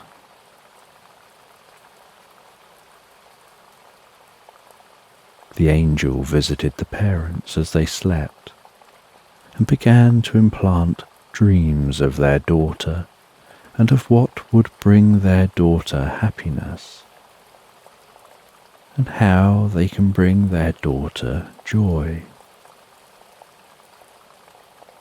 The angel continued the dreams into the daughter being grown up and the skills she has and how loved she is by all because of her playing and interacting with others when she was a child.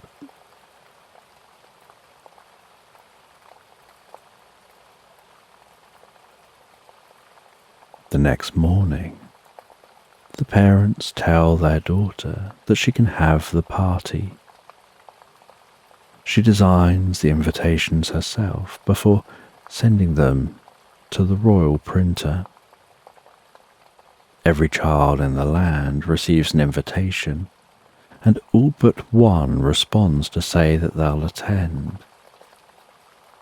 One response, from a young boy, says that he's unable to attend because he's too busy.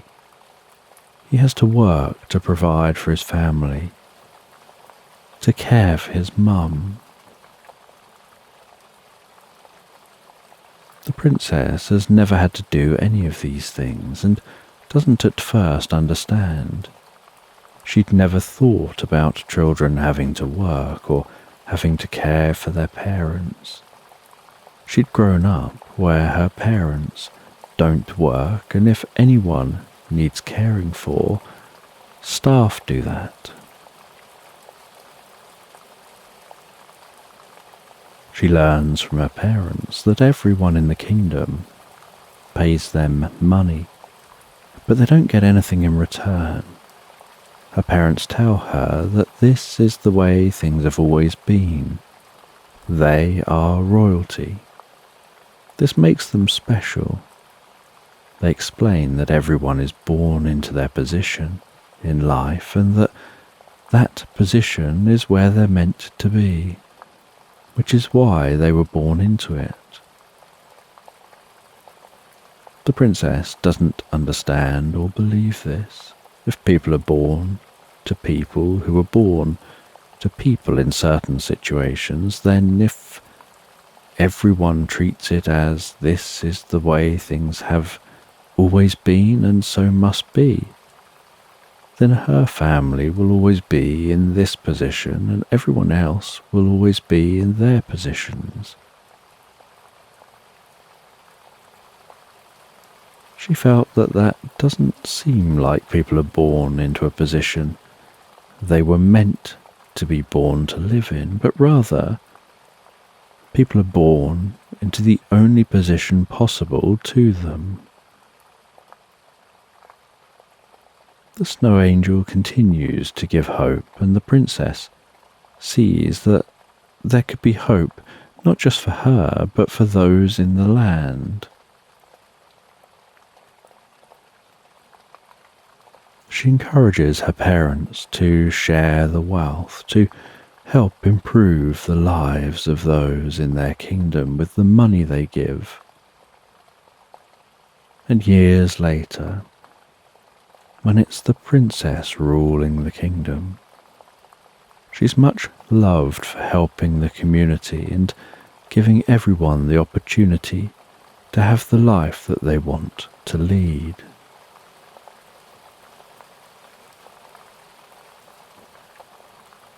And the princess enjoys reading and rereading this book, seeing it as inspirational.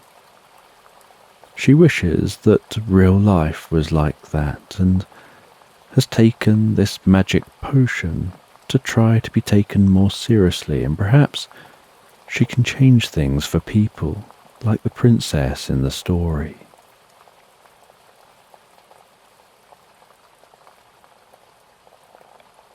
The carriage passes into the woodland, beams of light dancing through the canopy, illuminating dust motes.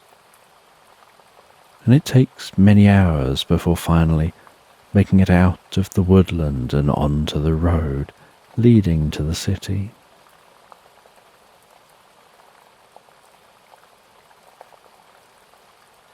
As the carriage climbs over the last hill before the city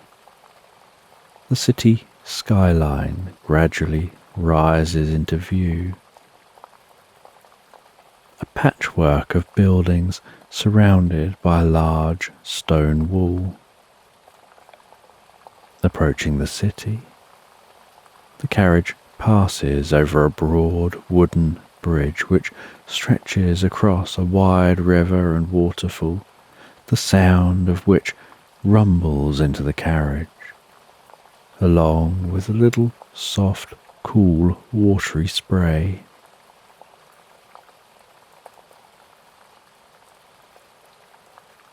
And almost as soon as the carriage passes through the city walls,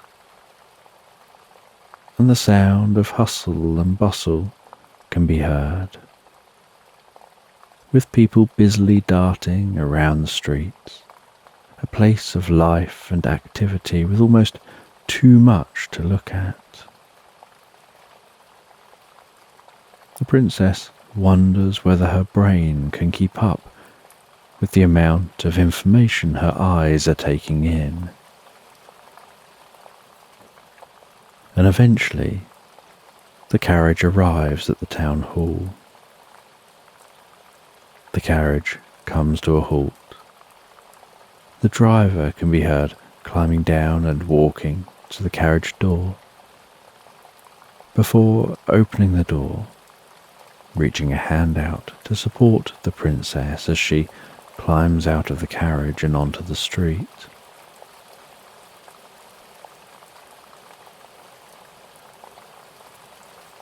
The princess walks to the front of the carriage to pat the horses, thanking them for their work before heading into the town hall. As she enters the town hall, her footsteps echo through the building. She walks to the room a meeting is being held in and pushes the doors to the room open.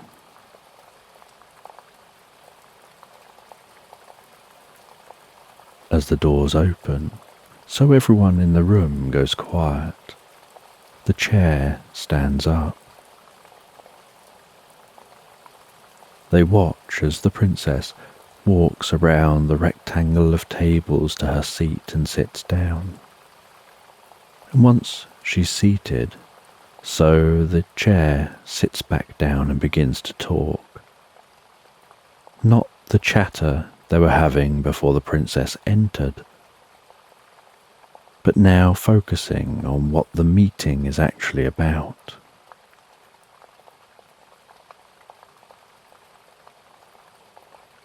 And all the people in this room have been elected by people throughout the kingdom to represent their individual communities. However, they've been arguing and not coming together as a group, which hasn't been beneficial for anyone. The princess wants to change that. She wants them to all work together for the betterment of the kingdom.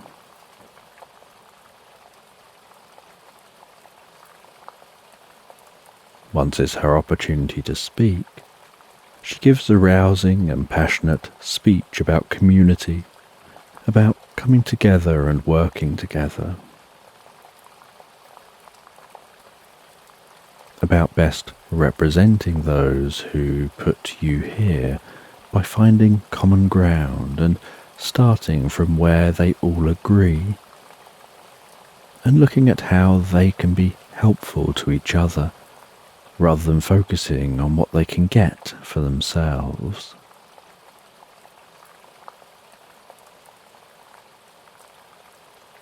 She explains about how each of their communities that they represent want certain things for their specific community, but by arguing and just focusing on what I want, when in many cases many of the communities want very similar things, they could be focusing on what can we do to achieve this for all of us.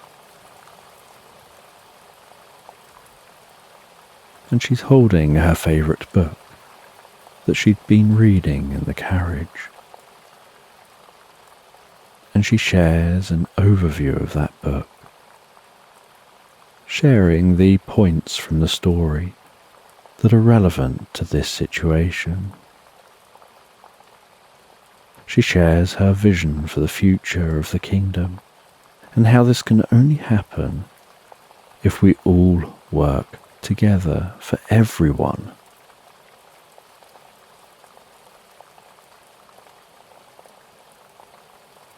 And everyone in the room sits quietly listening and seems engaged and moved by what the princess says. And after the meeting, everyone present gets to mingle and have drinks and eat sandwiches and biscuits before people start to say their goodbyes to each other, and eventually the princess leaves. She heads back to the carriage and begins the long journey back to the palace. But she's surprised by how well everyone listened to her. She was so happy to have drunk that potion. Maybe there's now hope for the future of the kingdom. Perhaps it'll become the kingdom she dreams that it will be. And by the time her carriage arrives back at the palace, it's now dark. She heads into the palace, kicks off her shoes and rests in the most comfortable chair.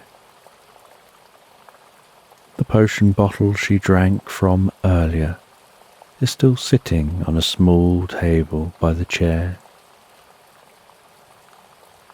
She picks up the bottle, and there's still a small amount of the potion left in that bottle.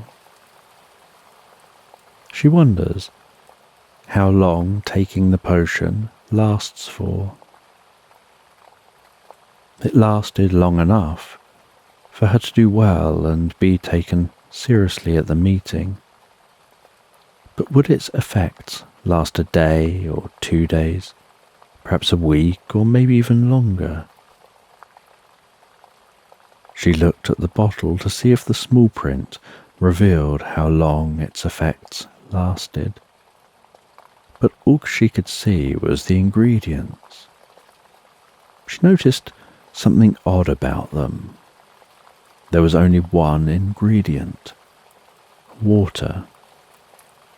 And next to the ingredient was a sentence in brackets: powered by belief. She thought to herself, smiling, as a realization popped into her mind.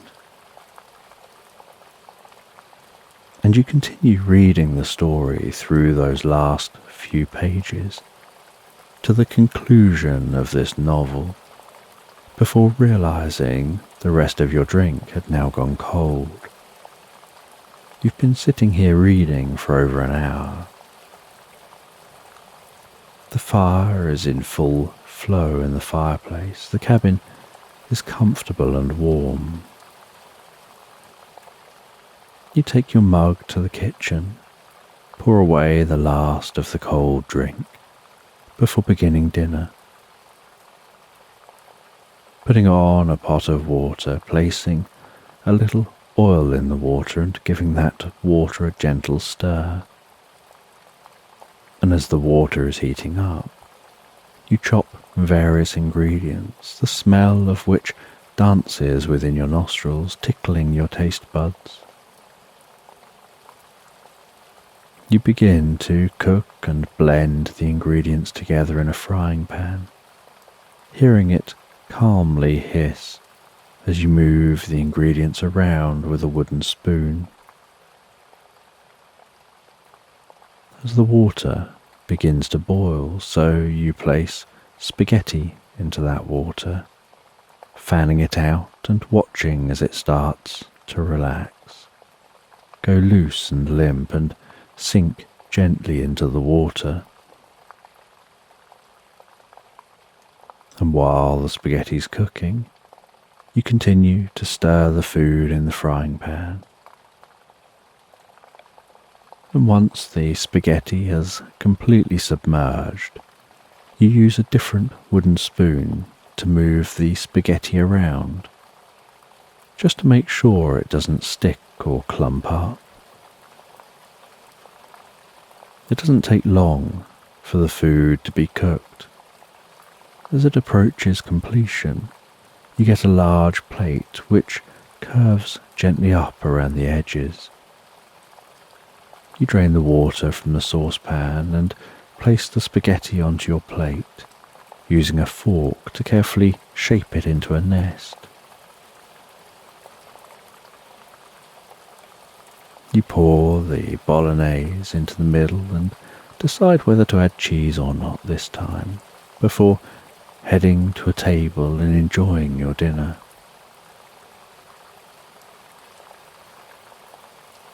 And after dinner, you head outside briefly to get some fresh air.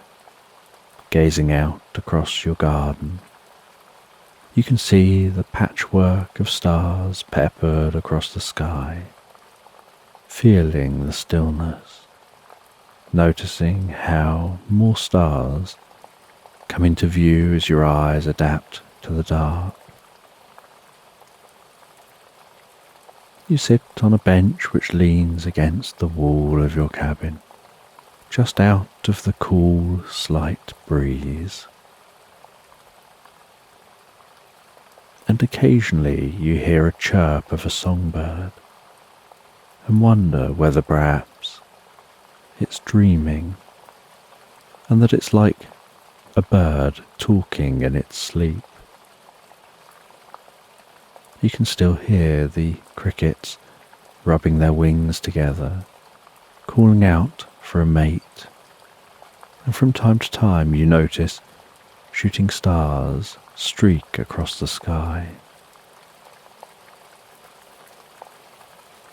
And after giving time to rest and let your food go down, you head back into the cabin. Relax by the fire a little longer until you feel yourself becoming tired. And as your eyes get heavier and heavier, and the fire has once again burned down to the faintest of glows, you head to bed, settle down into that most comfortable bed, feeling that it's just the right temperature for you to fall asleep. And as your mind drifts and floats into the most pleasant dreams, so you drift and float so peacefully, so comfortably asleep into Slumberland.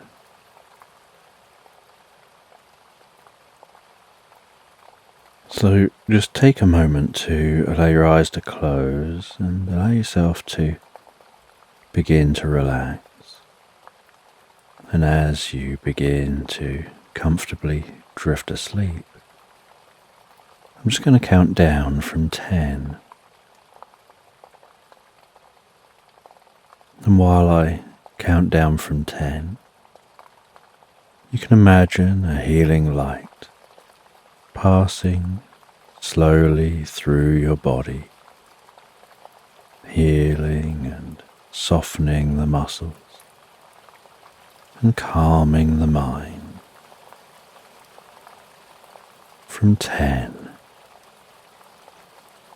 relaxing the muscles around the top of the head, around the face, around the jaw, relaxing the muscles around your temple and your forehead,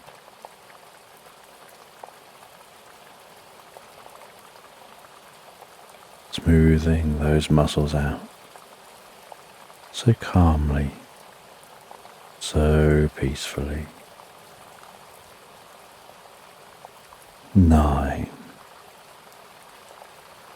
As that relaxation begins to work its way around the back of your head, slowly and gently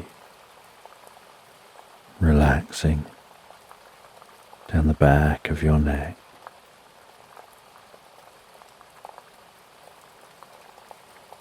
perhaps almost tingling with peace and deep relaxation. And with each out-breath that you take, you can find yourself relaxing deeper and deeper asleep.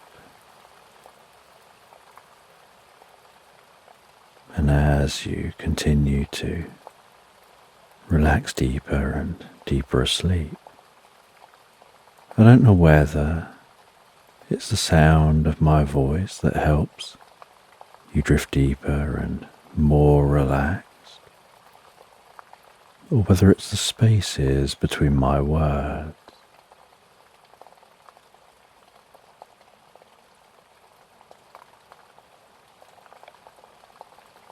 Eight.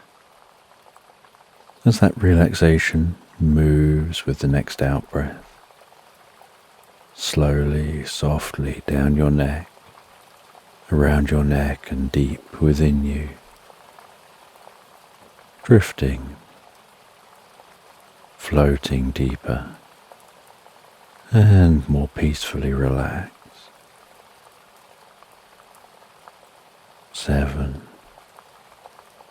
With that relaxation moving down those arms and around those shoulders and around the shoulder blades, softening and relaxing the muscles. Perhaps you notice the arms beginning to feel heavier and heavier, in the same way that the eyelids can feel heavier and more relaxed as you drift peacefully asleep.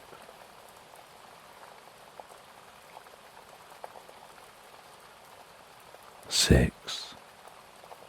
With that relaxation moving down those arms, it can begin to reach the fingertips, bringing comfort and peace to those fingers.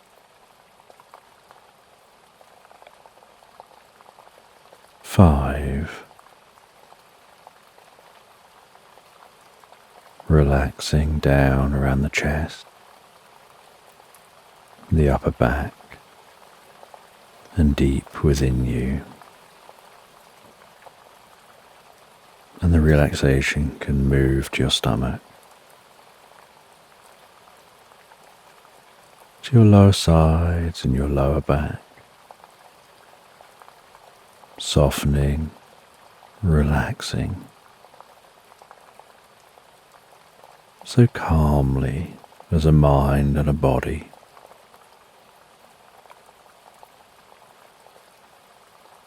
4. With the relaxation moving down around your bottom and around your legs,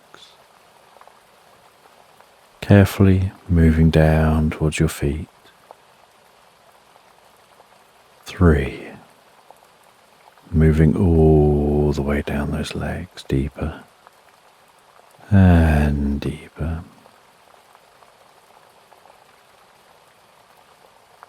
Bringing a deep sense of peace and calm,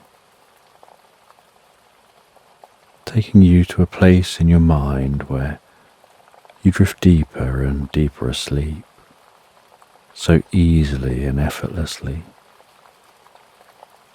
where your mind is so calm and peaceful,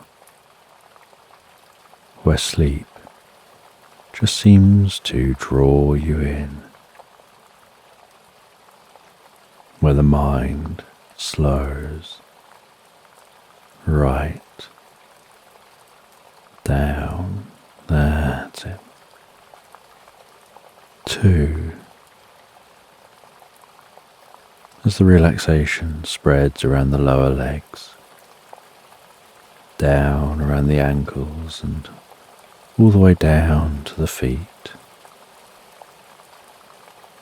1. Feeling that relaxation flowing through your whole body like a wave of peace and comfort. And you know the process of sleep involves the body relaxing fully as the mind begins to drift and dream, almost into its own reverie, before passing into deep and restful sleep.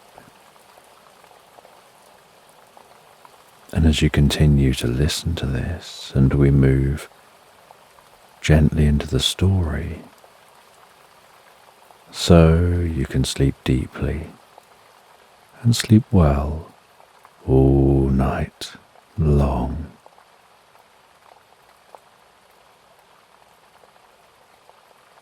And as you comfortably sleep, I'm just going to tell this story in the background. And Pebbles is a young teddy bear with freckles across her nose and fluff growing out of her ears. And one day, Pebbles is out walking through a rainforest.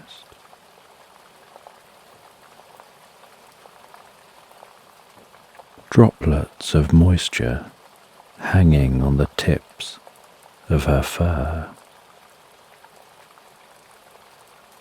her padded feet,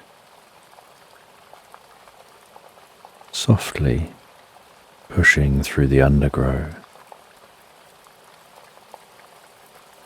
Sounds of the raindrops leaping from one leaf to another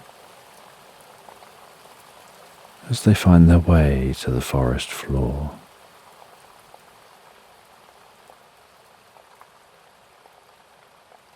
And sometimes Pebbles manages to pay all of her attention to a single raindrop and follow its course, bouncing on one leaf, sliding along the leaf, dropping to another leaf, the leaf waving a bit, sometimes the leaf springing the water droplet up into the air as it somersaults off the leaf and splashes down onto another leaf, eventually finding its way to the forest floor. Other times, there's a breeze high up in the tops of the trees, and so many raindrops fall down through the trees that there's a cacophony of noise, of that pitter-patter of the raindrops as they all leap and dance, bounding their way down to the forest floor.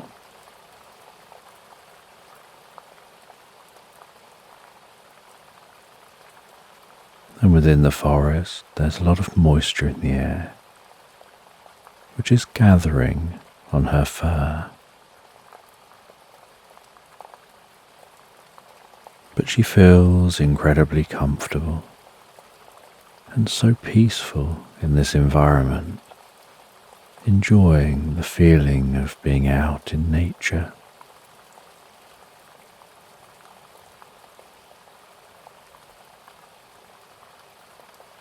And while wandering through this forest, the light quite dark, as so little sunlight can make it through the canopy overhead.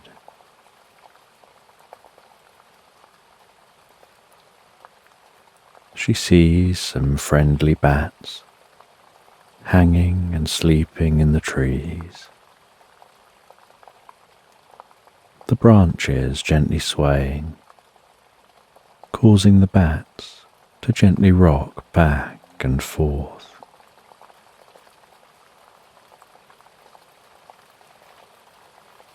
She sees some brightly coloured mushrooms on the ground, poking themselves up through the undergrowth.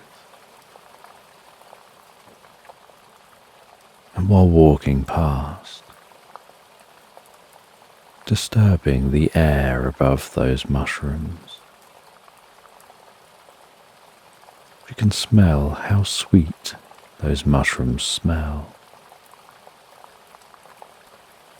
Their sweet scent dancing within her nostrils.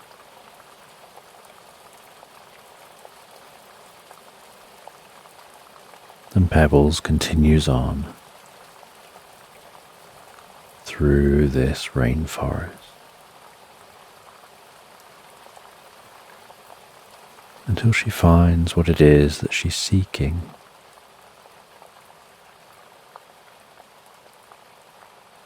A tree containing a door, and she walks up to that door. She knocks 3 times. Each knock echoes through the tree as if the tree is hollow. After the 3rd knock, she She waits. She can hear some movement within the tree. And after a few moments, the door latch seems to release, and the door hangs slightly open.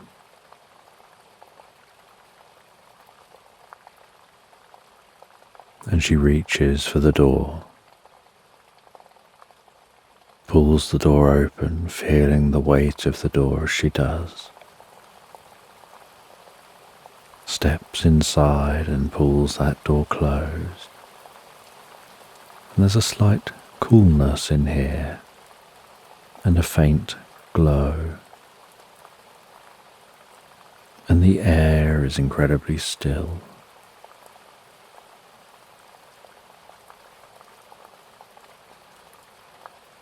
And she begins to descend a spiral staircase, descending deeper and deeper beneath this tree.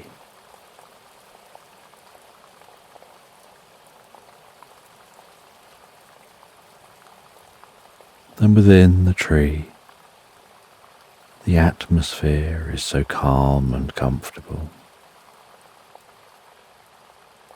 And at the base of the spiral staircase, the area opens out into a vast cavernous space.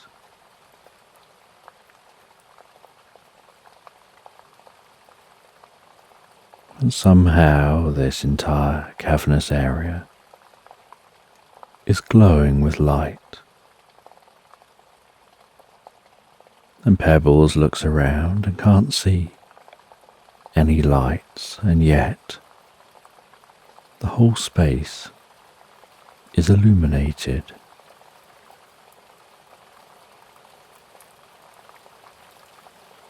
And she can see some people working at desks,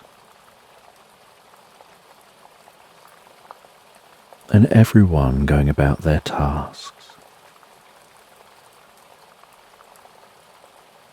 And she walks past a room full of people working, heads to a door at the back of the room, opens the door, and walks into another room. And this room appears to be made of metal. And she walks across the metal floor, her teddy bear feet padding their way across that metal.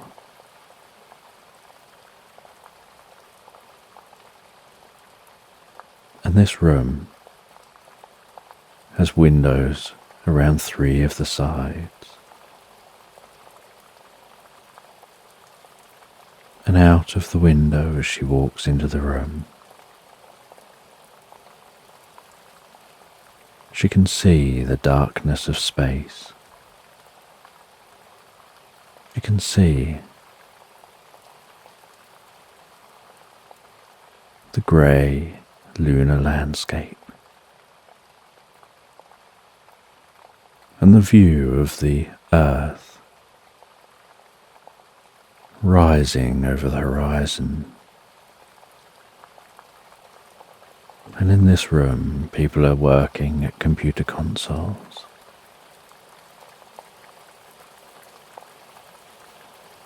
And she walks over to a desk and sits down. She puts on a headset, turns on a computer, punches in some details, logging into the computer, sees a notification on the screen. She clicks the notification, reads a message on screen.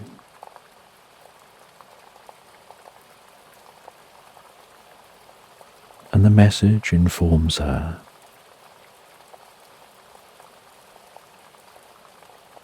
that what they've been looking for has possibly been found,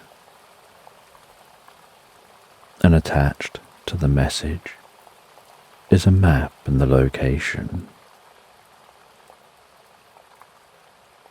And so Pebbles takes note of that location, heads to what looks almost like a large cupboard against one wall, walks into that space, places on a spacesuit,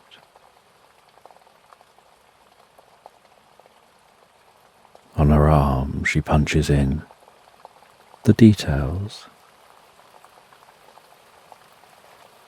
for the location and an image of that location.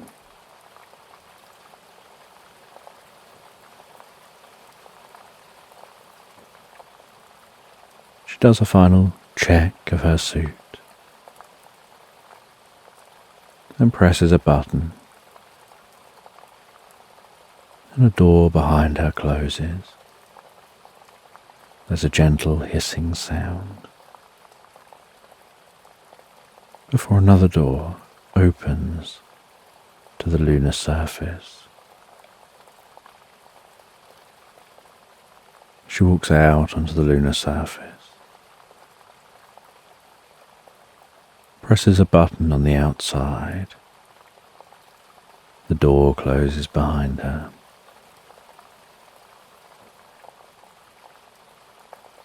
And she feels almost like she's walking in slow motion as she gently bounds her way across the lunar surface, heading over towards a rover. When she reaches that rover, she boards the rover and straps herself in, starts up the vehicle, punches in the coordinates, and then accelerates away from the moon base.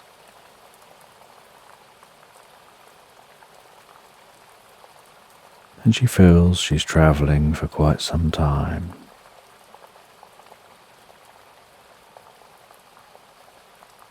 And while travelling, the sun begins to poke its head around the edge of the earth, illuminating the moon. She pulls the visor down, continues on as the sun rises above the earth and rises above the moon.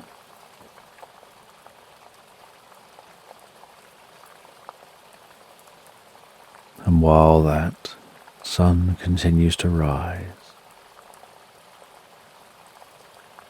a part of her attention is on admiring this sunrise, although she finds it does make seeing the earth more tricky in the glare of the sun. And she continues on, heading to those coordinates, and on arriving at the coordinates, she leaves the rover. She can see what looks like a cave, and it's the entrance to an old lava tube.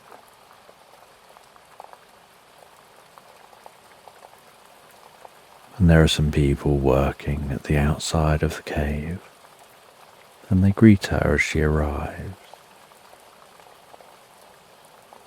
She walks past them, descending into the cave.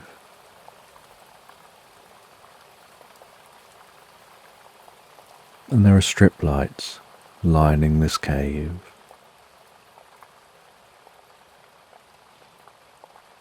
And they're gently pulsing. in the direction deeper and deeper into the cave. And so she walks deeper into the cave until she finds a chamber. And within that chamber is what looks like a spacecraft, only nothing she's familiar with.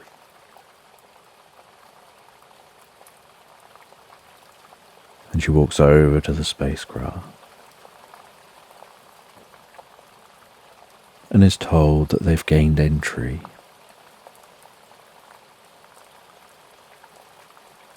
And it's an enormous spacecraft, seemingly embedded within the rocks here.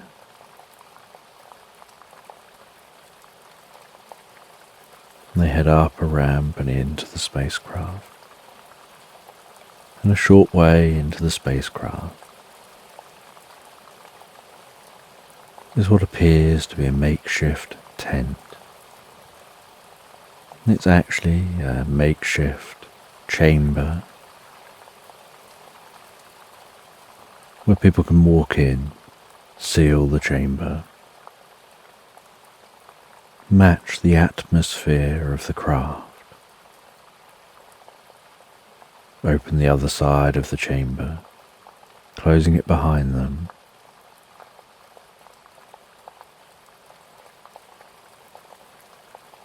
and then there's another chamber. They walk across that chamber, opening another entrance, finding themselves in the craft. And so Pebbles heads through and into the craft, removes her helmet in the craft, removes her gloves, places them into the helmet, holds on to the helmet and gloves, while looking around at the inside of this craft. And nothing about the craft seems familiar. The craft both seems highly futuristic and ancient at the same time. And so she finds her way around the craft to the person she's due to meet. And she meets that person. And they direct her to a tablet. And on that tablet seems to be unusual writing. And the tablet is made from a metal that almost feels soft to the touch. A little bit like handling clay. And she tries to gently scratch just one tiny corner of the tablet, but finds that although it feels soft like clay, and it looks like the unusual writing was scratched into the tablet, she's unable to mark it herself. Pebbles asks if anyone's been able to understand the writing. And they say that they'd scanned it into their computers, and the computer is just processing for patterns right now. And it takes a while for the computer to process and give a result.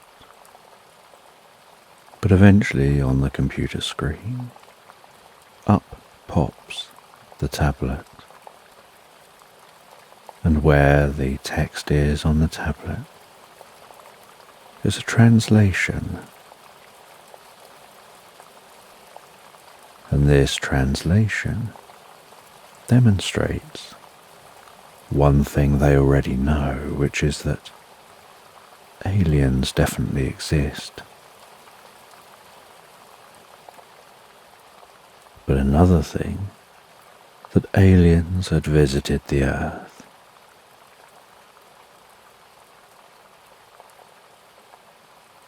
And it says that this ship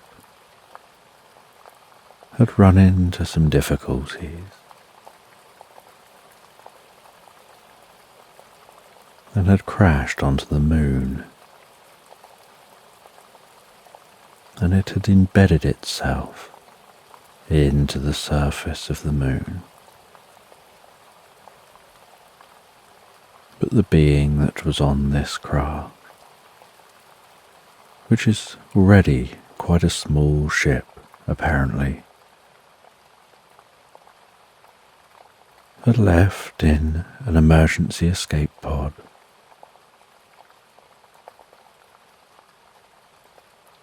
and headed to the planet Earth.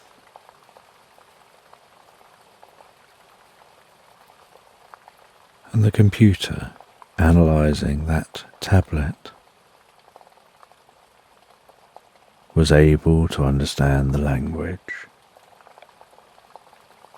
and so was able to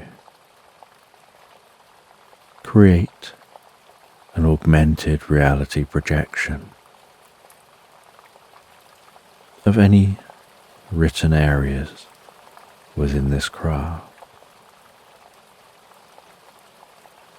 And so Pebbles put her helmet back on and projected on the inside of the helmet is an overlay of any text. And so she looks around and can see buttons, writing in different places and screens with writing. And she heads over to a console and types in on the console, unlocking it. And sees that there are some records about the mission that these aliens were on. They're observing the planet Earth and the evolving life forms on the planet.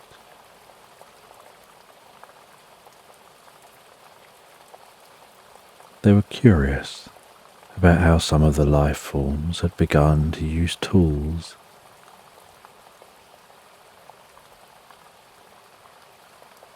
They'd begun to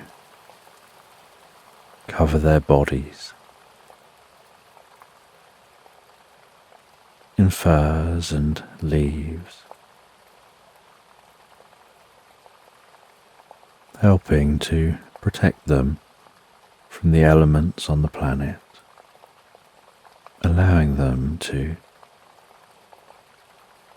begin to spend more time in locations where conditions weren't so ideal.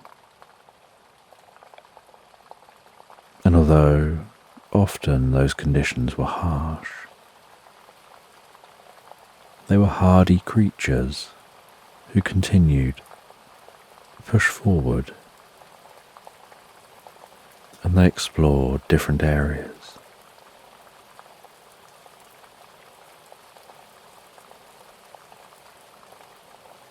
And so the aliens had set up bases.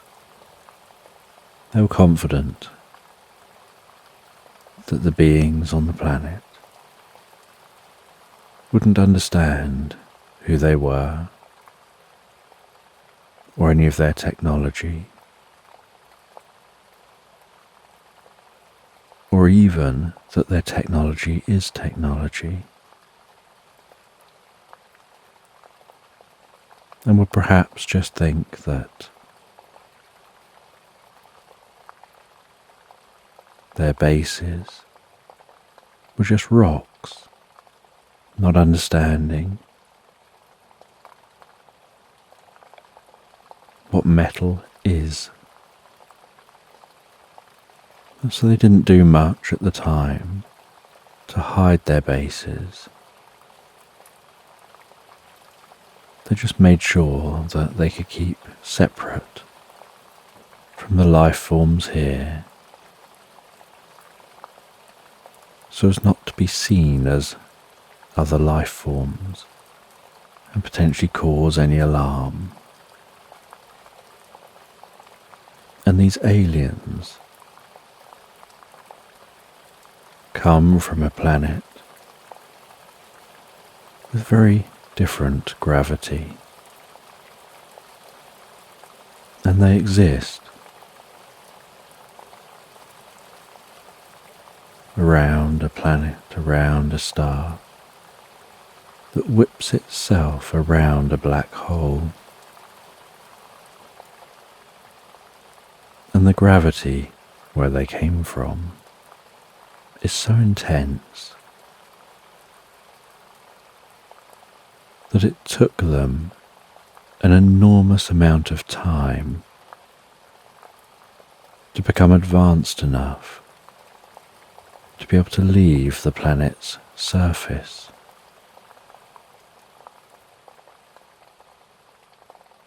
The gravity was so intense, no chemical rocket would be able to leave the surface.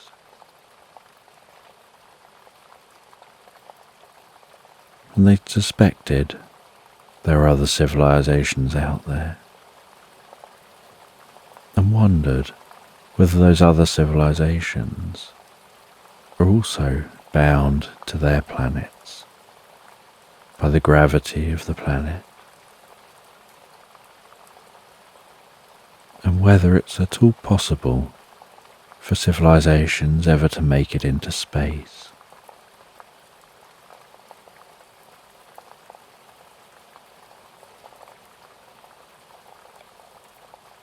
And they became increasingly advanced,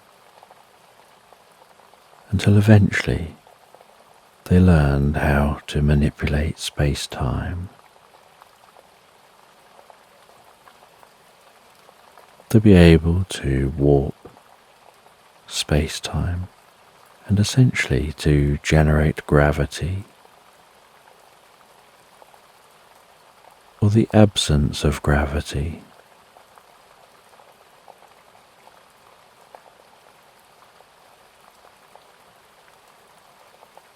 But they found that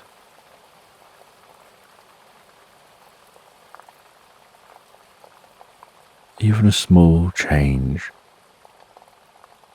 in the level of gravity was detrimental to their structure as beings.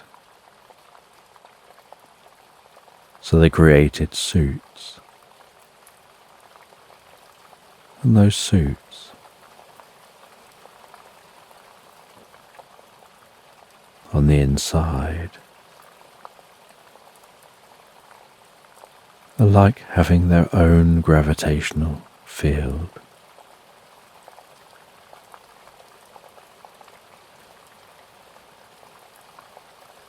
Making it as if they're in an incredibly high pressure environment within the suits. And a side effect of these suits is that relative to beings and existence outside of the suit, time runs at a different speed.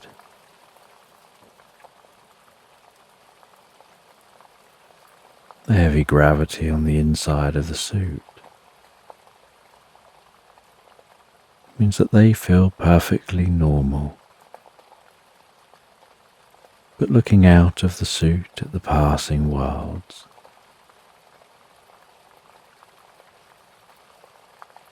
it's as if everything is moving incredibly quick.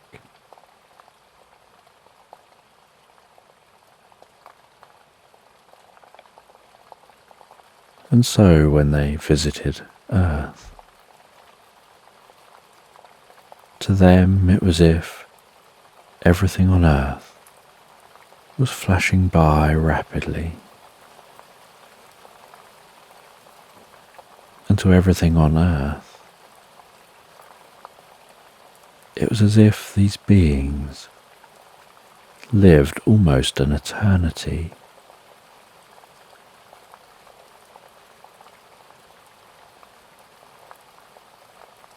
And for tens of thousands of years, the aliens managed to not make any mistakes, to keep themselves hidden. It was only when this alien crashed onto the moon, having left a large ship that was in orbit of the Earth, and their ship malfunctioned.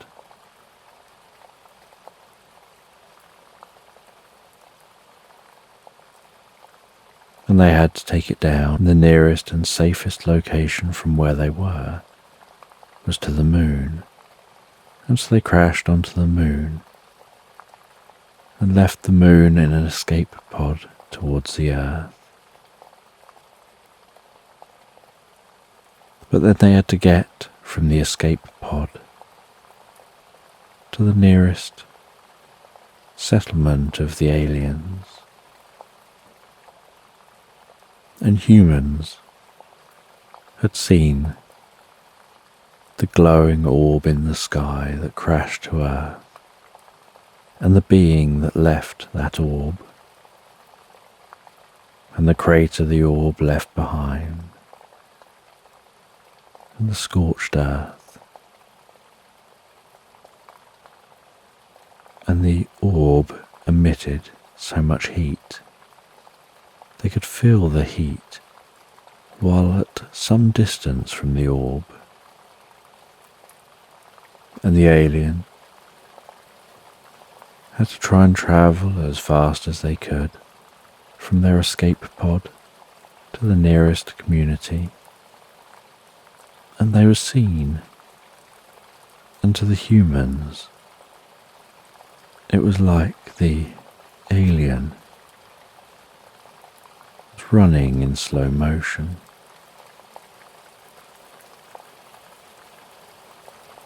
And to the alien, it was like the humans and the wildlife was flashing by at high speed. And the alien found their way to the nearest community. But in Earth time, that meant that that alien was seen for an extended period of time out in the open, travelling to what looked just like an unusual rock. And Pebbles decided that their next course of action was to go and visit that location. There's no records on the ship beyond the alien explaining that they were heading down to the planet and sharing their journey back to the ship to the point of arriving at the settlement.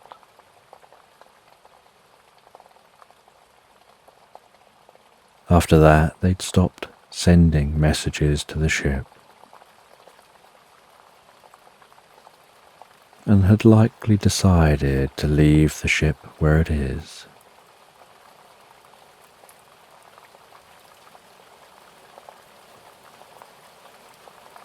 But Pebbles knew where they were situated back then, and wondered whether there's any evidence of that now. And the ship that was orbiting the planet clearly left now, and she wondered when that happened.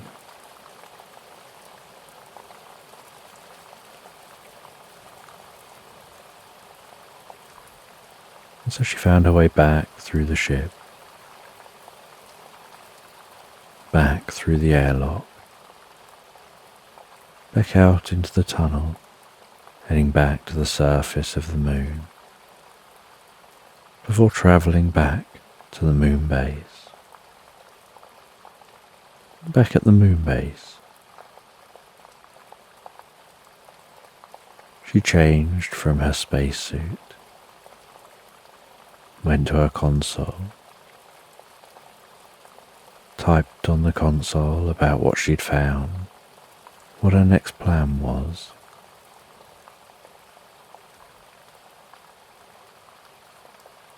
And then left the moon base, found her way back to that rainforest.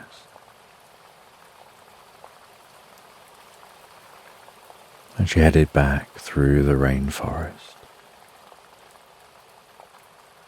back to her home here in the rainforest. And while in her home, she did a little more research and made her plans.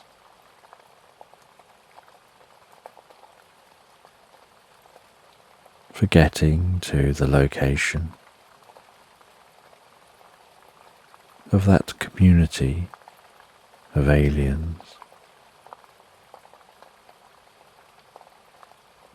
And she didn't expect the community to be there now. And also didn't expect to find any evidence that it was ever there.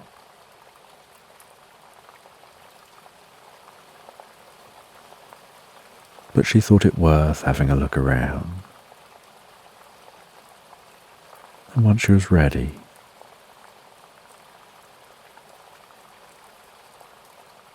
she went into a portal room, opened a portal to the nearest portal stop to where she was heading, left the portal at that portal stop,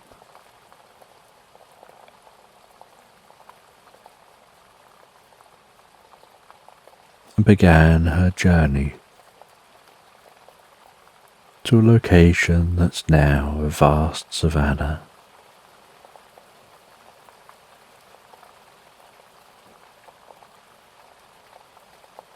And she had a device with her with the records she'd seen, showing where the ship had crash landed.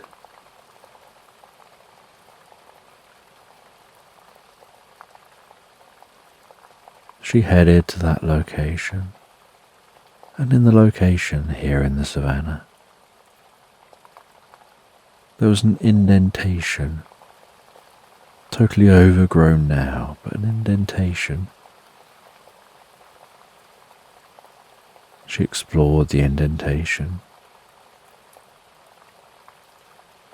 and found signs that the ground had been compacted.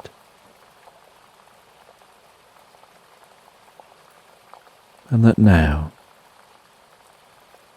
a lot of earth had grown up over the top of the compacted ground, but the evidence was still there.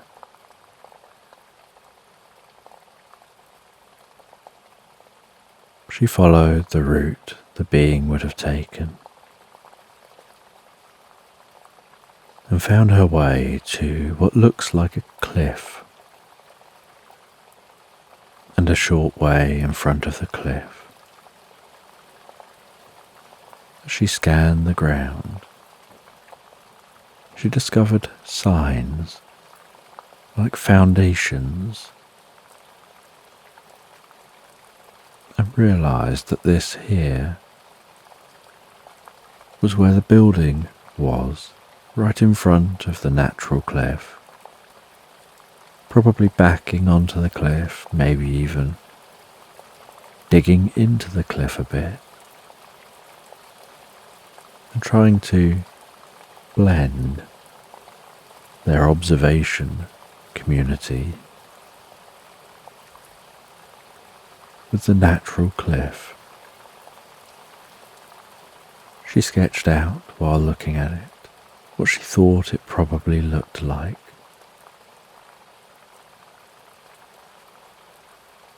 Before scanning the area to try to get other information, and from the depth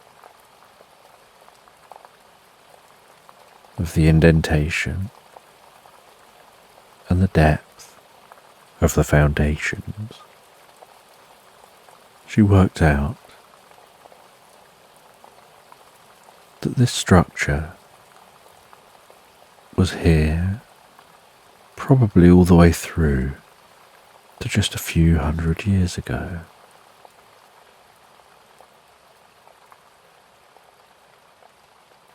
And the indentation had probably happened about 10,000 years ago. And as she explored the cliff, looking to see if there's signs of how the structure was built, either up to the cliff or into the cliff,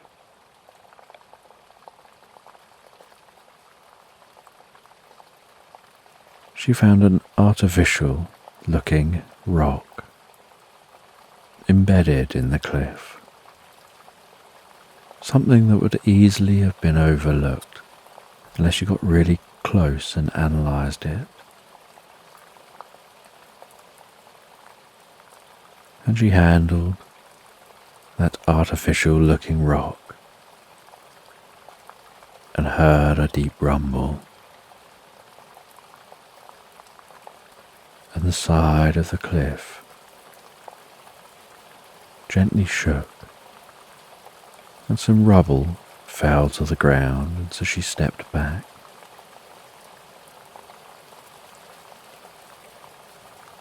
And an entrance opened into the cliff.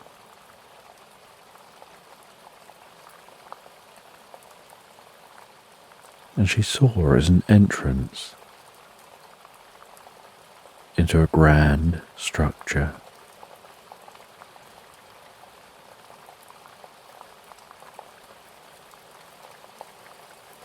And this grand structure seemed to contain observation points and screens looking in lots of different locations around the planet.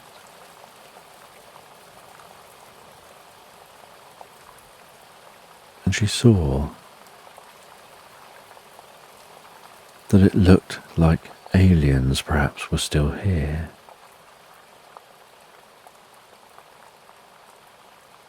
And she heard a noise and saw an alien approaching,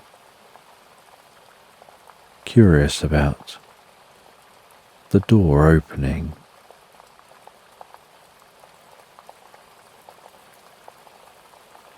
And the alien was in a suit, appearing to move incredibly slowly.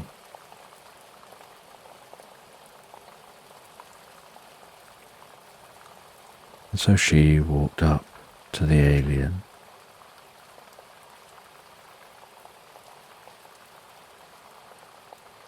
And she tried to talk to the alien.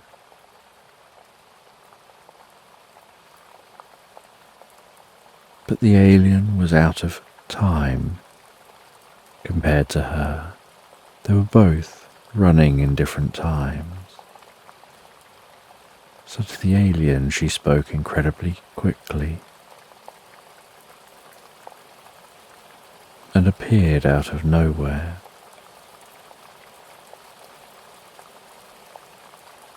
And to Pebbles, the alien was moving incredibly slowly.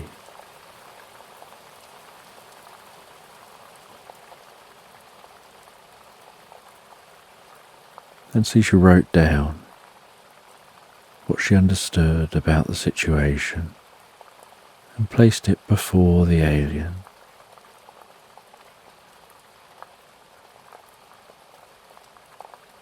And it took a while, but the alien looked. This encounter with her will be but a blip for the alien. And so she learns what she can, studies what she can, before leaving this place and sealing it back up, then heading away. And she finds her way home, writes up her report of what she found, and that the aliens not only visited Earth, but they're still here.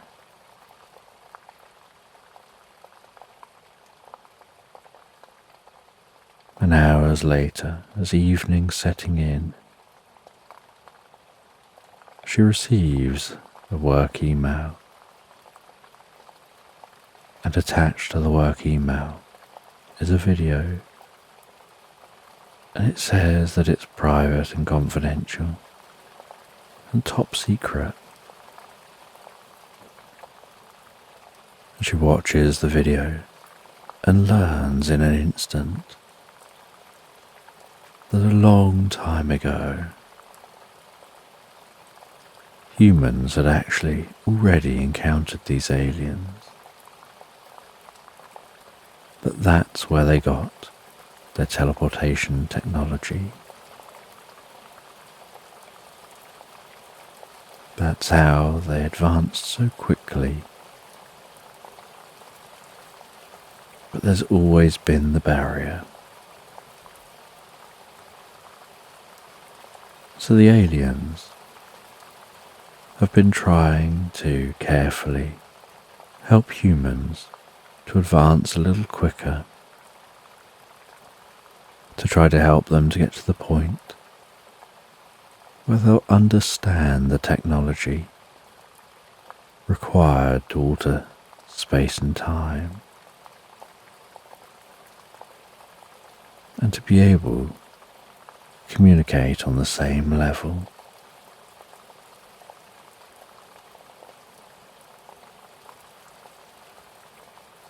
And Pebbles sits back for a while, relaxing in front of the fire, pondering what she knows, the implications of this on the planet, and what she's allowed to say and not say, before heading to bed, drifting and floating so peacefully, so comfortably asleep into Slumberland.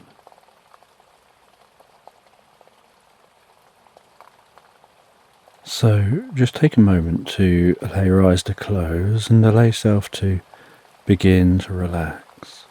And as you begin to comfortably drift asleep, I'm just going to count down from 10. And while I count, you can have a sense of a healing light gently passing through your body, healing and softening the muscles, calming the mind. From 10, relaxing the muscles around the top of your head,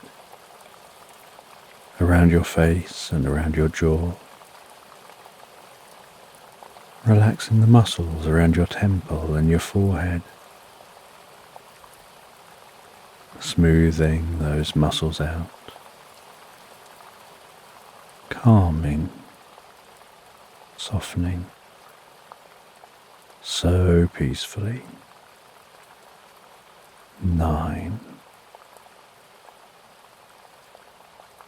And that relaxation can begin to drift around to the back of your head and slowly begin to relax down the back of your neck, perhaps tingling gently with a sense of peace and comfort.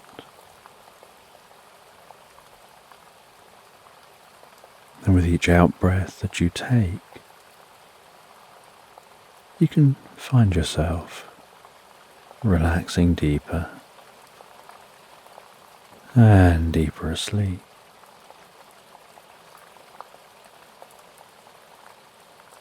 And I don't know, as you continue to relax deeper, whether it'll be the sound of my voice that helps you drift deeper and deeper asleep, or whether it'll be the spaces between my words. 8.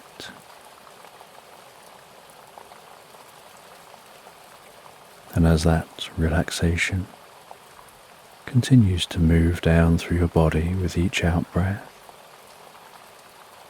down your neck, around your neck, deep within your neck, drifting and floating, you can continue to relax, more asleep, as you listen to me talking here. 7. And the relaxation can move down around the shoulders, the shoulder blades, spreading out comfortably into the arms, softening and relaxing those muscles. And perhaps the arms begin to feel heavier and heavier, just as the eyelids can feel heavier and heavier, and more relaxed. 6.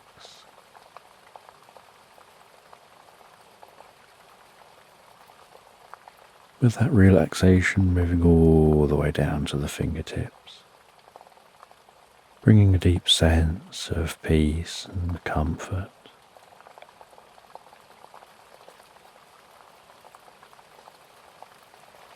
5, as the relaxation begins to work its way carefully and gently down around your chest, your upper back, deep within you. And that relaxation can move down to your stomach, your lower sides and your lower back, softening, relaxing, so calmly as a mind and a body. 4. That relaxation can move down around your bottom and around your legs, deeper and deeper down through, bringing with it a deep sense of peace and calm, taking you to a place in your mind where you drift deeper and deeper asleep so easily and effortlessly, where your mind is so calm and peaceful, where sleep seems to just draw you in, where the mind slows right down. That's it.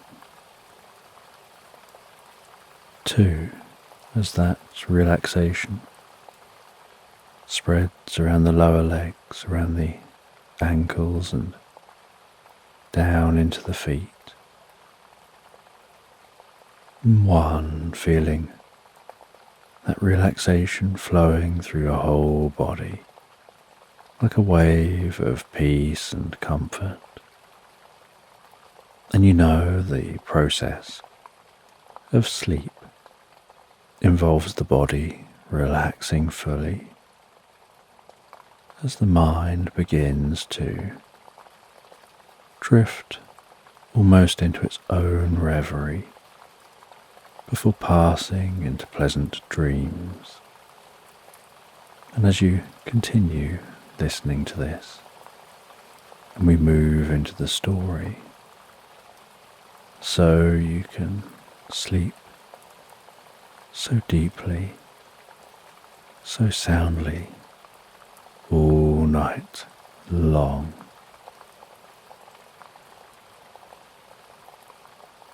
And as you drift and dream and sleep, I'm just going to tell this bedtime story in the background.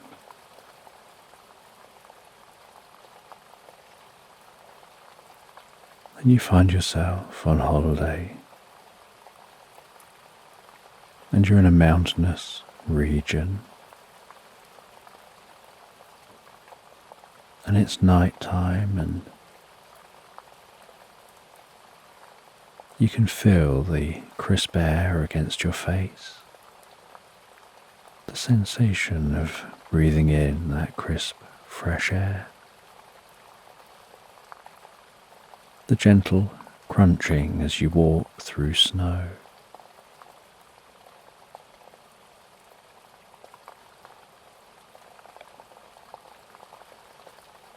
And the sight of an aurora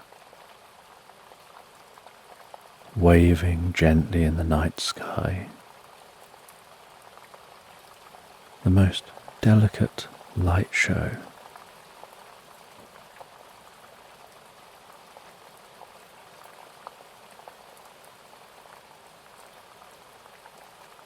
Seeing the pinpricks of twinkling stars beyond that aurora.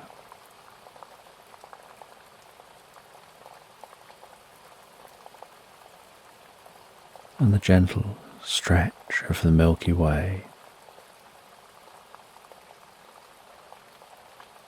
as it arcs across the sky.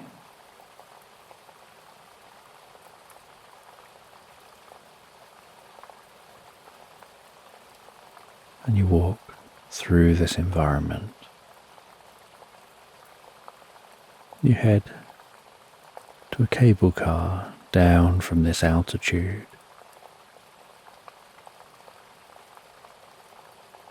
Travelling down in that cable car,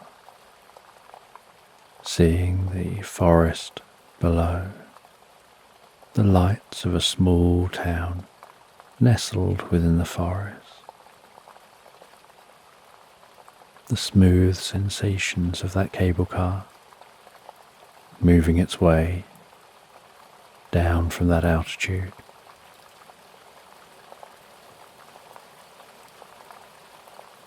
Until you lower down beneath the line of trees. You disembark and begin your journey towards that town.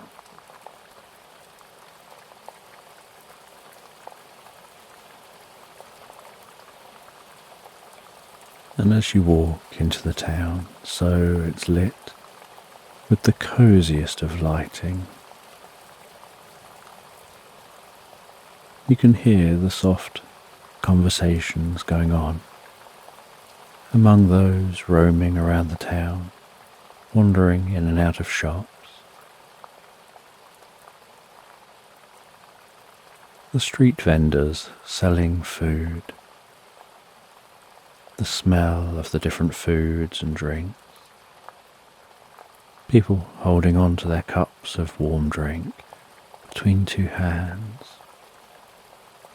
pulling those cups up under their noses, blowing the top,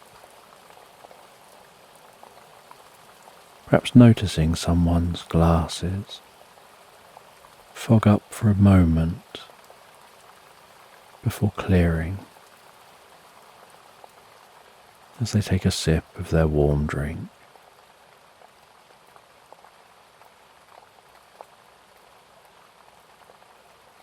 And you see, as you look down the street, an antique shop.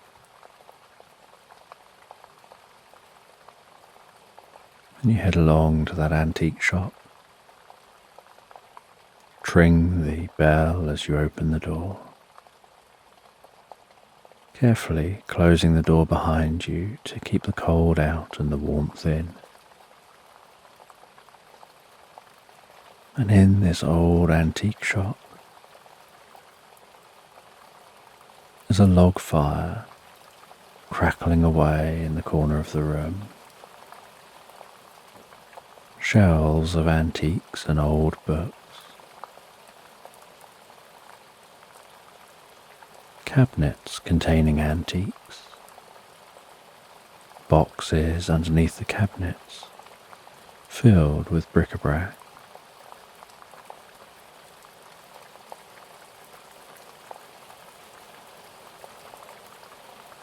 And there's such a cozy environment in here. Just that sound of the crackling fire,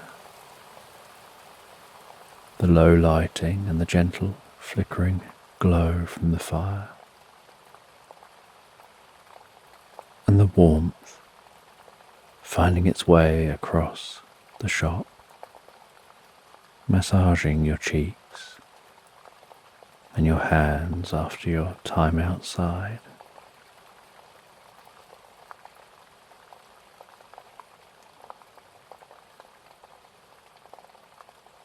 And you see, behind the shop counter,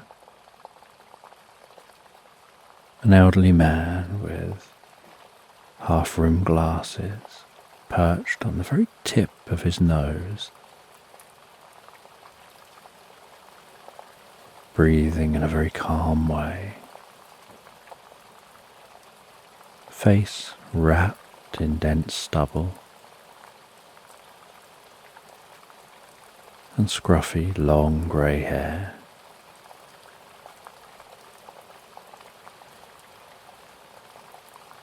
And piercing blue eyes, holding an old book. His eyes glancing through the glasses and scanning the pages, before he reaches across with a finger, carefully separates a page from the others with his finger at the top corner of the book.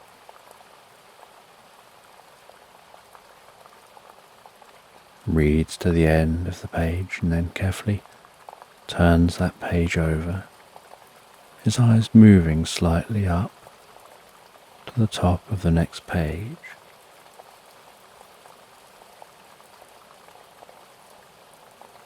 And then reading his way down this page,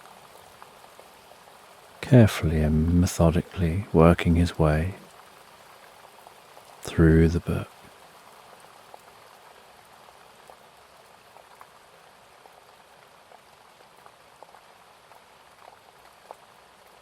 And you sense that he is aware of you, although he's not acknowledged your presence.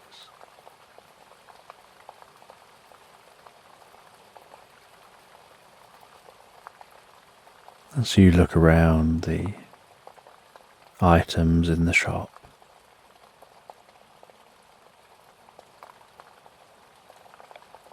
as you look around, you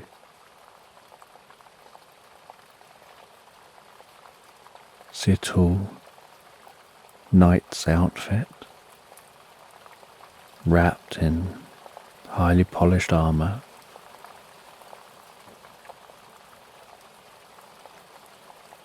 You tap it very gently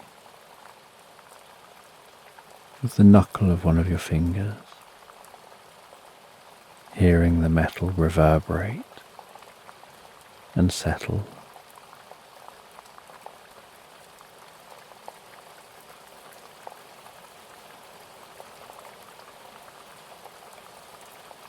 You pick up and handle a couple of the pocket watches, popping their lids open, analysing the watches before closing the lids back up and putting them back where you found them.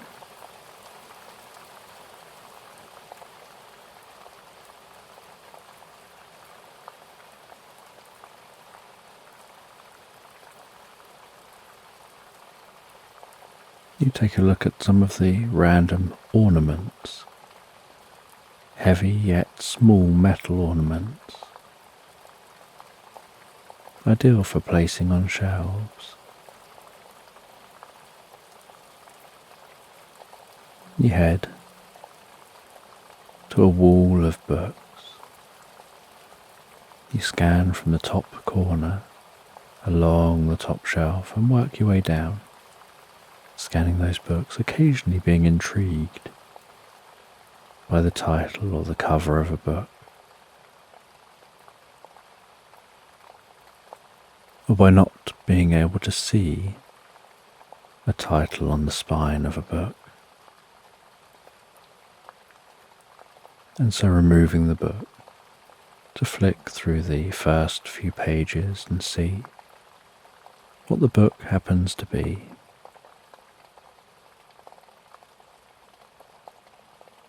And all this time, you're the only person in the shop.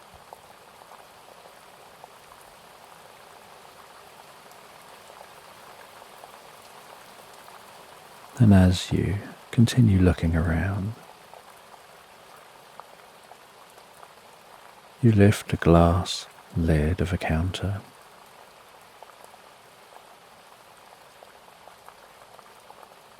You take a look at some of the old watches in that counter.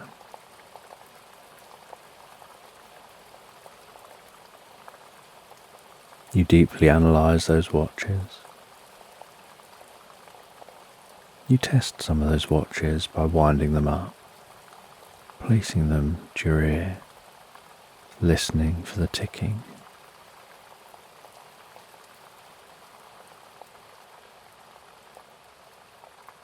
And as you continue looking around, you head to a tray that just has random items, with all the items being quite affordable. And within that tray, you spot a bracelet. And something about this bracelet appeals to you.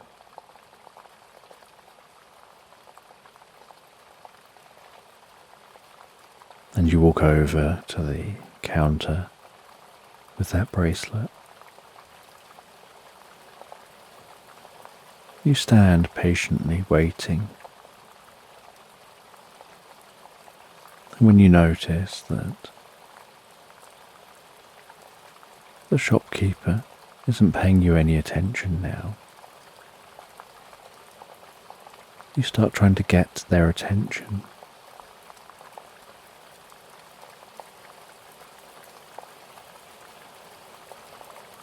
You do a fake cough, and then a slightly louder one, and then with a huff, the shopkeeper comes over.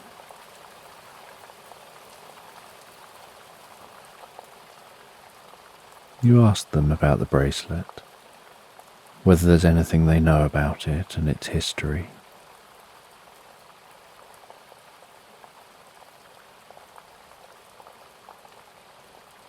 And they say they don't really know much, and it's only a cheap bracelet, so they don't feel that they want to waste any of their time on knowing. But you feel that the bracelet seems quite elegant and you quite like it. And you did feel drawn to it.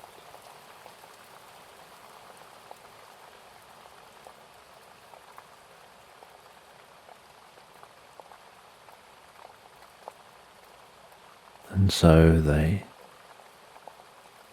tell you how much it'll cost. Ask if you want it packaged, and they place it into a nice presentation box. Carefully wrap that bracelet and place the wrapped bracelet into a bag, and place a business card into that bag. And you see that their name is Hermit Crab.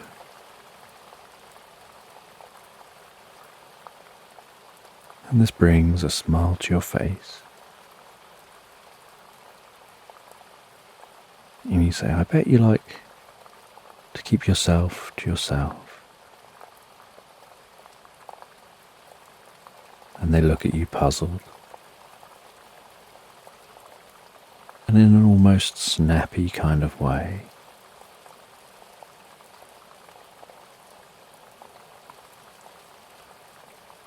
they say, what gives you that idea? They just don't really like being around people.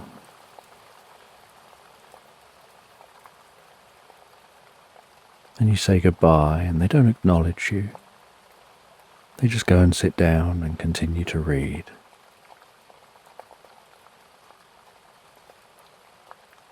You head back to the door and tring the door open, feeling the cold leap into the shop.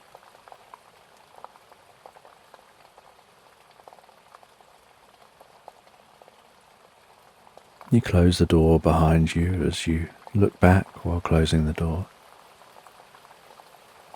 You see them settling back down with that book, picking up where they left off, carrying on reading. Almost as if you entering that shop was an inconvenience to their reading.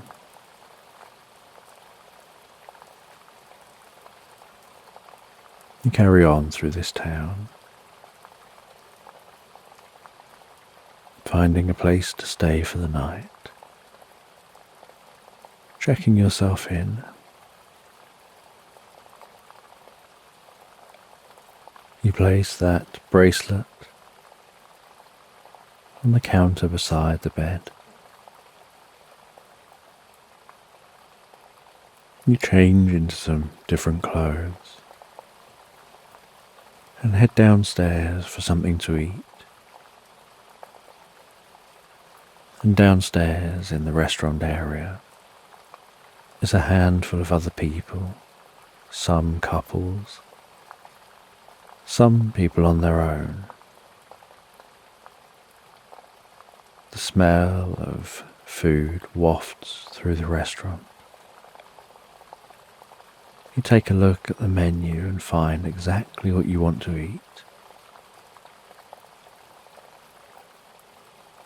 You order that food and a drink and sit on your own on the table waiting for that food to arrive and the drink to arrive. And while waiting, you just enjoy the atmosphere.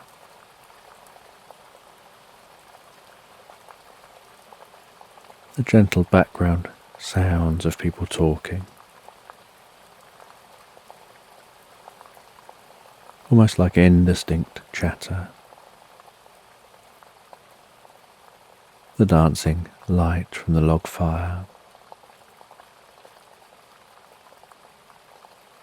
Feeling so calm and relaxed.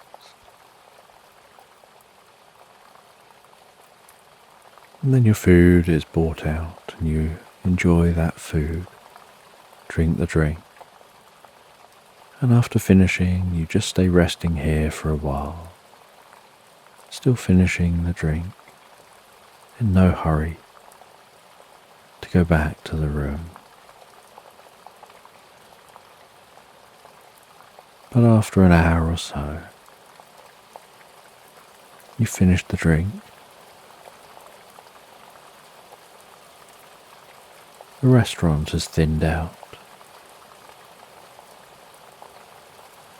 The fire has burned down to embers. So you head up to your room. You settle down on the bed and take a good book and read that book for a little while. Reading yourself to a point of being sleepy. And when you reach a point to stop reading, you reach into the bag with the bracelet. Take that business card and use it as a bookmark. Business card making you smile and recall your interaction from earlier today. And you close up that book, place it down beside the bed. Settle down and begin to drift peacefully, comfortably asleep. And while you drift and float and dream deeper and deeper asleep, your mind starts to wander.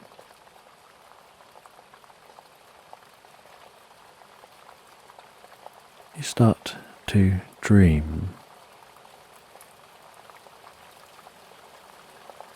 that you're walking through the most beautiful meadow, surrounded by magical trees. And as you walk through this meadow,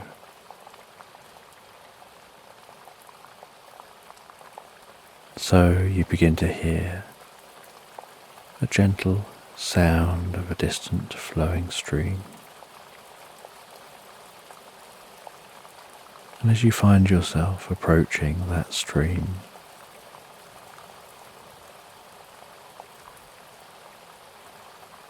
you see a really friendly looking woman resting on a rock, singing softly to herself, her voice, making you think of it being like a voice of an angel. A voice that seems to just flow through you in an almost timeless kind of way. At frequencies that seem to resonate within you. And this woman seems so elegant. And when she notices you, she stands and turns her flowing dress, wafting around her as she moves.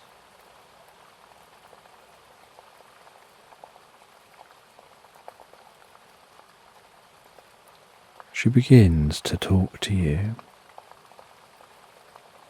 asking who you are and where you're from.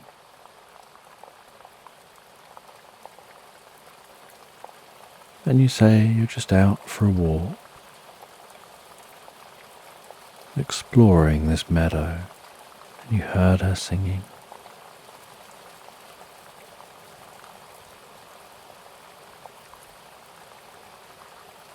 And she tells you that there's a secret world overlaid on this one. And she can show you that world.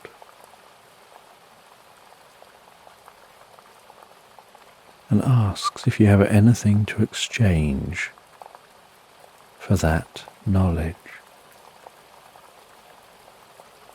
And you feel your pockets and find that that bracelet is in one pocket.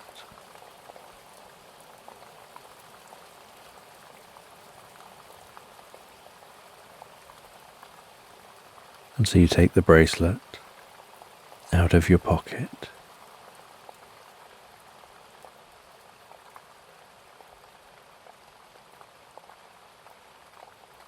She holds her arm out, reveals her wrist. You carefully place the bracelet around her wrist and seal that bracelet up. And in an instant, a glowing white light begins to emanate from the bracelet and form around her body. And she transforms in subtle ways. And as the light fades back away, and a gentle tinkling sound calms down,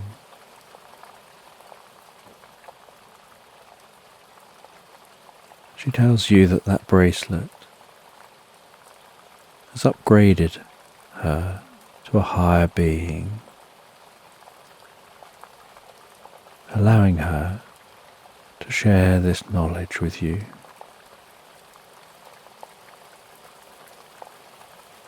And she reaches out, and in a very meaningful way, she looks towards your right hand and reaches towards your right wrist, very slowly, delicately and carefully. She rests her forefinger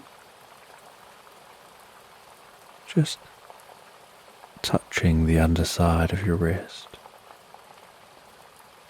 and very carefully communicates through that touch for that wrist to rise.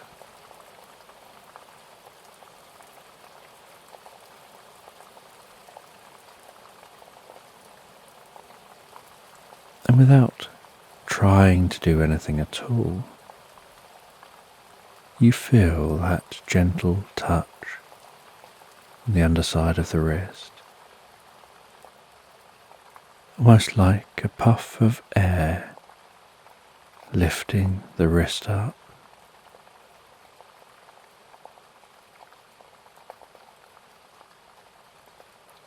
Feeling the way the arm gets lighter and lighter, as if increasingly filled with helium, as if each breath that you take pumps more helium into that arm.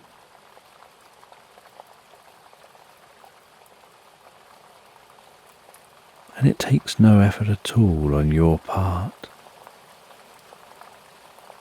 for the fingertips to begin to move, and the palm and the hand and the wrist, and the elbow, and the forearm, and all the muscles involved in that arm, so delicately rising up.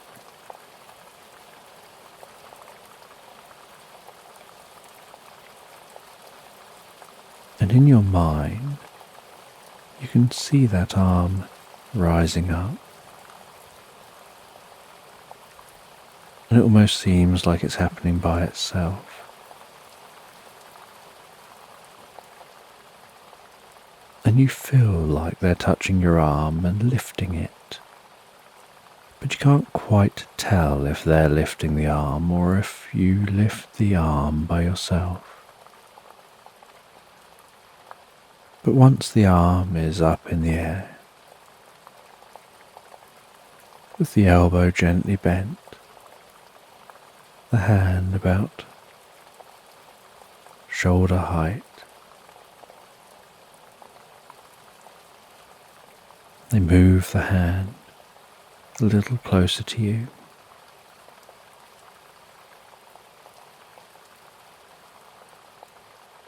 And then begin to carefully lower the hand down.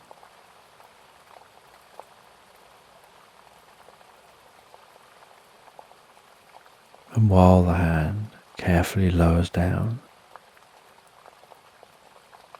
so that happens at a rate and speed that's incredibly calming and gentle.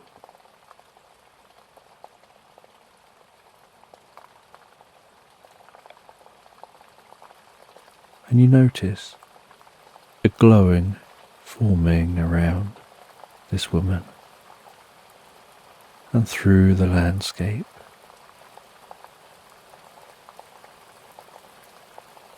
As she begins to talk to you.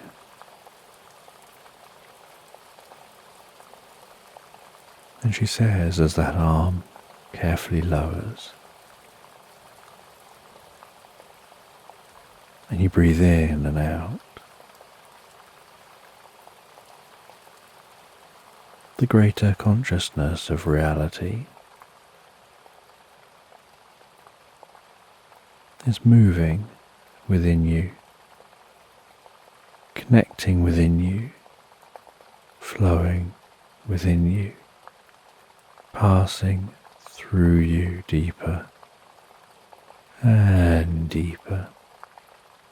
And as she talks, you notice what's almost like a healing light pulsing from around you, as if you're drawing this light straight from the air around you, as if you're somehow drawing natural energy towards you.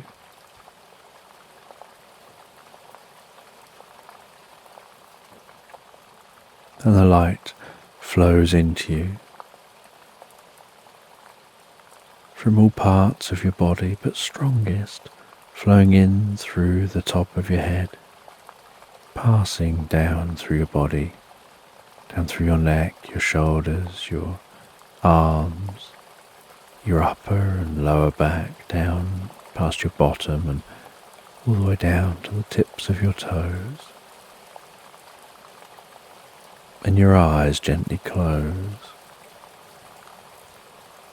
and you drift deeper and deeper into the experience.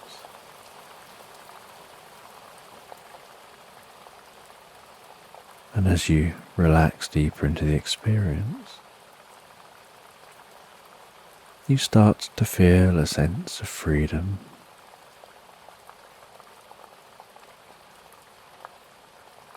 You feel all that deep connection to the world around you.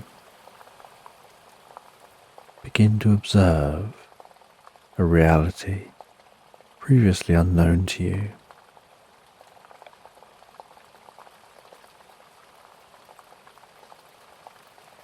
This woman guides you to the water.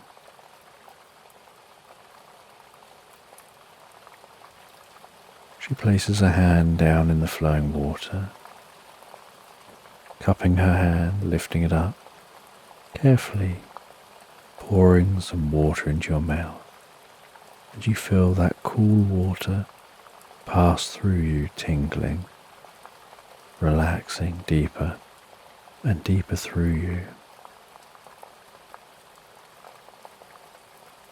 You begin to feel like a connection is spreading out from you,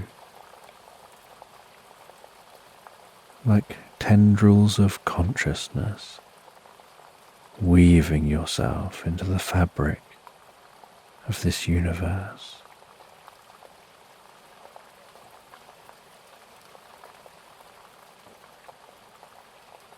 You start to learn about the world, about nature, about consciousness and unconscious communication, and the peace that can be found within stillness.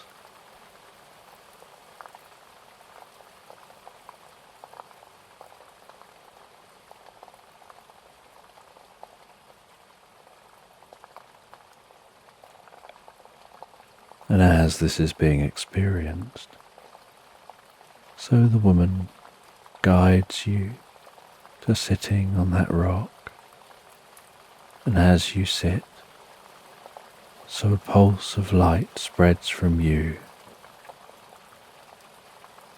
and those tendrils of light connect you to this world.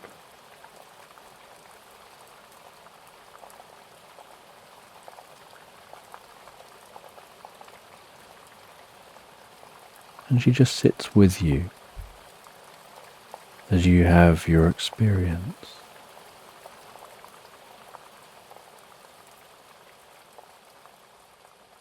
And after you have your experience, the light begins to fade, almost like water flowing off of you, being absorbed into the land around you. And you carefully open your eyes and your arm lowers. And yet you somehow feel like you're holding on to a part of that. Like the experience has made a part of that a part of you.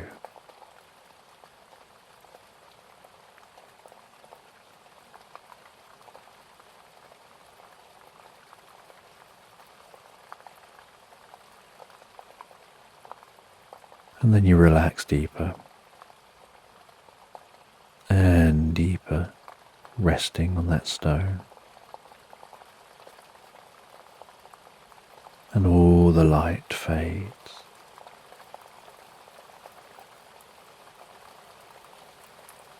And this woman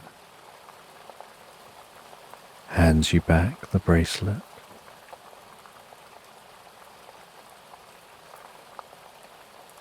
Tells you there's magic in the bracelet. And with this newfound ability, she sends you on your journey, continuing on through the landscape. And so you continue to explore this landscape.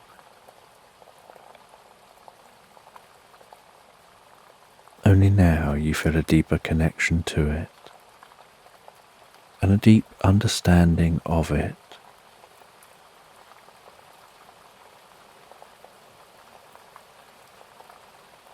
And from time to time in this experience, you stop and learn something. And each time you go deeper and deeper asleep.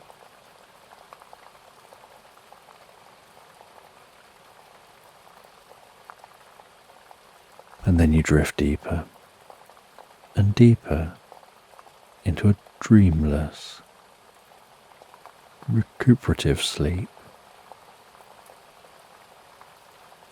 Where your body heals itself and your mind gets to rest and relax and reset.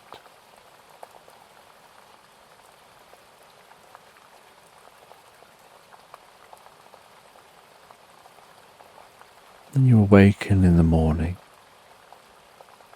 You eat some breakfast. You check out of the hotel. And you continue on your journey through this landscape. And it looks very different in the daytime.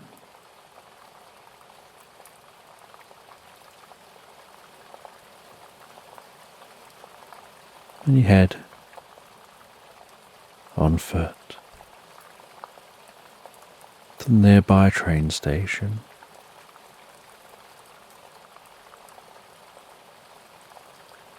You arrive in good time for your train. You settle down waiting for the train and you read a good book. And you continue reading that good book.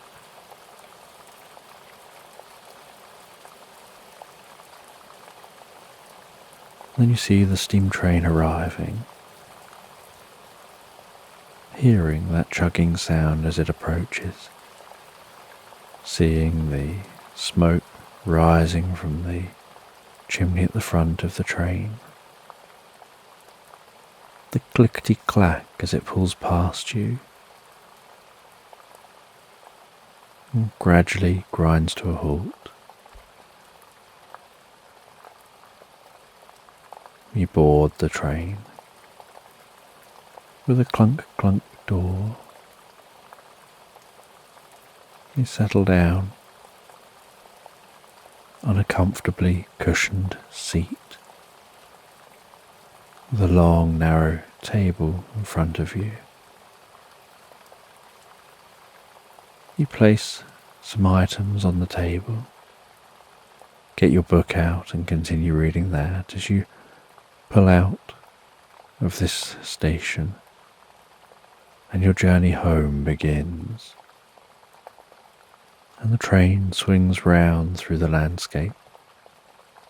And despite wanting to be reading, the beauty of the landscape draws you in, so you stop from time to time to watch the landscape passing.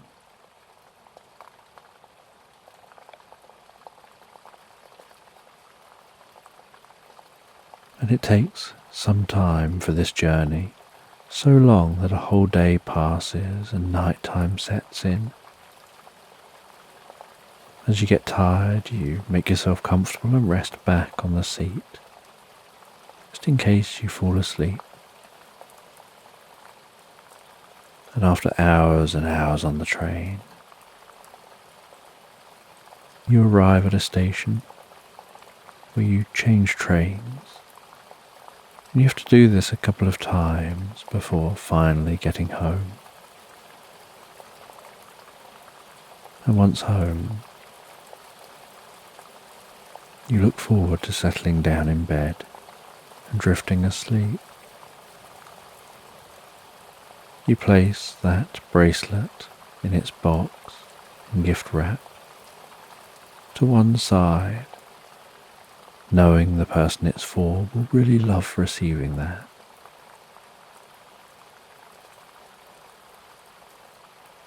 You unpack some of your stuff. You make yourself some food and drink. Your cat jumps up on your lap. You pet them while you rest there. You can see the excitement in their behavior, that you're home.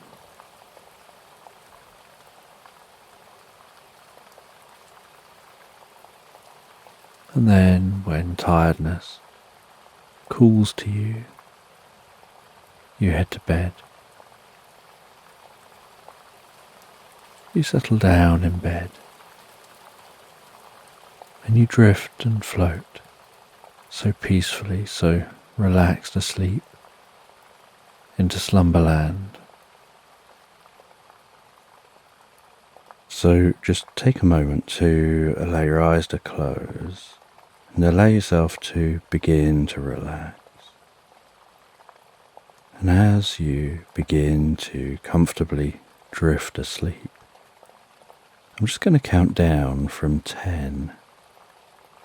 And while I count, you can imagine a healing light passing slowly and gently through your body, healing and softening the muscles, calming the mind. From 10, relaxing the muscles around the top of the head, around the face, around the jaw, relaxing those muscles around your temple and your forehead. Gently soothing those muscles out, calming, softening. So peaceful. 9. As the relaxation continues to work its way around the back of your head, slowly relaxing down the back of your neck, perhaps tingling gently with a sense of peace and comfort. And with each out-breath that you take, you can find yourself relaxing deeper and deeper asleep. And I don't know, as you continue to relax deeper and deeper asleep, whether it'll be the sound of my voice or perhaps the spaces between my words that help you drift deeper asleep. 8. And as that relaxation moves with the next out-breath, down your neck, around your neck, deep within you, drifting, floating, deeper and more peacefully relaxed.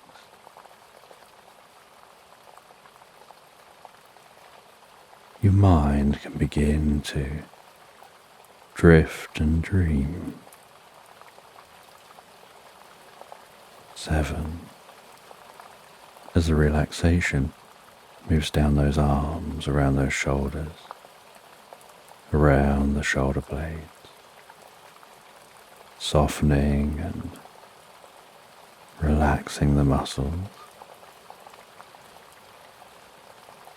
perhaps making those arms begin to feel heavier and heavier, just as the eyelids can feel heavier and more relaxed. 6. With that relaxation moving down those arms, it can begin to reach the fingertips, bringing a deep sense of peace and comfort to those fingers.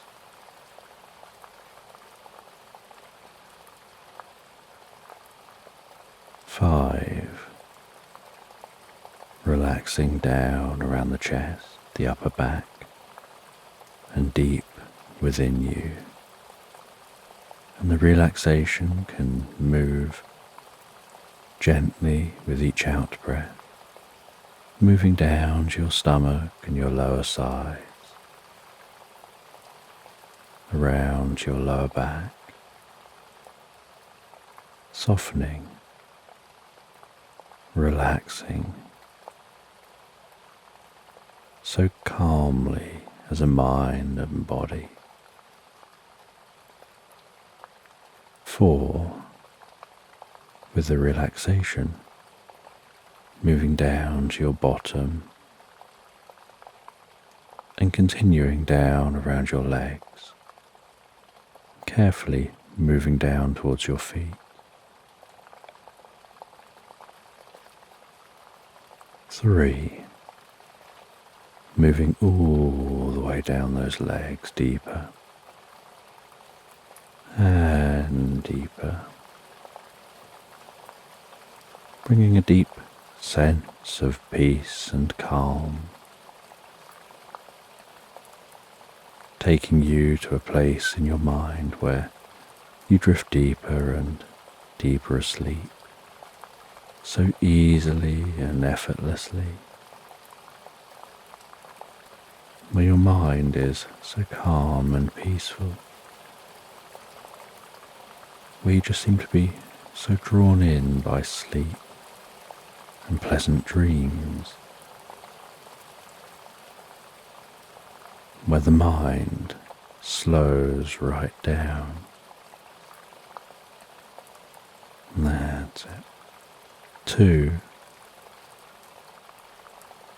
As that relaxation spreads around the lower legs, around the ankles and down into the feet. 1. Feeling that relaxation through your whole body, like a wave of peace and comfort. And you know the process of sleep involves the body relaxing fully as the mind begins to drift and dream, almost into its own reverie. As you continue listening to this and we move gently into the story, so you can sleep deeply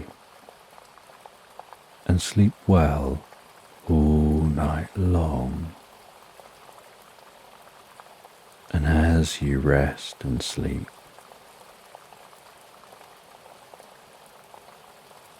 you're heading out camping in an SUV. You're driving along a long straight road, sun shining overhead, trees and fields lining the road, shadows and light dancing as the sun passes through the canopies of those trees. The breeze blowing in the window, the sound of the motor running, the gentle movement of the vehicle as it continues travelling along the road. occasional vibrations, sometimes bobbing and weaving.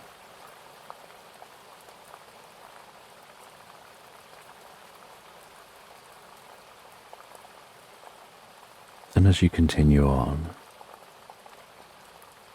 you can feel relaxed on this comfortable drive. It's a clear, open road, and you're heading to a specific destination to camp for a few nights.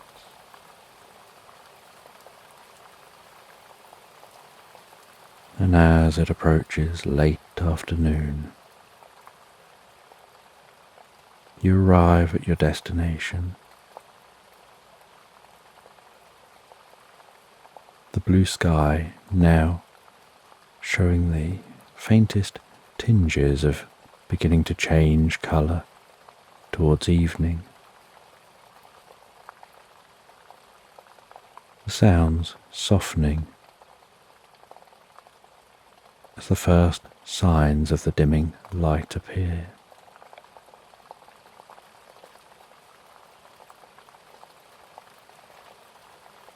And you pull up the SUV, park it up for camping, and you're the only one in this space, wrapped within a meadow, flanked by the most beautiful trees.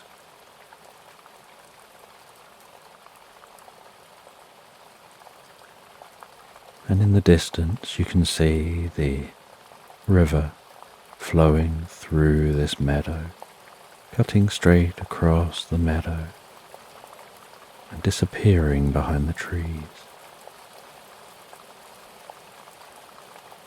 You can see the way the water is flowing as it weaves around rocks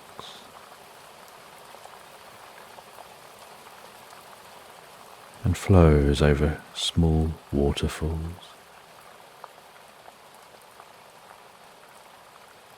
And you have an awning attachment for your SUV that pulls down from the roof and then opens out into a tent space.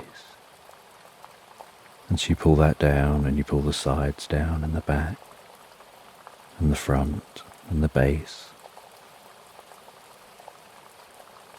And you carefully attach that to the ground, stretching the ropes tight, bashing the pegs into the ground, holding those ropes in place. You clear a space a short distance in front of the tent. You build a small campfire. You pop out a chair. You go and grab some food and drink. Place that beside the chair. You light the fire, which crackles to life. You rest back in the chair, feeling the warmth of that fire as the sun begins to set.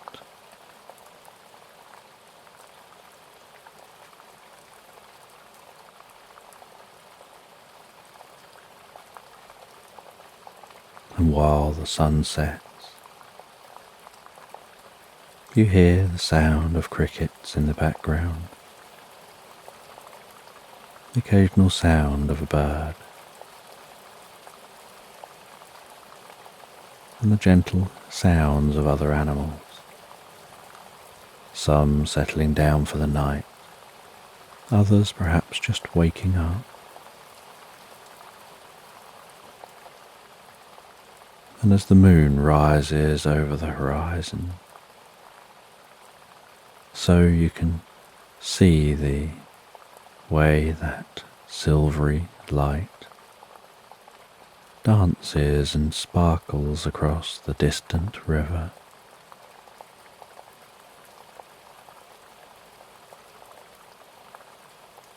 And as you rest back and close your eyes a moment, so you can focus just enough to be able to hear that river flowing in the distance.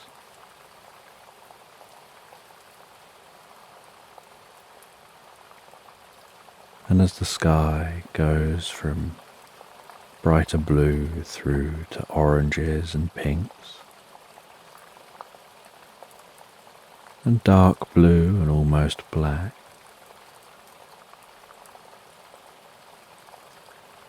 you watch the dancing light and shadows from the fire, hear the crackling and popping,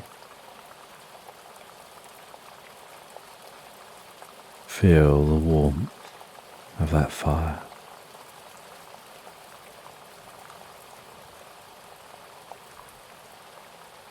You make yourself some food and sit and have a drink. And the air temperature is still reasonably warm.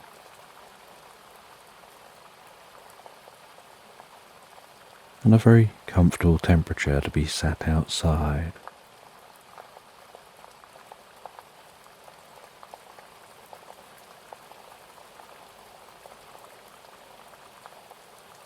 And you rest there, you eat the food and drink the drink, planning on doing very little, just having time for yourself to relax, to quieten your mind, find a deep sense of inner peace, to really take a break from your daily life.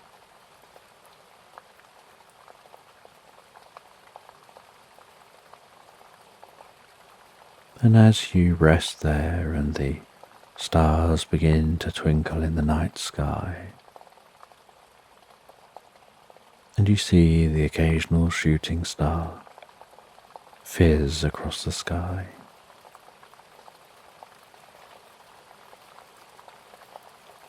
and your eyes begin to adjust to the dark, you begin to have this sense like there's an orangey glow beyond the woodland, perhaps on from that river.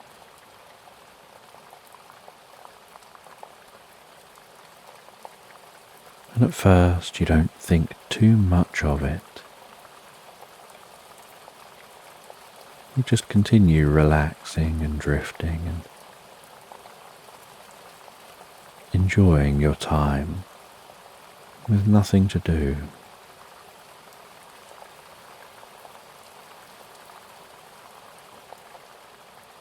Yet the more your eyes adapt to the dark, and the more your fire burns down to embers, allowing the dark to encroach even more,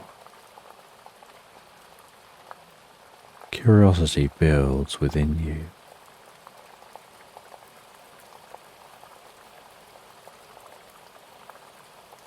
Then you take a torch, and you put out the remnants of the campfire. You zip up your tent,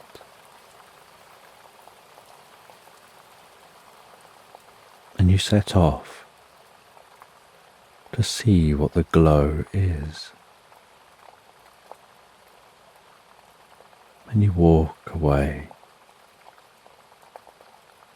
from where you're camped. And as you walk away, you turn and look back. And the moonlight is illuminating your camping space.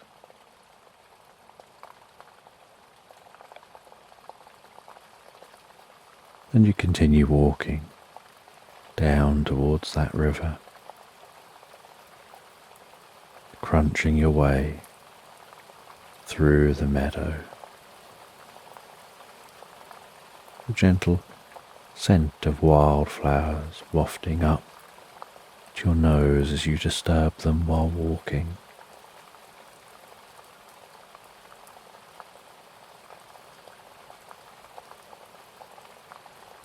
And the sound of the flowing water getting louder and louder as you get nearer and nearer. And as you near that water, so you can smell the fresh, clean scent of the water,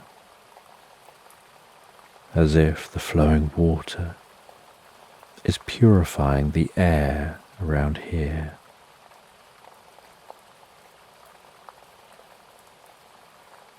And from down here by the water's edge, you look up and left and can see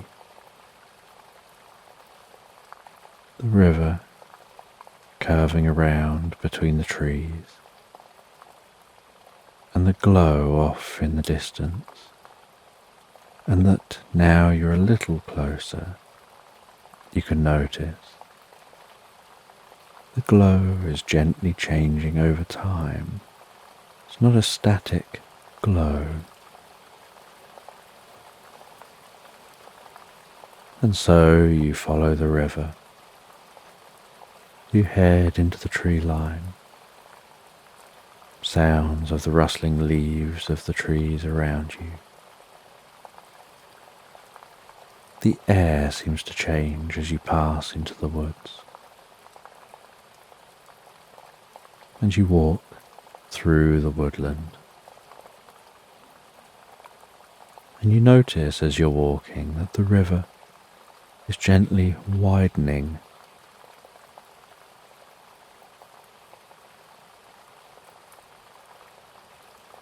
And after some time of following this river, it flows out into a clearing. And in this clearing,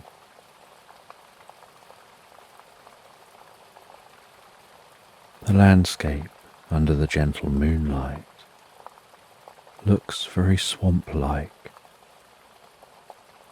almost like the river here has flooded this large area, and yet one side of the river can be seen to be flowing around, continuing on its journey.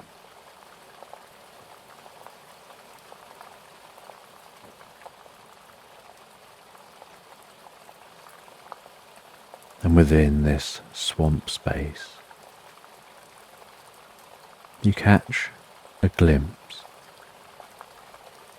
of what it is that's glowing.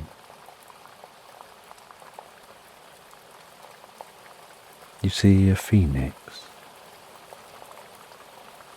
flames flickering from its body.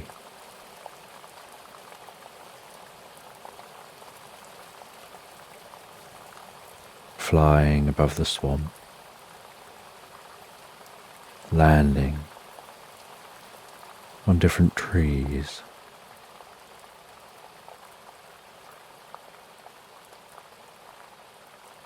And you stop where you are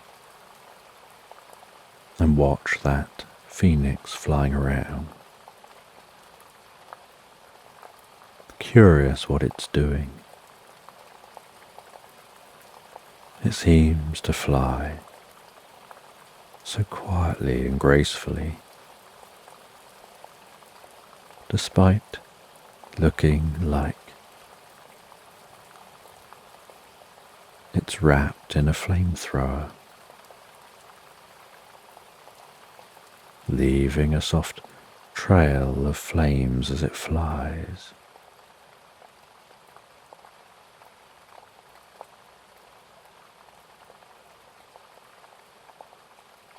And then you see, forming near the tree line in the distance, what looks like a ball of lightning,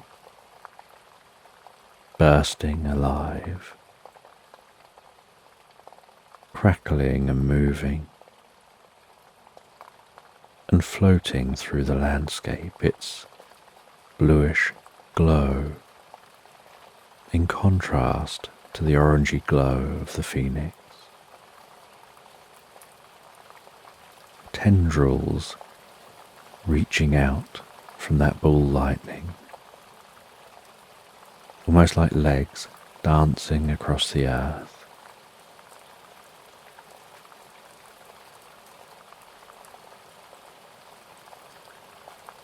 And as those legs dance across the earth, so you can see the glowing light at the foot of each leg, on the surface of the water.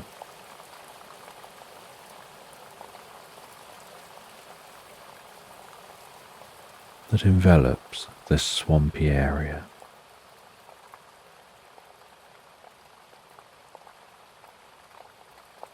And small tufts of steam rising from each footstep the ball lightning takes. And you watch as that crosses the landscape.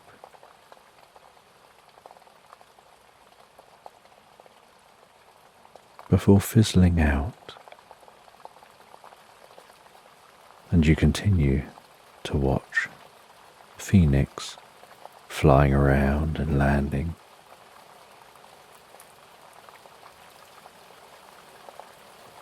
And then another ball of lightning forms from another area and repeats what you just saw. And although it's formed in another area, it travels to the same destination as the last ball of lightning. Only this time, as it extinguishes, you think you catch sight of something in the air, almost like an outline or a shadow, just a hint of something there. You decide to walk a little closer, but you do your best to keep to the tree line and keep out of sight of the phoenix.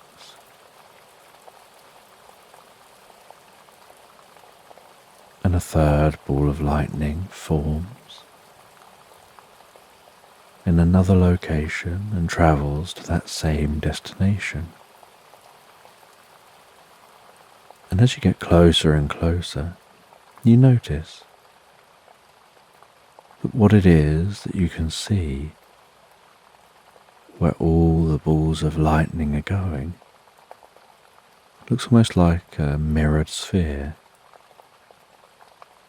making it incredibly difficult to see as it reflects its surroundings.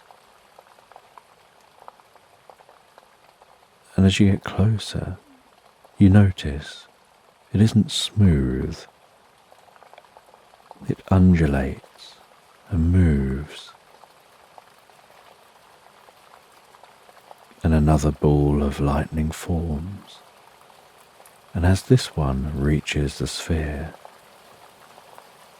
you see that it passes straight through.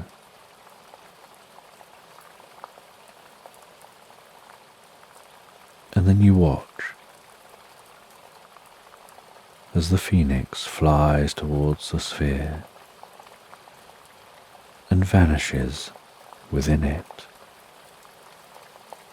And you head over to that sphere. You reach up with your fingertips, and your fingertips pass right through. You just feel the gentlest tingle.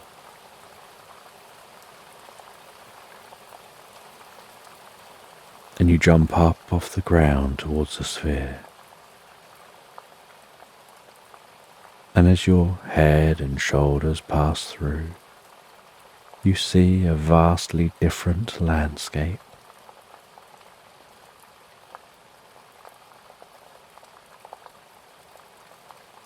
And so you do your best to run across the mounds protruding from the swamp, leaping up towards that sphere, almost diving through it. And you find yourself rolling the other side of the sphere in the most beautiful sunny landscape. You see what looks almost like a grand eagle with wisps of smoke fading from its wings, and you realize that here, that's the phoenix. And you see the balls of lightning that are here forming. But it's daytime here, and so they're harder to notice.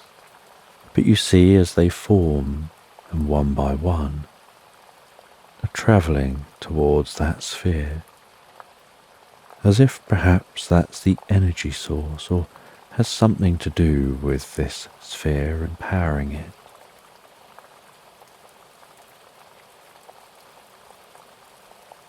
You explore this unusual landscape. It looks very familiar.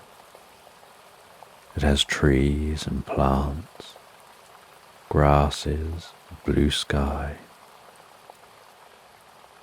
And yet at the same time, it seems very alien. You don't recognize any of the trees or plants.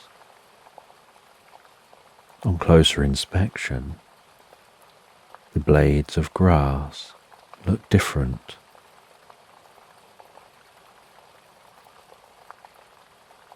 And this intrigues you.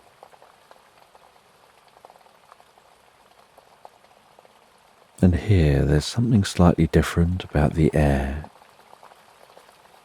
about gravity. You notice that sound seems to be different. Each footstep you take sounds a bit lighter than where you've come from.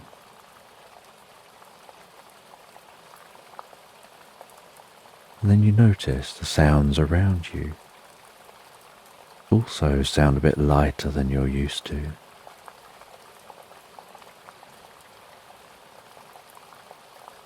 And you explore this landscape.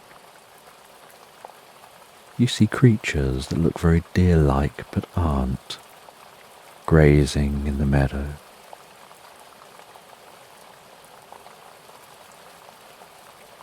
You see a lake in the distance, and within the lake you see ripples that look like something large is swimming beneath the surface.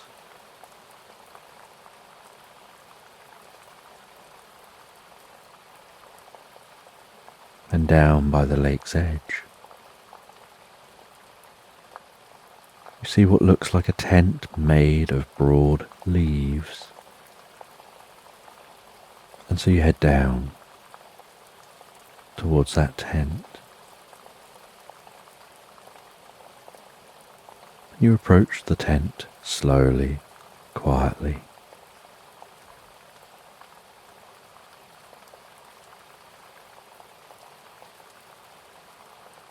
And within the tent, you can see that there's somebody sitting there enjoying the sound of the lake, the water lapping onto the shore. You see their feet poking slightly out of the tent as you approach. They're wearing shoes, but nothing like you've seen before. You make a little bit of noise as you approach to make sure that they hear you. and they poke their head out of the tent to see who's approaching. And they look so kind and friendly. They look humanoid but not human. They have the kindest, widest eyes and the most beautiful, friendly smile.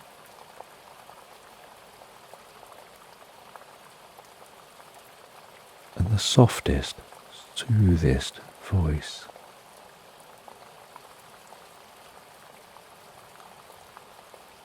They introduce themselves as Sapphire. You introduce yourself. They say you don't look like you're from round here. They've never seen a being like you. You explain where you came from. And they say that there are these portals dotted around everywhere. That normally it's just the phoenixes who use them. Most others avoid them, not because they're necessarily dangerous or anything like that, just because they don't understand them, and so they keep away.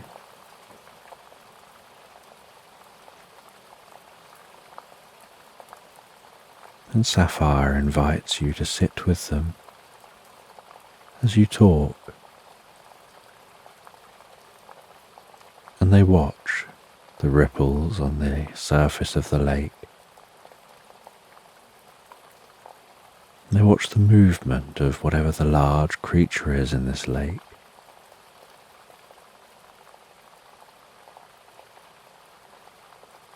And they see that there's a slight glimmer of concern within you of the large creature of the lake. And so they reassure you it's totally harmless. The lake houses many animals. It just happens there are some larger ones than others.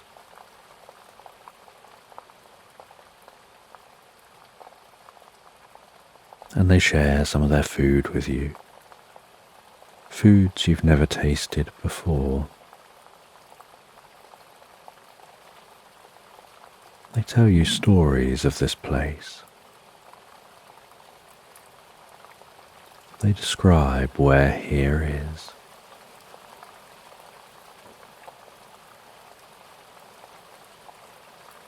And as the sun begins to set here, so you can see 2 moons in the sky, a smaller one seeming to orbit the larger one.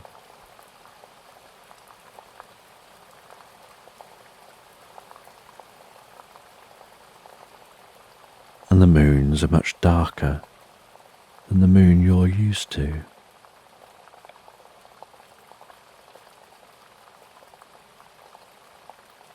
And the sounds, as the evening here sets in, are familiar yet different.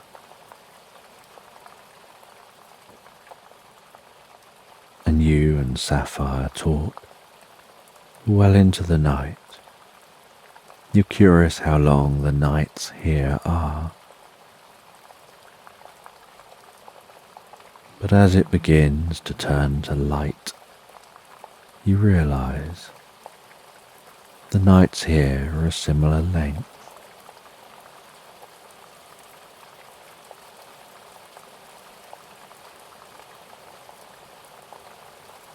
And as morning arises,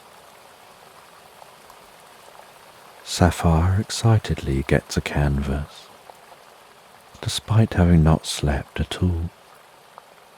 They're incredibly excitable and full of energy as they set up the canvas,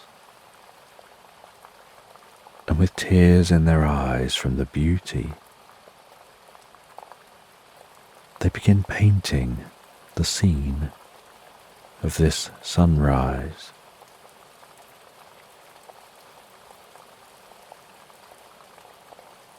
They ask if you'd mind sitting down near the water's edge. They'd like to include you in the painting, their unusual friend from another land.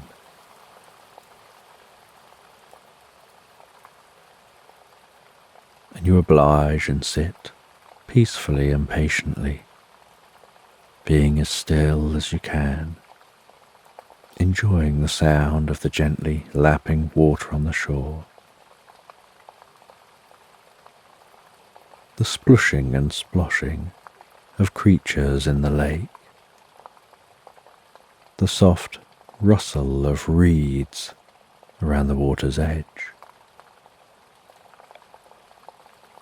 the occasional sound of birds overhead. And after they're finished painting, they let you know and you head over and they show the painting to you. And you sit and talk some more. They then walk with you along the shore of the lake.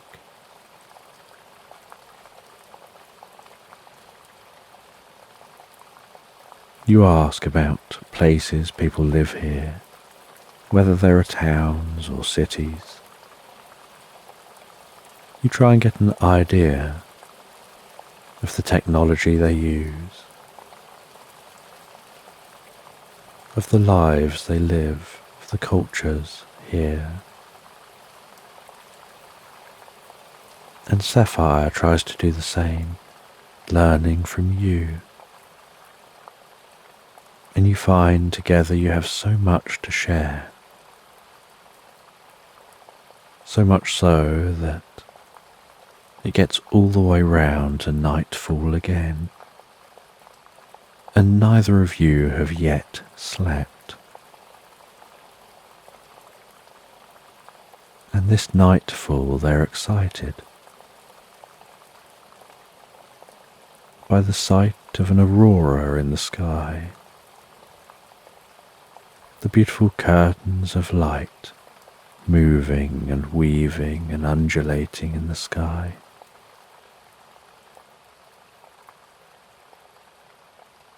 They see that you're getting tired and ask if you'd like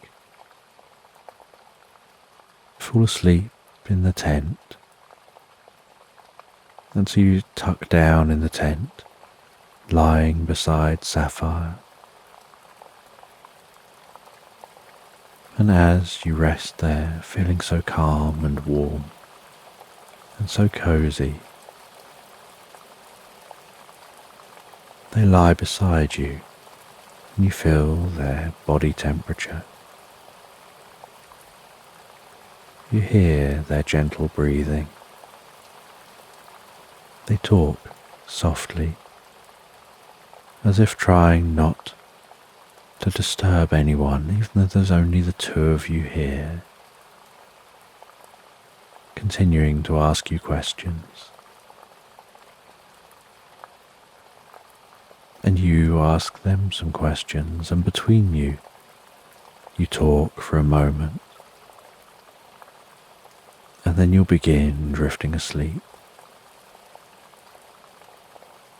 And then talk for a moment more, until eventually the talking ends and you fall deeply and comfortably relaxed asleep.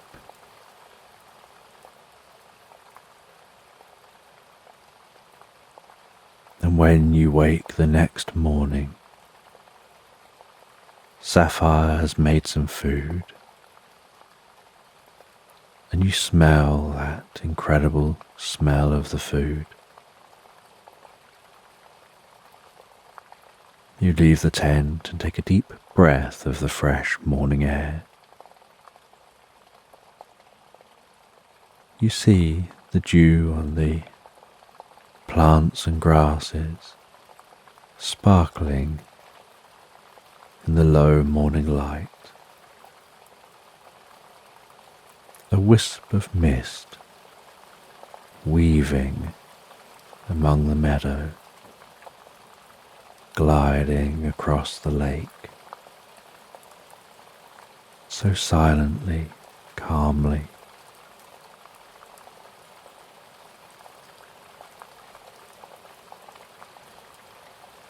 You feel like you've had the best night's sleep ever, feeling so rested and rejuvenated. But you know that it's time to go. So you eat the breakfast. You spend the first half of the day talking.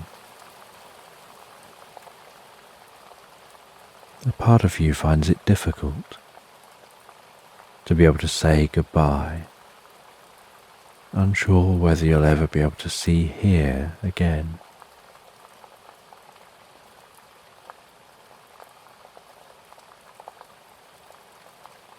They hand you what looks like a small crystal. They tell you, perhaps this will work across dimensions.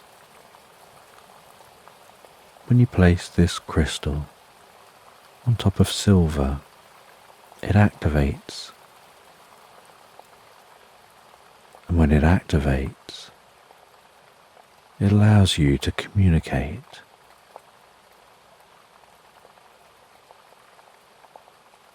And you think it sounds a bit like a telephone, only done in a very different way. You say your goodbyes and head back. Through the meadow, you see the portal still there. You leap up through the portal, splashing down into the swamp the other side. And here it's night time. And you wonder how much time has passed.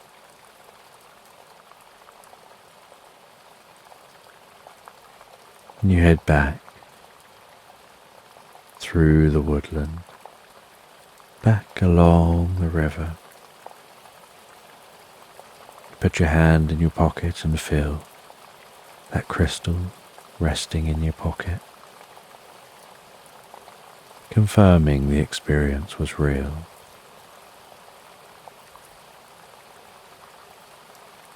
You head back up to your camp, and at your tent you take a look at the date and time and see that an entire day has passed by. And so the time must run very similar. But where here it was night time, when you went through, there it was daytime. And when you returned, it was daytime there and it's night time here.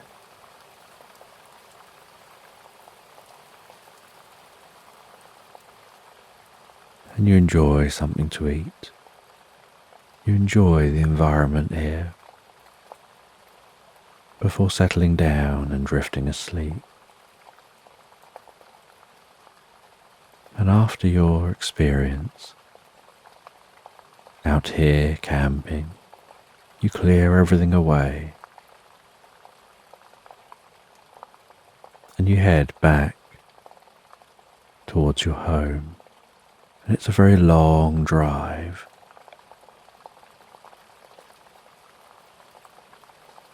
And you make that journey with your mind frequently thinking of Sapphire. And you're curious to get home, find some silver, and see if that crystal works. And after many hours of driving and arriving home, you find a small silver tray. You place that silver tray on your dining room table You sit down on a dining room chair. You take the crystal. You hesitate for a moment, unsure what'll happen, and then place the crystal on the silver tray. And at first, nothing seems to happen. It's just like you've put a stone on a tray. But then there's a gentle hum, and the crystal begins to glow ever so slightly. And the glow gets brighter and brighter, and seems almost like it's stretching out from the crystal.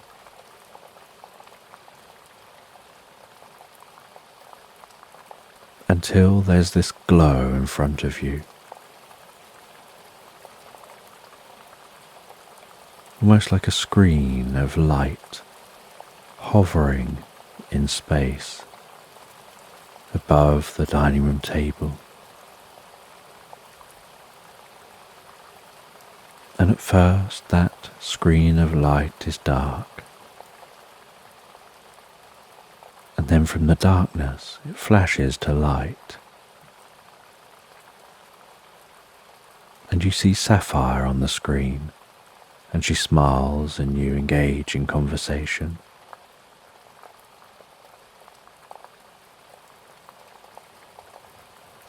And you discuss how you might see each other again in the future, whether there's any way of creating portals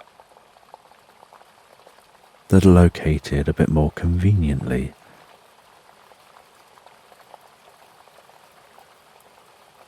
And you'd like Sapphire to be able to visit your world. And you know this is the start of a wonderful friendship.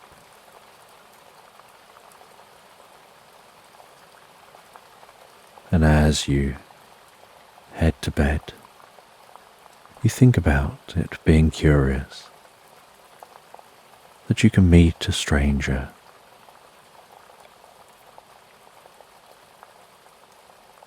and just somehow hit it off, and the stranger becomes a friend, and sometimes even becomes so important to you that it's as if you've known each other your whole lives, and you just want to see them again and again. And you settle down in bed, feeling the warmth of your own bed, the softness of your mattress and your pillows,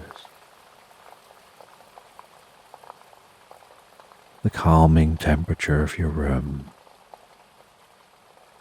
the faintest sounds around you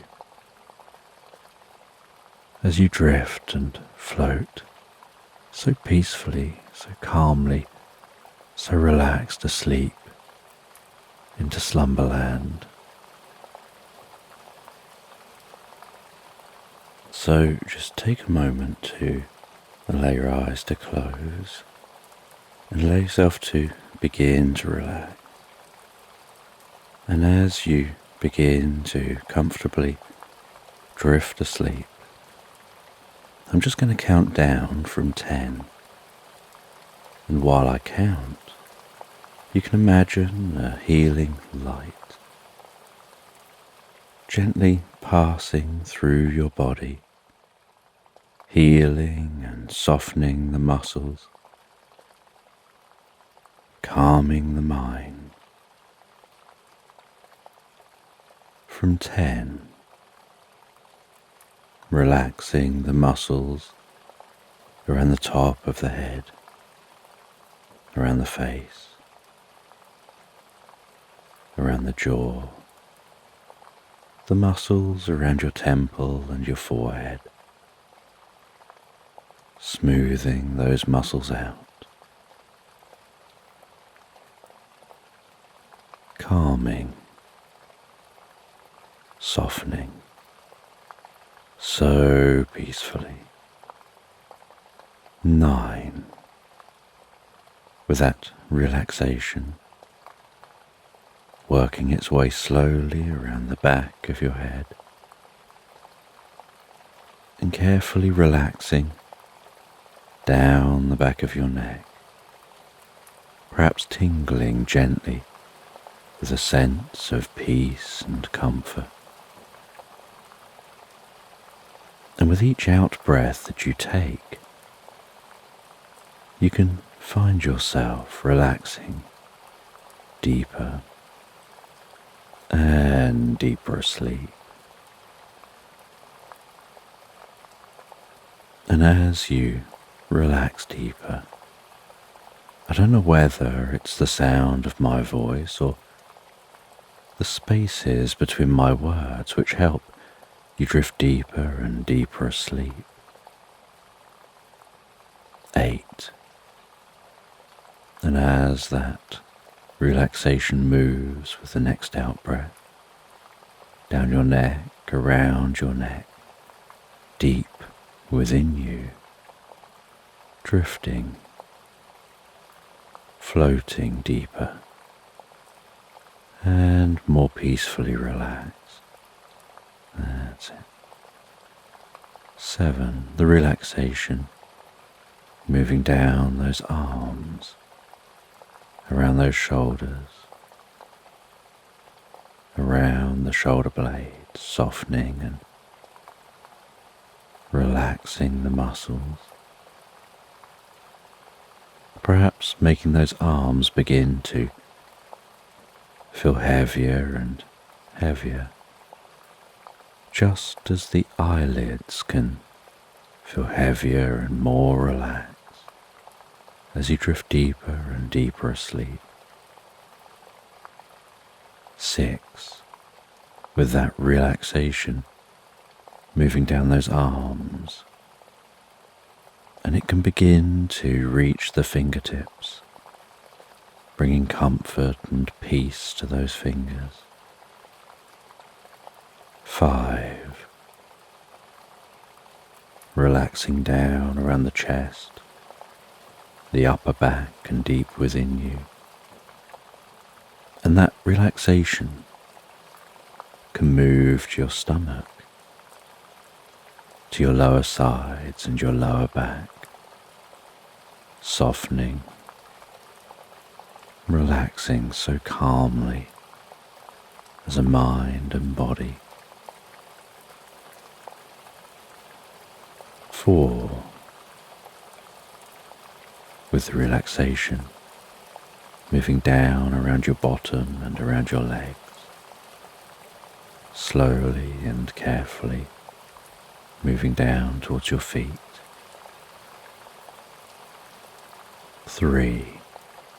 Moving all the way down those legs, deeper and deeper down, bringing a deep sense of peace and calm, taking you to a place in your mind where you drift deeper and deeper asleep so easily and effortlessly, where your mind is so calm and peaceful, where sleep seems to just draw you in, where the mind slows right down. That's it. 2. As that relaxation spreads around the lower legs, around the ankles and down into the feet. And 1. Feeling that relaxation through your whole body, like a wave of peace and comfort. And you know the process of sleep involves the body relaxing fully as the mind begins to drift almost into its own reverie before passing into pleasant dreams. And as you continue listening to this, and we move slowly into the story, so you can continue to drift into the process of sleeping deeply and sleeping well all night long. And as you relax and sleep, so you are sitting in a classroom and it's sunny outside, and the teacher is writing on a blackboard, and you can hear the smooth sound of the chalk and the echoey taps when the teacher taps dots on the chalkboard. You can smell that chalky scent and see some of the chalk dust dancing in the sunlight that shines in the windows. And a part of your mind is focusing outside on the trees, how green they are, the gentle movement of those trees.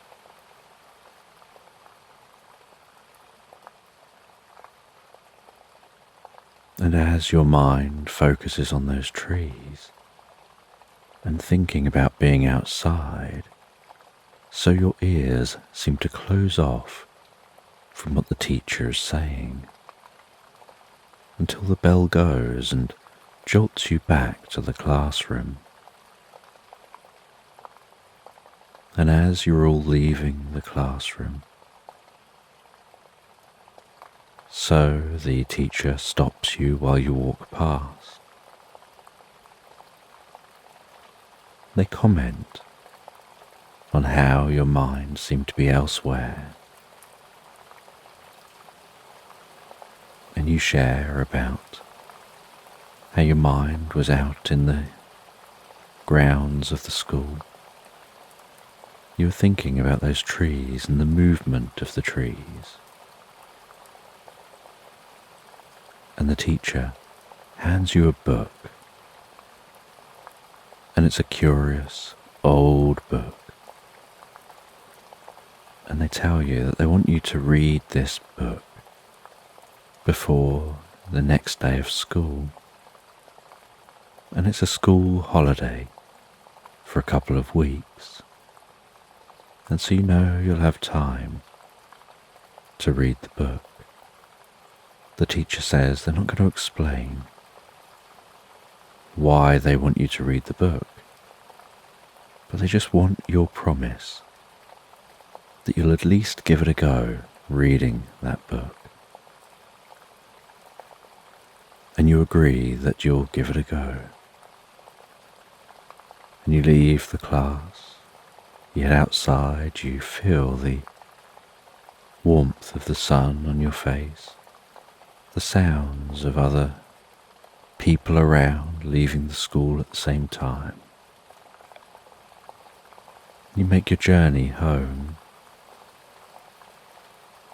and once home, you head out to a nearby park. You settle down in that park underneath a grand oak tree, resting your back against the tree, feeling that bark against your back, hearing the rustling of those leaves overhead, seeing the way light dances through the canopy, and the shadows move and writhe around the ground.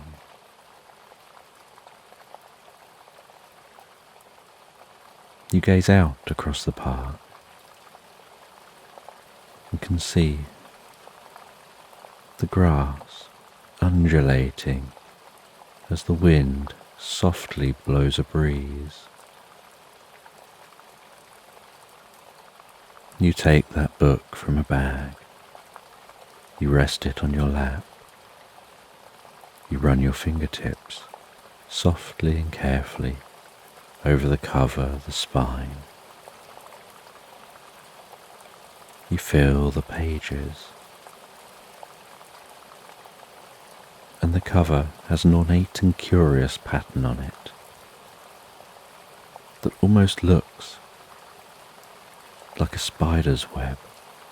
Such an intricate, woven design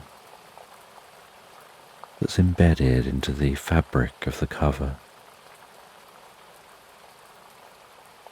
And your fingers carefully follow the weaving, almost plucking occasionally at some of the strings,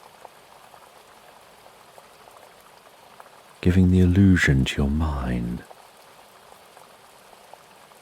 that those moving strings are humming gently with magic.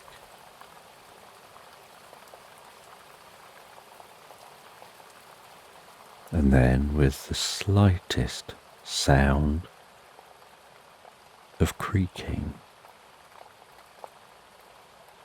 you open the book. You smell the gentle waft of the old book smell. You feel the texture of the page as you handle that first page.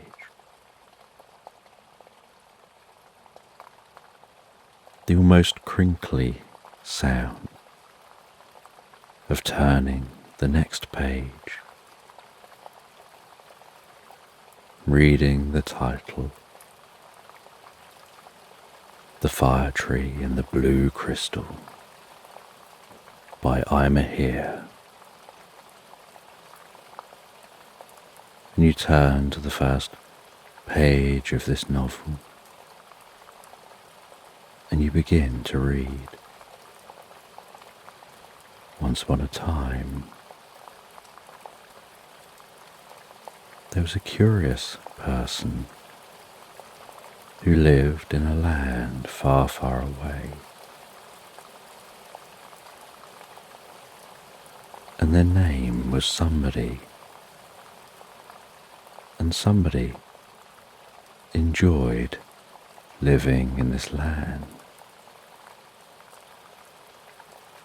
They lived in the heart of nowhere. And one day, somebody set off from the cabin in the heart of nowhere. They walked from that cabin, listening to the reverse squawks of birds, the curious rustle of trees, walking down by the lake, seeing the way the water lapped back from the shore.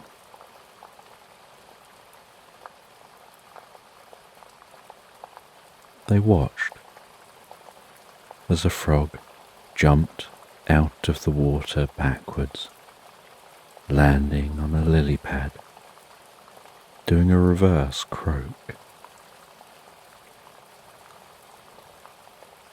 And the sun continued winding itself back across the sky towards morning. And they continued on their journey through nowhere. And eventually somebody came to the edge of nowhere. And at the edge of nowhere they saw the sign pointing down the different paths they could follow. There was the sign pointing back to nowhere. There was a sign off left to somewhere. There was a sign off right to anywhere. And they decided to go off left. Have a little wander to somewhere. And so they set off on that path, heading somewhere. And as they walked along, heading towards somewhere, somebody looked around. They enjoyed the feeling of that warm sun on their face, the way the warmth radiated off their face and back out towards the sun. But the closer to somewhere they got, the more the environment shifted. There was a crossover point where halfway between nowhere and somewhere, time gradually slowed down, stopped, and then began going the other way. And the sun in the sky began moving back towards midday, and the warmth of the sun could be felt being absorbed into the skin.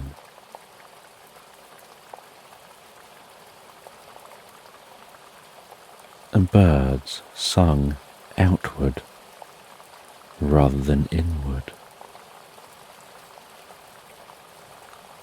And while somebody walked towards somewhere,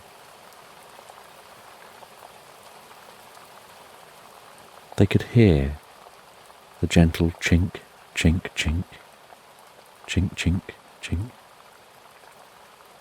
of carving on stone. And they got closer to that noise, and as they walked, they could see a slight cloud of stony dust bellowing gently in the breeze, and the person carving that stone. And as the person saw somebody walking towards them, they stopped what they were doing, turned and smiled. And as somebody got closer and closer,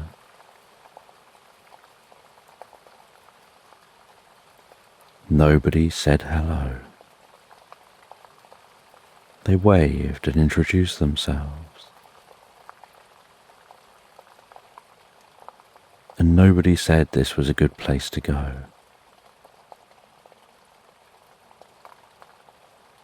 That they really think you'd enjoy visiting somewhere,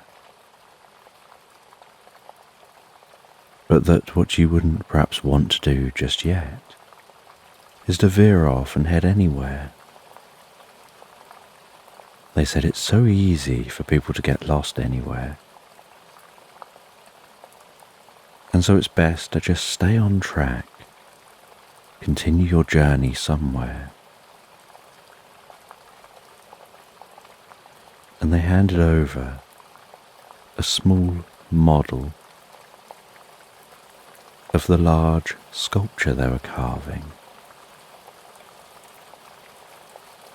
And they said this will come in handy when you get somewhere.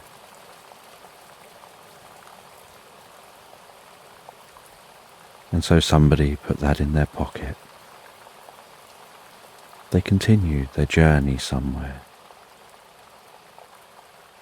The chinking on that stone gradually fading into the background. The sun stretching across the sky, working its way gently towards evening. And as they approach somewhere, so they see the lights of the town. And they walk into the town. They find themselves a place to stay for the night. They check themselves into that place. They head to bed, relax down, and drift peacefully asleep. And while they drift and gently dream, they begin to dream of exploring tunnels in the strangest of lands. They wander down a tunnel, finding the tunnel blocked by a giant button. And there are 4 holes in that button. And they feel in their bag, trying to find something to help them pass this button. They find the book in their bag. They unweave some of the thread from the cover of the book, weave it carefully, almost automatically, in a certain pattern through those 4 holes, and the weaving is still attached to the book. And holding the book when it's fully weaved, they pull the book back, which pulls the button, and the button unblocks the passage. And they unwrap the weaving, wrap it back round the book. They don't quite know how to do such a good job of wrapping the weaving back round the book, so they just wrap it round the best they can and pat it down. And with a gentle sparkle around the book lights up, and then the light softly fades, and all the weaving is back in place. And they continue on exploring one tunnel after another, hearing the gentle echo of their footsteps, the occasional distant drip of water, until eventually, deep in the tunnels, they come out in a large chamber, and they notice many tunnels lead to this chamber. And in the heart of this chamber is a spring of water, and around the spring are ornaments and designs, making it look like this holds some kind of special significance. And they head over to that spring, smelling the freshness of the water, hearing the sploshing of that water as it bubbles away.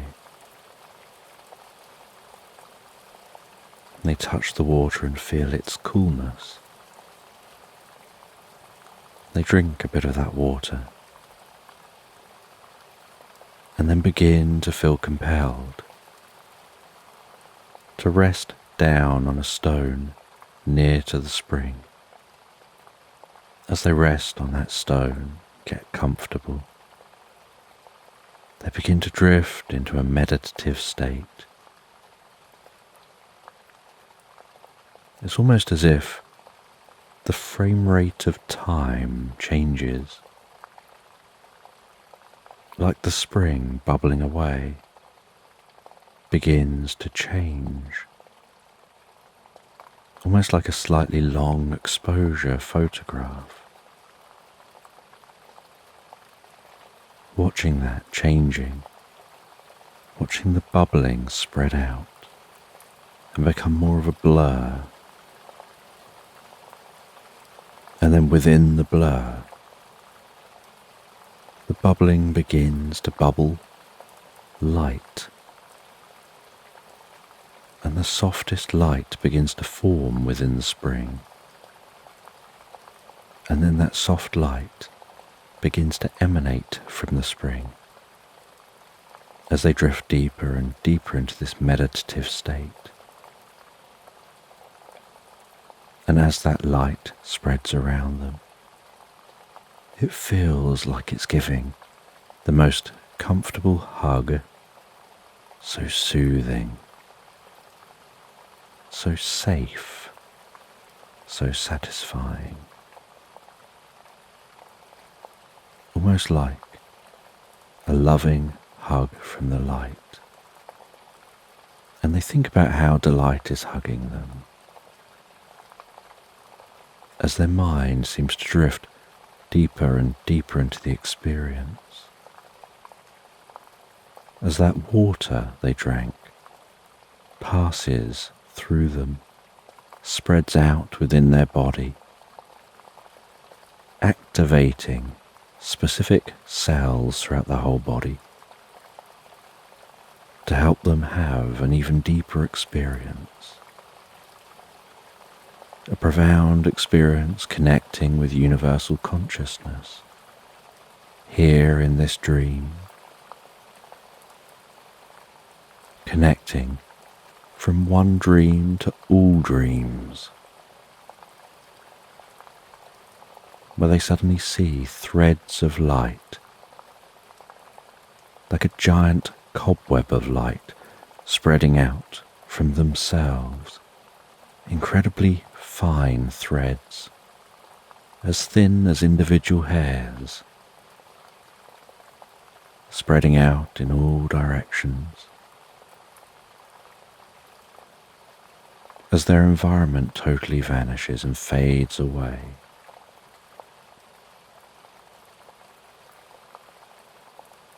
and the spring fades away, and the light fades away, leaving just the light of each individual thread.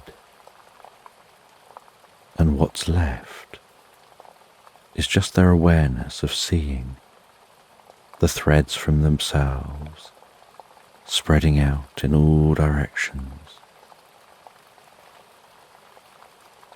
and patches of more dense threads where other beings are within the universe, seeing trillions and trillions of these patches of threads, these little bundles of threads, where threads meet and mix and spread from, and pulses of light travelling along the threads between one being and the other, pulsing at the speed of light, and recognizing how, while they're all stationary and all connected on this universal consciousness level, time stands still.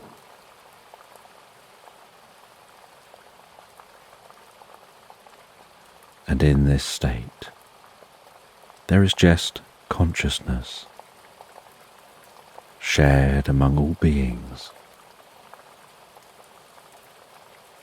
and they can feel that consciousness within them, almost like they're aware of everything else, but not in an overwhelming way,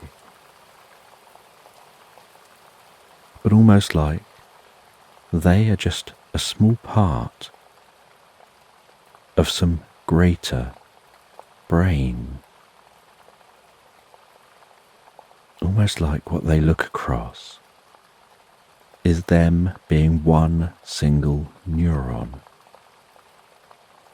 in a vast, universe-sized brain.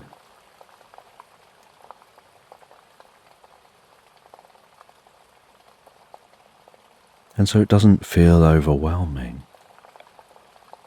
It just feels like they have their place. And they feel the connection, and intuitively and instinctively just understand the connection with all other parts.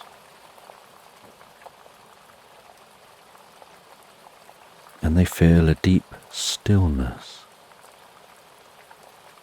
And this lasts for a timeless amount of time. They have no concept of exactly how long this lasts.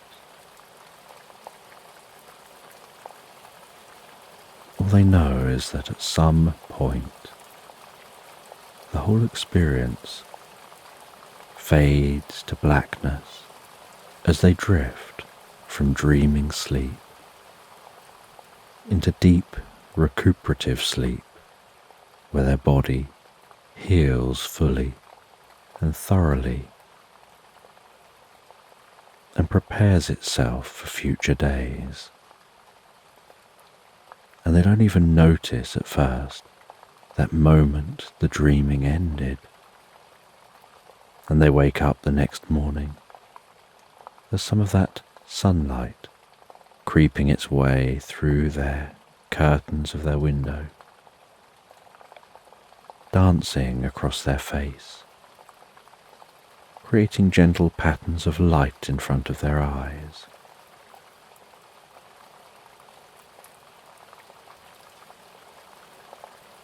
And they awaken feeling so refreshed and revitalized, feeling like they've had the best night's sleep ever. And they were told that somewhere is a really good place to get a good night's sleep. And after waking and enjoying breakfast, they decide to set off from somewhere and keep on their journey in the same direction, following the path, the sun gently rising in the sky, continuing its journey, birds flying high, wildlife dancing from flower to flower, the meadows brimming with life, a family of deer enjoying a snack in the middle of a meadow,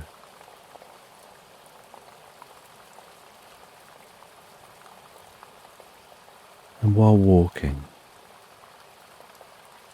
they see someone down by a riverside, looking like they're washing something. They head along towards that person, and the person appears to be washing some clothes in the water, and then hanging them up to dry out in the sun. And anybody introduces themselves, and somebody finds anybody friendly, and anybody enjoys talking to somebody.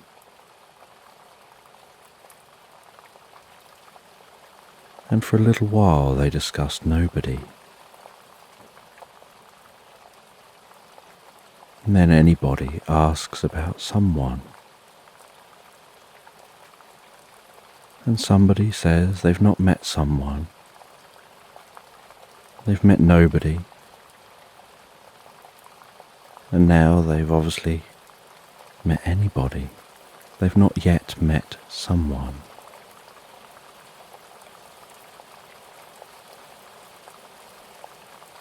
And anybody says that someone is the person to meet.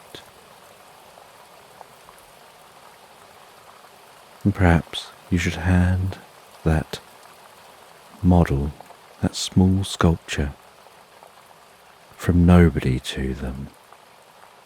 Maybe they'll give you something in return.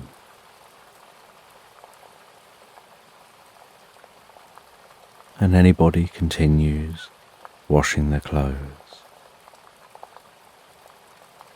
And somebody continues walking along the side of the river. They walk past a large water wheel, sloshing its way through the river, hearing the grinding, turning of the wheel.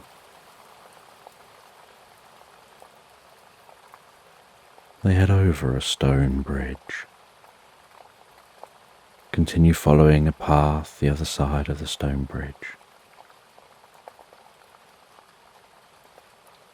finding their way round and into some woodland. And once again the sun is now heading into the evening.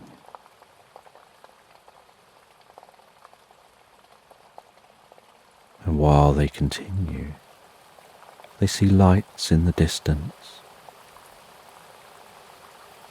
And as evening sets in, so the crickets come out, rubbing their legs together, filling the woodland with sound.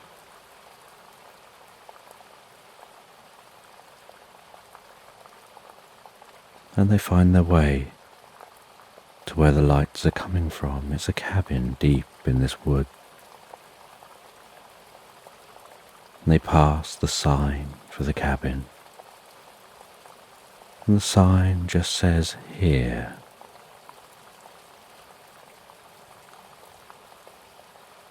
And they head up to the door.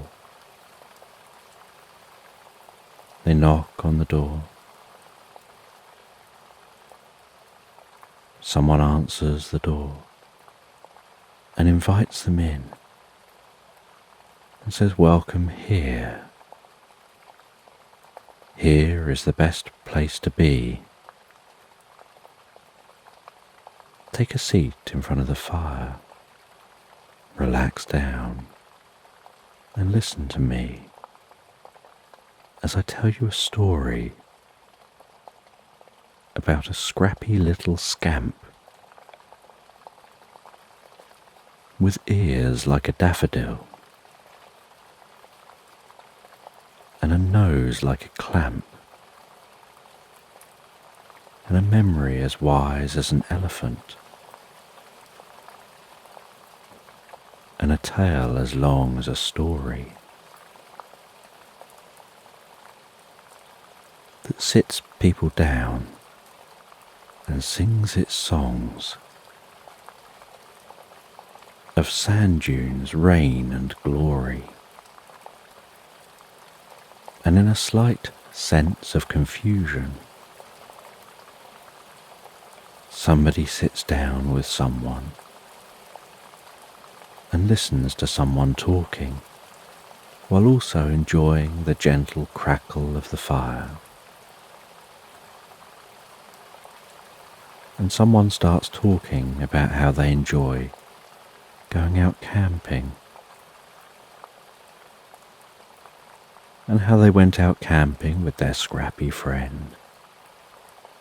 And one day, while they're out camping with their scrappy friend, they found something really interesting. They awoke during the night to a curious sound. They went to explore, and what they found was a fairy flying through the woodland. And they followed that fairy until the fairy disappeared into a mushroom. They went to the mushroom, and on the mushroom it just said, "Eat me." And so they obliged. They consumed the mushroom, and it tingled and danced inside them. It fizzed and popped in their mind.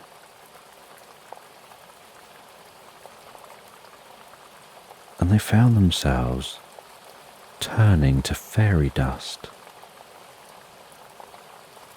and then sinking into the ground, following a mycelial network of that mushroom they'd eaten, that weaved and connected all things.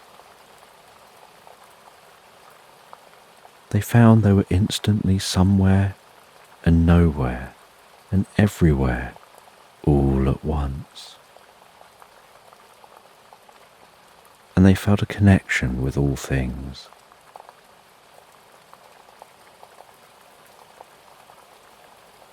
And they found that this seemed to be connected to a spring,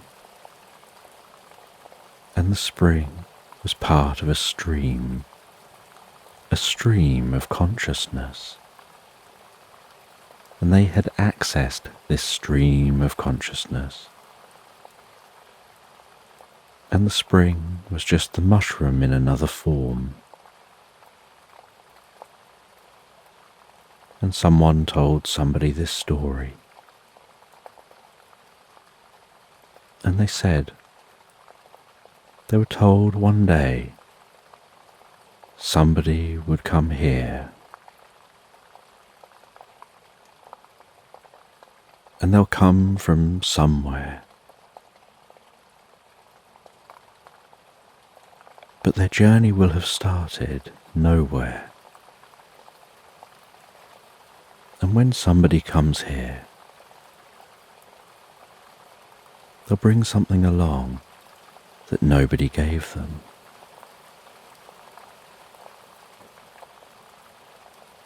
But the thing that nobody gave them is something that someone would want. Because if somebody gives someone that thing,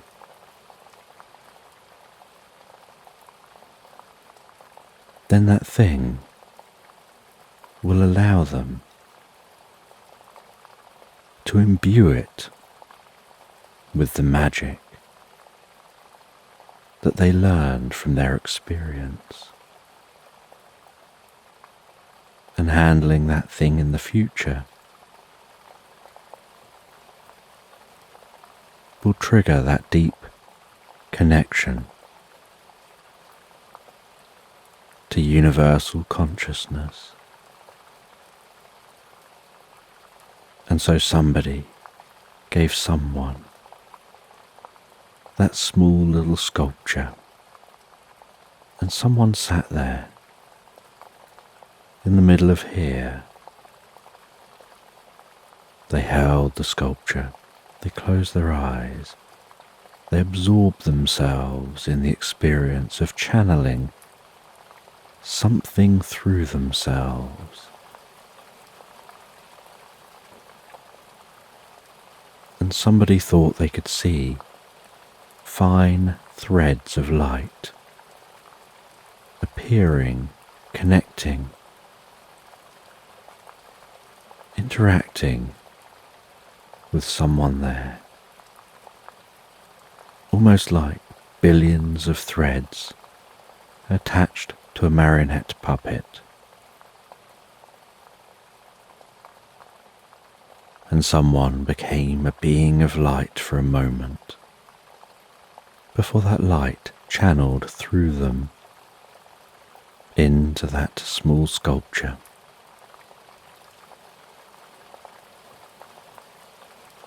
And then the experience faded, and they handed the sculpture to somebody. And they said that you can now meditate while holding the sculpture, and you'll be able to access that all on your own. But in the meantime, it's getting late, so why not eat and stay for the night, and you can make your journey back home in the morning. And so somebody stayed for the night, and they had a very similar dream to before, only this time it meant more. and the next morning they awoke. They set off on their journey home. They left here. They passed somewhere. They made the journey all the way back until they arrived home.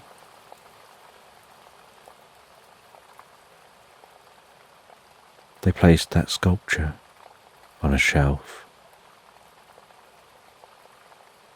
They'd learned the skills to be able to use that sculpture, to be able to access that universal consciousness, to begin their journey of inner discovery.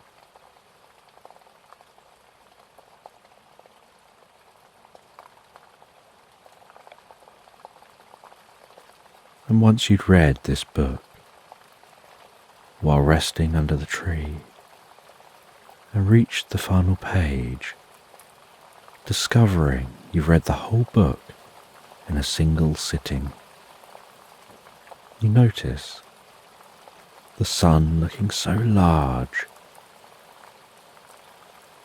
as it gently tucks itself away behind distant trees. As the sky begins to go to sleep and the temperature begins to cool, and so you begin to make your journey home. And once home, you place the book down. You think about what it is you've been expected to learn from the book. You're only on your first day of holiday from school, and you've already learned so much and finished the book. You think you'll probably read the book again.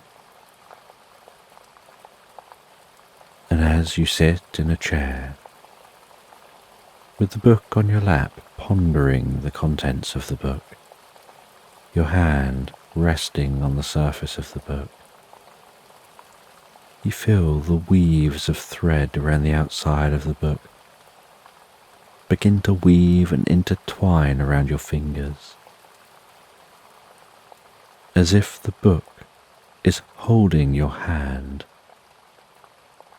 to hold you and it together. You gaze down at your hand. You see this happening. You see the threads begin to glow and fizz, and begin to merge with your hand. And you realize the contents of the book and the story you've read and the insights you've gained weren't a work of fiction, but an explanation that was going to help you understand how to access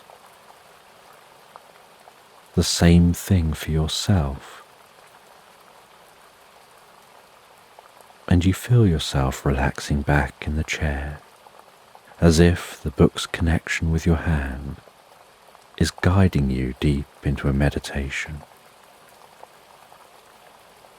You feel your head relax back, your limbs get heavy, your breathing slow down, your consciousness expand. You see the threads stretching out as you had in the story, almost like infinite threads in infinite directions,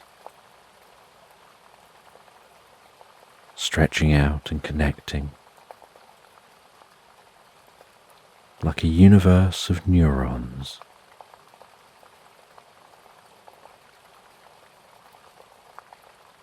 Where you're just a part of a whole, of beams of information travelling from neuron to neuron, where you instinctively and intuitively understand each other, feel that deep connection, begin to develop an inner wisdom and understand why the teacher saw what you were doing and decided you'd benefit from the wisdom of this book.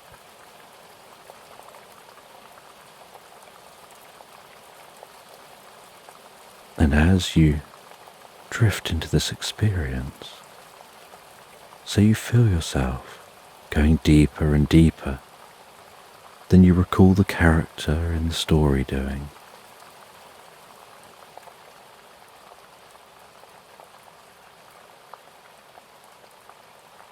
And you see the light spread out.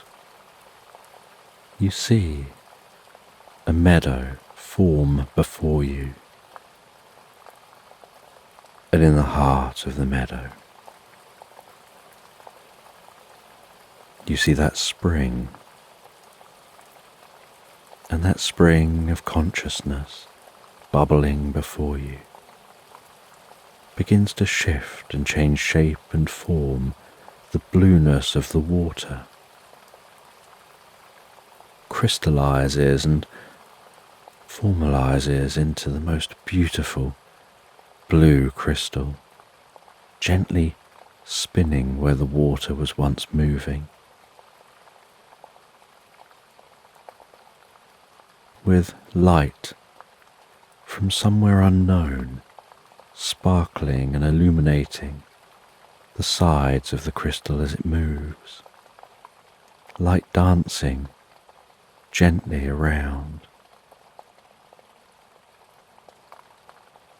And then the base of the crystal slowly lowers itself down, gently into the ground. You hear a gentle crack and crunch,